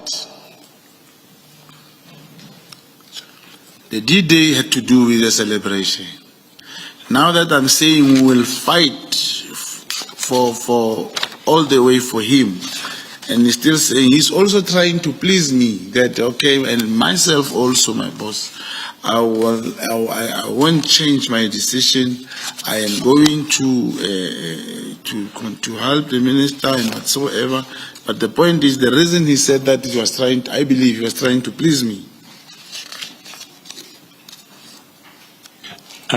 Well, we have traversed this, and you have traversed it with Commissioner Kumalo. I'm not going to take it forward. I do want to put to you that what you were referring to was not deadlines for payment, but was anticipation of the disbandment letter. So far, it is vividly clear that Madlanga, I was talking to him openly. If there was a letter coming, I would have given him that letter. It's the first time that I hear even that the letter came from the Chief of Staff. And because I'm talking to him, probably I would have received the letter the same day and showed it to Kat the same day. So I only got the letter from social media, I believe it was the second day. Well, let's wait till we get there, because before we get there, on the 1st of January, at 13:41, Page? Page 62, at the bottom of the page, there's a text which you've denied, or a chat which you've denied. At 13:51, the text reads, "Good day," it's from you to Kat. "Good day, I've arranged a meeting for Sabia and the Minister must have a solution." You say you never sent that. Page 62. Sorry, Yes. I did not send this message. You deny sending that. I have to put to you that your denial is unsustainable, but we will in due course bring the technical evidence to show that this text could not have been planted in that body of WhatsApp messages, but it's a technical question. I don't want to take it further with you now, but I have to put it to you. Oh, I hear that there will be a technical person for this. You know, it's my wish, commissioners, that this cell phone for CAT, when you are having those experts, perhaps I should be allowed to bring a same machine. Sorry, the same machine. Yeah, we know they are using the cell bright machine. And I've said yesterday, this cell bright machine, South African Police Service it has that machine. No one operates it. They are utilizing these other companies that I cannot mention. That machine, you choose the message that you want to extract. And I wish they bring it here on that day, they extract. Once they are done, they must allow us to also extract. With my person to extract. If you want to appoint an expert to be present at the mirror imaging of the phone from the original sealed evidence bag in which it's kept, and to make your own image, we will make the necessary arrangements if that is necessary. Yeah, not mirroring, not to mirror, to do what they did, the download, to show you from the phone, the day it was bought till today. Whatever that was taken out, will be able to take out. Whatever that was deleted, will put it back. Things that General Mkonazi said there in Parliament, that they can do what. Like I said, commissioners, with us to run this. Mr. Mokgotsi, I don't want to have this debate with you. I'm tendering our cooperation if you want an expert appointed to perform these exercises. When we get to it, your legal team can be in touch with us. Thank you. Let's then get to the 1st of January. And at 10:38 on the 1st of January, you send a message to Mr. Matlala, which we see at page 63, 10 p.m. 22:38. The message says, the task team that came to your house and harassed you has been dissolved, disbanded. You see it? Correct. And your evidence was that you sent this message after finding the disbandment letter on social media. That's correct, Commissioner. And I asked you whether it was public social media or private social media. Had someone sent it to you privately? You said no, it was publicly accessible. That's correct, Commissioner.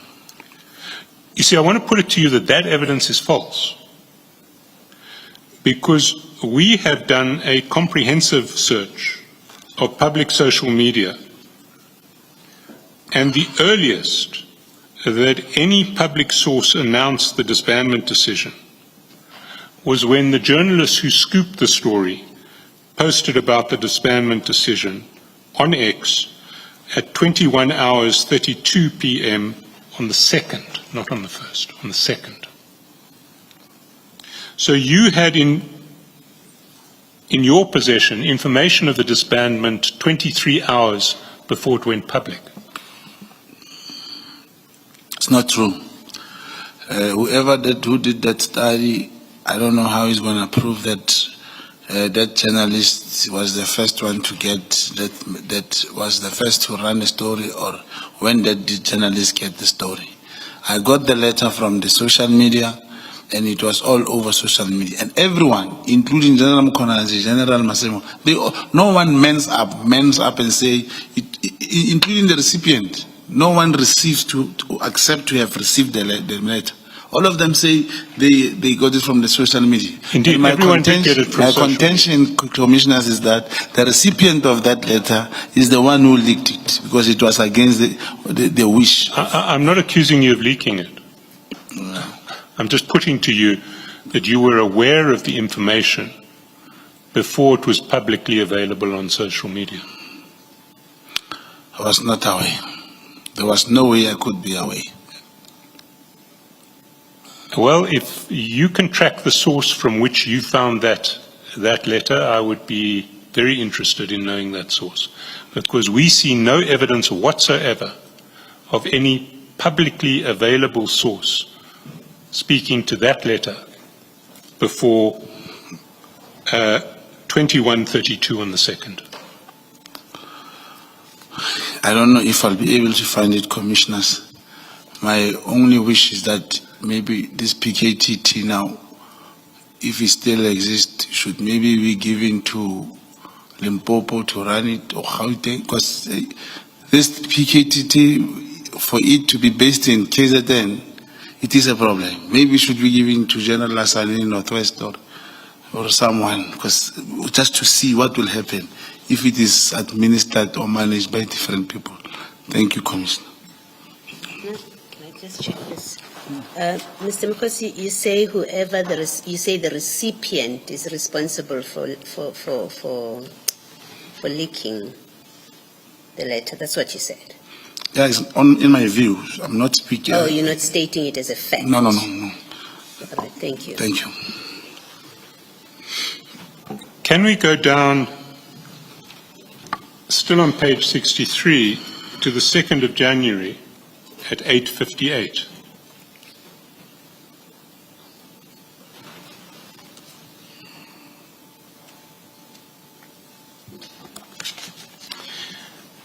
There you send a message to Mr. Madlanga saying they got the letter on Monday.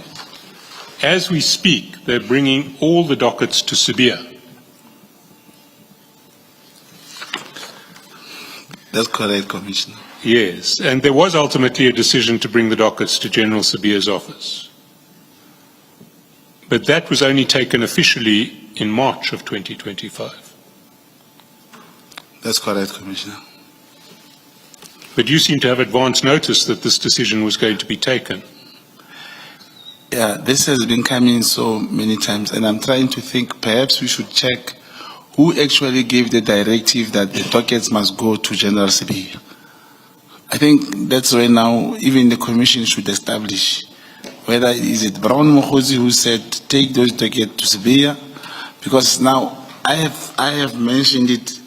And I gave an example to say I was with someone, there was issue of the docket, it was somehow, I was made aware that the dockets belongs to the Deputy National Commissioner. And I then thought, indeed, they're going to go to him. Now, the story that, because I knew beforehand, maybe we now have to check, especially with the subs management, the brigade, the major, the general who was here. We must check who said the docket must go to General Sibiya, so that we can see if is it the minister, because it's somehow purported that is the minister or chief of staff, someone I'm Mr. Mokhosi, I'm not interested in who said it. I'm interested in when it was first said and why you assumed, or you said that was happening on the 2nd of January at 8:58 in the morning. Yeah. When it happened, we know it was several months later. What we're interested in is why you said that on 2 January at 8:58. The dockets belongs, all the dockets are they are reporting to the Deputy National Commissioner. So you Protection. You considered it simple common sense that if the task team is going to be dissolved, the dockets would all go back to General Sibiya's office as the Deputy National Commissioner. Yeah, it can be common, because it's not common for everyone, that time for me, because I knew that the dockets, as a matter of principle, I heard from someone telling me that Deputy National Commissioner is responsible for all the dockets in the country. Therefore, I presumed that they will go back to him. You see, we've had evidence in this commission relating to whether it was common sense or common practice. And the unanimous evidence is that it wasn't. Can I take you to General Mkhonazi's evidence in the exhibit bundle at 187?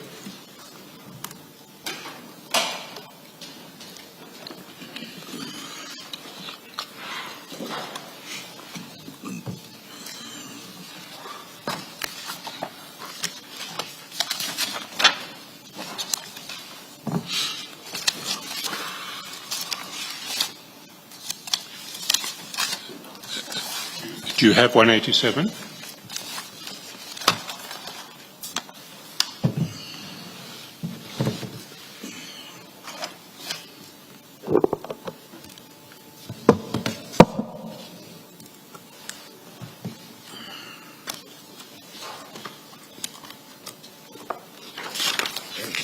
I have. There, the evidence leader, Advocate Selo SC, in line 11 asks this question. If a task team in KwaZulu-Natal is disbanded, and I'll assume for purposes of this question that it is correctly disbanded, what automatically happens to those dockets that the task team handled? And General Mkonazi responds, the case dockets, commissioners, belong to a police station. The cases opened at a police station get registered. It's going to have a case number of a particular police station. The docket might be investigated by a specialized unit, a task team, or whatever that is established, but in conclusion thereof, it goes back to the police station where it was registered. So if there was a decision to stop the work of this task team on dockets that are already finalized, will need to be returned back to the stations, and dockets that are still under investigation will also need to be returned back to the very same stations, so that those dockets will be allocated to different investigators at the station so the work or investigation work can continue. So the provincial commissioner said, well, in the ordinary course of events, you would expect dockets to go back to the police stations. But his wasn't the only evidence, because then we heard the evidence of Major General Motsepe. She's actually in General Sibiya's office. And she is the general in the office of General Sibiya who was ultimately tasked with responsibility for these very dockets. And she made clear in testimony before this commission a few days before you testified that it was not common sense for the dockets to be brought back to General Sibiya's office. And I can just read what she said at page 10 of the transcript of her evidence. She says, what I'm trying to say from the onset, there were no proper explanation to me why the dockets were taken here. So the very person in General Sibiya's office who was given responsibility for the office said she had no explanation as to why they would come to her or to her office. So the generals in SAPS wouldn't have predicted that the dockets would go to General Sibiya, but you managed to predict that several months before it happened. How was that? It happened. Just like that. Just like that. Another one of these marvelous coincidences. No, now check the same provincial commissioner who knows that the dockets must go to the police stations, who has the authority to disperse them to the police stations. Why didn't he do that? That's a question that we can put to General Mkonazi if we choose to. But I am asking you, how did you know that the dockets would be brought back up to General Sibiya when all of the generals in the police force that we've spoken to about this question thought that that wasn't standard practice? Brown Mokgotsi knew. Unless there was a directive from either the person who suspected to have given me the letter. Like now, I speak to Chief of Staff. Here's the Chief of Staff. I'm not interested in the letter anymore. I'm interested in the knowledge that the dockets were going to go to the office of General Sibiya. Then the commission, probably the commission should establish who said the dockets must go. Because during some sessions here, chairperson of the commission did ask the same general that there was something like General Mkonazi said they must come to Gauteng for audit or to be checked. And the chairperson did not necessarily take that it was a futile. Why wouldn't they be audited in the province? Now, I'm scared to get into that terrain that General Mkonazi, it is him who brought the docket to Gauteng. And I'm not asking how the dockets got to General Sibiya's office. I'm asking how you knew on the 2nd of January, that the dockets would be taken to General Sibiya's office. I would say commissioners common sense that I had then is still not common to everyone. Because unless if there was or there is something that probably I'm getting linked, there is a directive maybe from the minister or the chief of staff or General Sibia himself said, bring those dockets, then you will say, he told me. So I'm saying it was my thinking because the Deputy National Commissioner, all the dockets in the country reports to the Deputy National Commissioner. And I can... Yeah. Mr. Mpotsi, someone told you about this letter. You say it was on social media. Why don't you just admit that somebody told you the dockets are going to General Sibia? I mean, it's not what's being put to you is the generals at the SAPS who have testified here have said it did not make sense for the dockets to come to Pretoria. That's their evidence, all of them. You are the only one so far before the commission who knew that these dockets are going to go to General Sibia, and you say it's common sense for you, an informer who's not an employee of the SEPS other than a contact agent, you say common sense they would go to Sibia. It's very difficult to, sitting here, it's very difficult to believe your answer, that is the best answer you are able to give. I can make reference again, Commissioner. I remembered something. Yesterday, when I was speaking about Major General Loshaba's case, docket 38, now I remember again, this was the second time. That docket could not be found. And that, my handler, I remember again, he had to talk to his commander that they should go to the office of the Deputy National Commissioner and give, so that the DNC, Deputy National Commissioner, could give instruction that he wanted the docket. So from the, and I should apologize to use the word common sense because I relied on the first incident after the VIP protection from the Deputy President when they were arrested. I thought that matter is investigated in SAPS, and I heard no, it's done by the presidency. Now but they are surprised why it is done by the presidency because all the dockets belong to the DNC that time.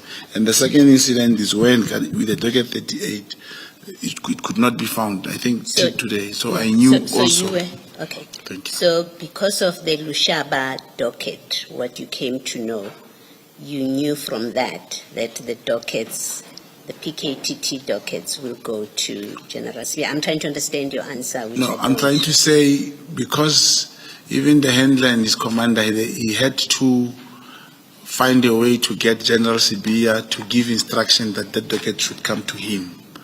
So I also learned there that the DNC is responsible for all the dockets in the country. That's the little knowledge I have.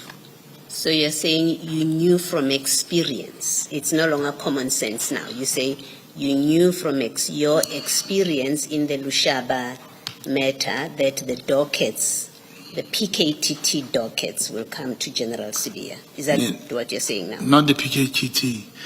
If the DNC is responsible for all the dockets, irrespective that whether it's PKTT or it's crime or stock theft, I just thought, because the common sense came on the basis of that experience that, because the DNC is responsible for the dockets, therefore. Okay. Hence, I request the Commission should establish who said this docket must go to DNC. No, the question really that Mr. Chaskalson is asking you is how did you know, not a general inquiry. Thank you.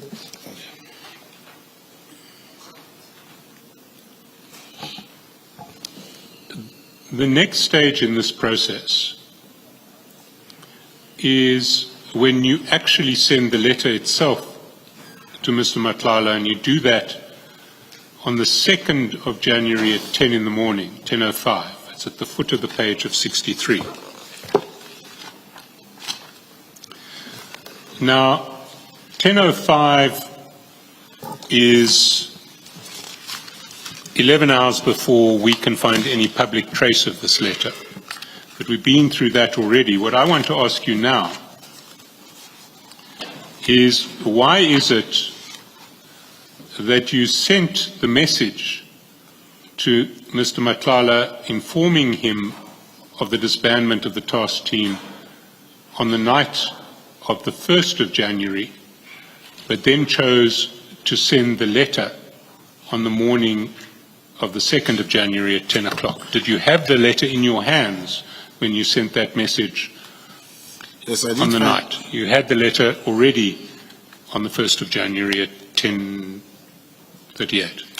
That's correct. But I was also trying to establish whether is the letter authentic or not. I kept it, and when I saw the letter now on full swing in media platforms, that's when I sent him the following day. Well, I'm not going to go back to you in relation to full swing, because, in fact, it was nowhere to be seen until 9 o'clock on that evening. But why did you think it was okay to tell Mr. Madlanga that the task team had been dissolved, but not to give him the letter?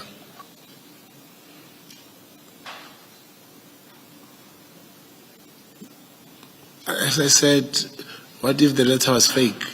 Well, then he would be very, very disappointed that you told him that this task team that harassed him had been dissolved, and it turned out that it hadn't been dissolved. I had to verify if the letter was authentic also. But on your version, you broke the news to him. That's correct. Before you did any verification. That's correct. Why did you think it was all right to break the news but not to send the letter? No, that letter was not my letter. I could even take it to Zambia or anyway. All I need is that Ket Madlanga, this PKTT went to harass him. It will be great news for him. I just said, let me check if this is not fake. Then in the morning I saw it somewhere. Then I gave him a proof. But in the evening before, on your version, you knew that it was for real. You broke the news to him. You said it's been disbanded, it's been dissolved. Yeah, that's correct. But it wouldn't be a good move to send it if I have not authenticated it. But it was all right to tell the news, which is the crucial news you wanted to hear, even though you hadn't authenticated. Very much. It was so much relevant just to inform him and to bolster that I'm having information beforehand. Like now, if just like SC has said, this is a man who's a professional liar. Like now, it is presumed. I can feel it. I got the letter from either someone or the minister gave me the letter. That is what possibly in people's mind. Whereas if I had the letter from the minister or from the chief of staff, maybe, and we never exchanged those things. He would say, don't share that letter. I wouldn't have shared it, but I got it from the social media. I did not even have a chance, because I don't talk with the minister these things, to say, hey, did you issue this letter? No.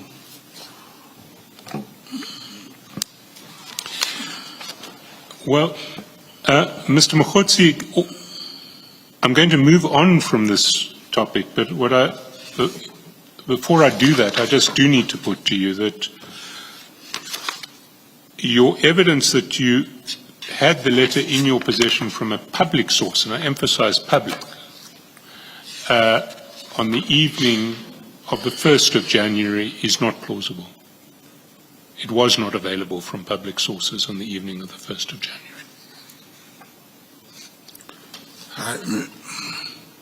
I got it from there. I got it from there, and that's it. There's no way I found it except the social media. And I'm saying even the owners of that letter, none of them says he got an email. From General Mkhonazi and Massimo, they all say they saw it from the social media. All of them. No one owns up that I received the letter. Yes, there are, I think, 5 named addressees of the letter on the email.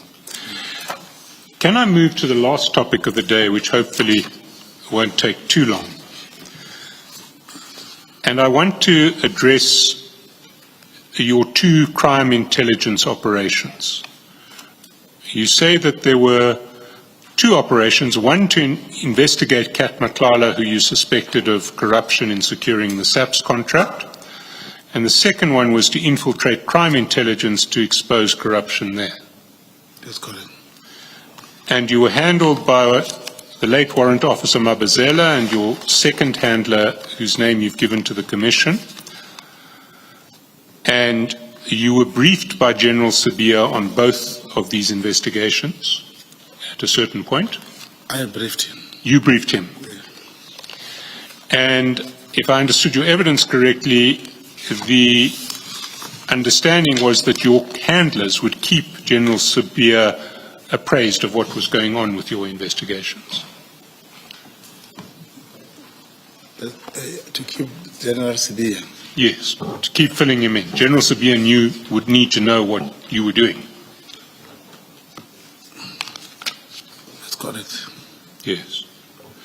Now, these were 2 separate operations, were they not? That's correct. And it would be important, given the nature of the different targets, to keep those operations separate. No, not necessarily. You cannot keep them separate. Well, let me put this to you. Kat Matlala was a suspected criminal, is that not right? You suspected him of criminally securing the SAPS contract through corrupt means. That's correct. So it would be important to keep crime intelligence investigation material away from Mr. Matlala so that this suspected criminal wasn't given access to classified information from crime intelligence. Mr. Madlanga is not these amateur criminals. He belongs to this league of, like you say, he's close to generals. So me giving or not giving him information, he'll still have access to information. Yes, but you wouldn't want to give him crime intelligence classified information. That's correct. Except for if, like he has powerful media control. Unless if I want to publish something, I can give to him. So if you want to leak something out into the press, you can get it that way through Mr. Matlala. I could, not only him, but he's one of the people I could use. Let me put something to you. Page 10 of your statement, paragraph 39.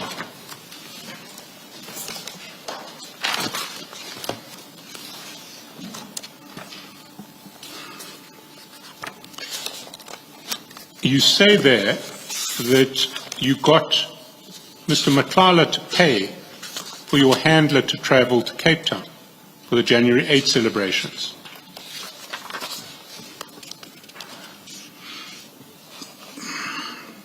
That's correct. That's correct. He was one of the passengers who Mr. Matlala paid for. That's correct. Why? Wasn't there a risk that you would expose your handler's details to Mr. Matlala, who was the criminal you were investigating? I mean, you had to give him a copy of your handler's ID book to book the air ticket. That was not in the mind. What was in the mind was to make sure that the co-handler and the partner are both in Cape Town.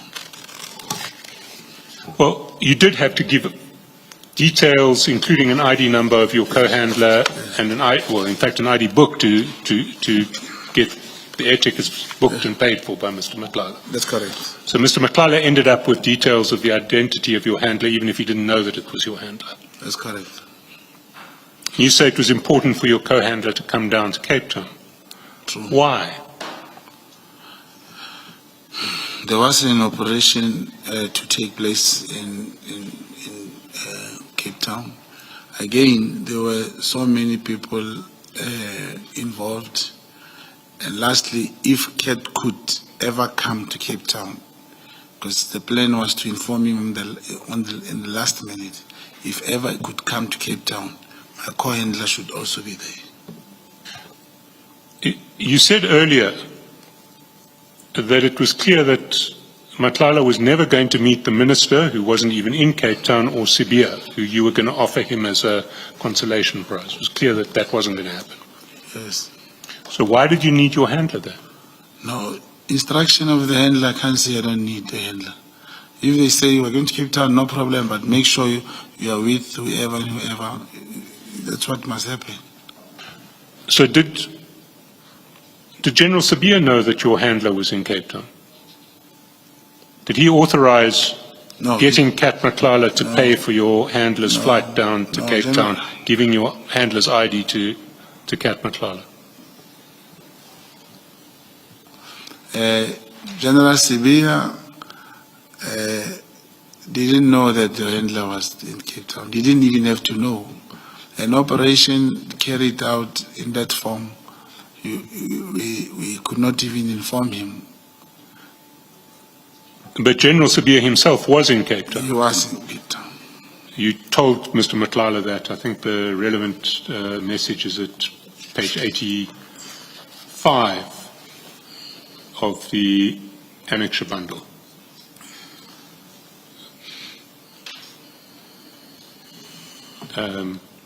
There on the 8th of January at 17:53, you texted Mr. Matlala and you said, I'm in Cape Town, Sibia's in Camps Bay. That's correct. Was General Sibia in Camps Bay? I knew he was going to stay in Camps Bay. He was not yet there. He was on duty.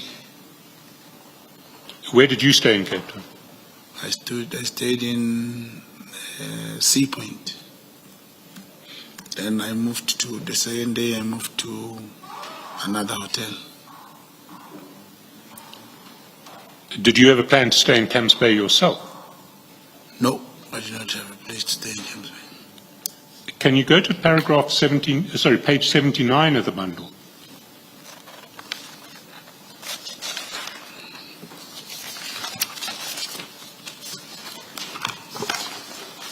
January 6th, 10:55. And that was 79. 79, indeed.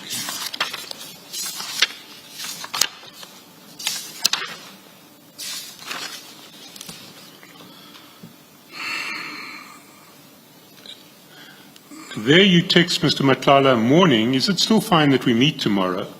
I'm off to Cape Town on Wednesday for January 8th. Also confirming the house in Camps Bay.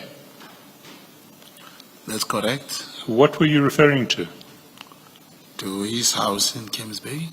Whose house in Camps Bay? Kat Matlala's house. He has a house in Camps Bay. He said he has a house in Camps Bay. And why did you need to confirm that? Now that's another thing. It's work. You see, we know his house in Durban, both here in Gauteng. It was important to know, as we get closer to a person, I had to know his house in Camps Bay. And now that he didn't come, we never bothered. He also had to meet someone from, I kept, if you check on my messages, how I asked him about Camps Bay, it's almost the same way when I asked him about the iPad guy. I kept on reminding him, Camps Bay, because he said he was going to show us, there was going to be someone who's going to do all those things in Camps Bay. Can I take you then to page 92? How long will that be? 2-3 minutes, and then I'm off this topic.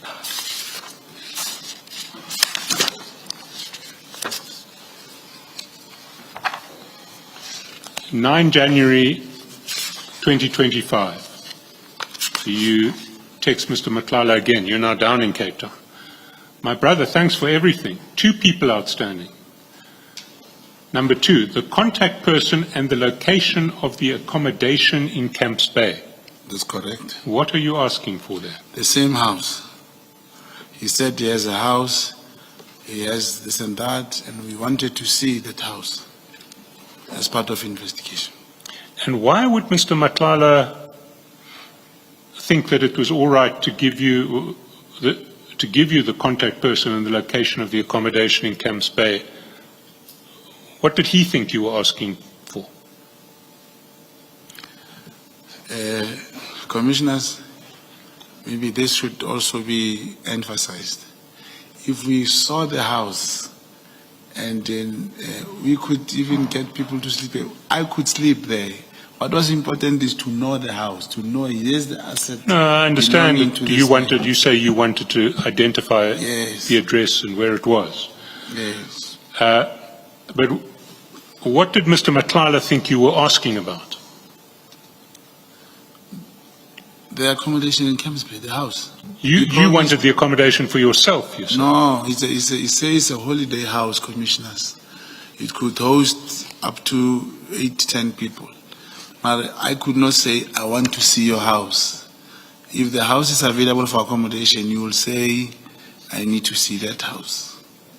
I want accommodation in that house. So you were sending this text as though you were asking Mr. Matlala to use the accommodation in Camps Bay for yourself and guests, or what? Entertainment. I could ask him the same, but he said he has a house there. And if you check the chats, he never responded when it comes to that house.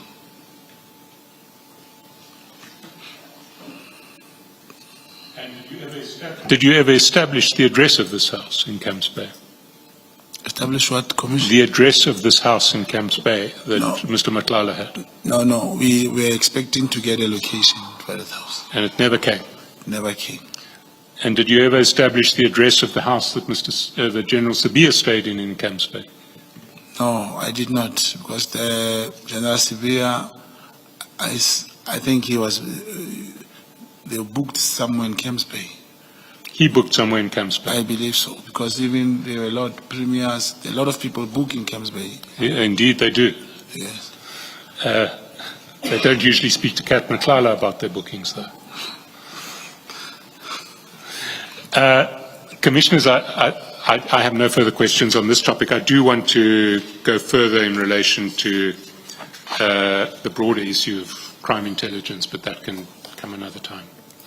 Thank you, Mr. Chaskelson.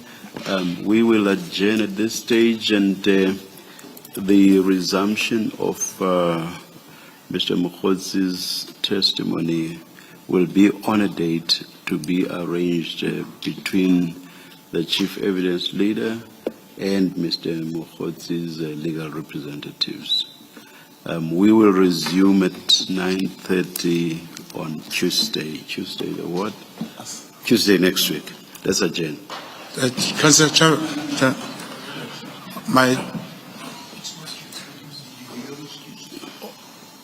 I thought I'm coming back again on Tuesday. I'm sorry, Mr. Mokhodzi. Mr. Mokhotsi thought that he was expected back on Tuesday, but it's been clarified that he's... Oh, your legal representatives will clarify to you, Mr. Mokhodzi. Okay. Thank you. Thank you. Thank you. We never too. Ditlhakodi botlhoko. Oh, yeah, done.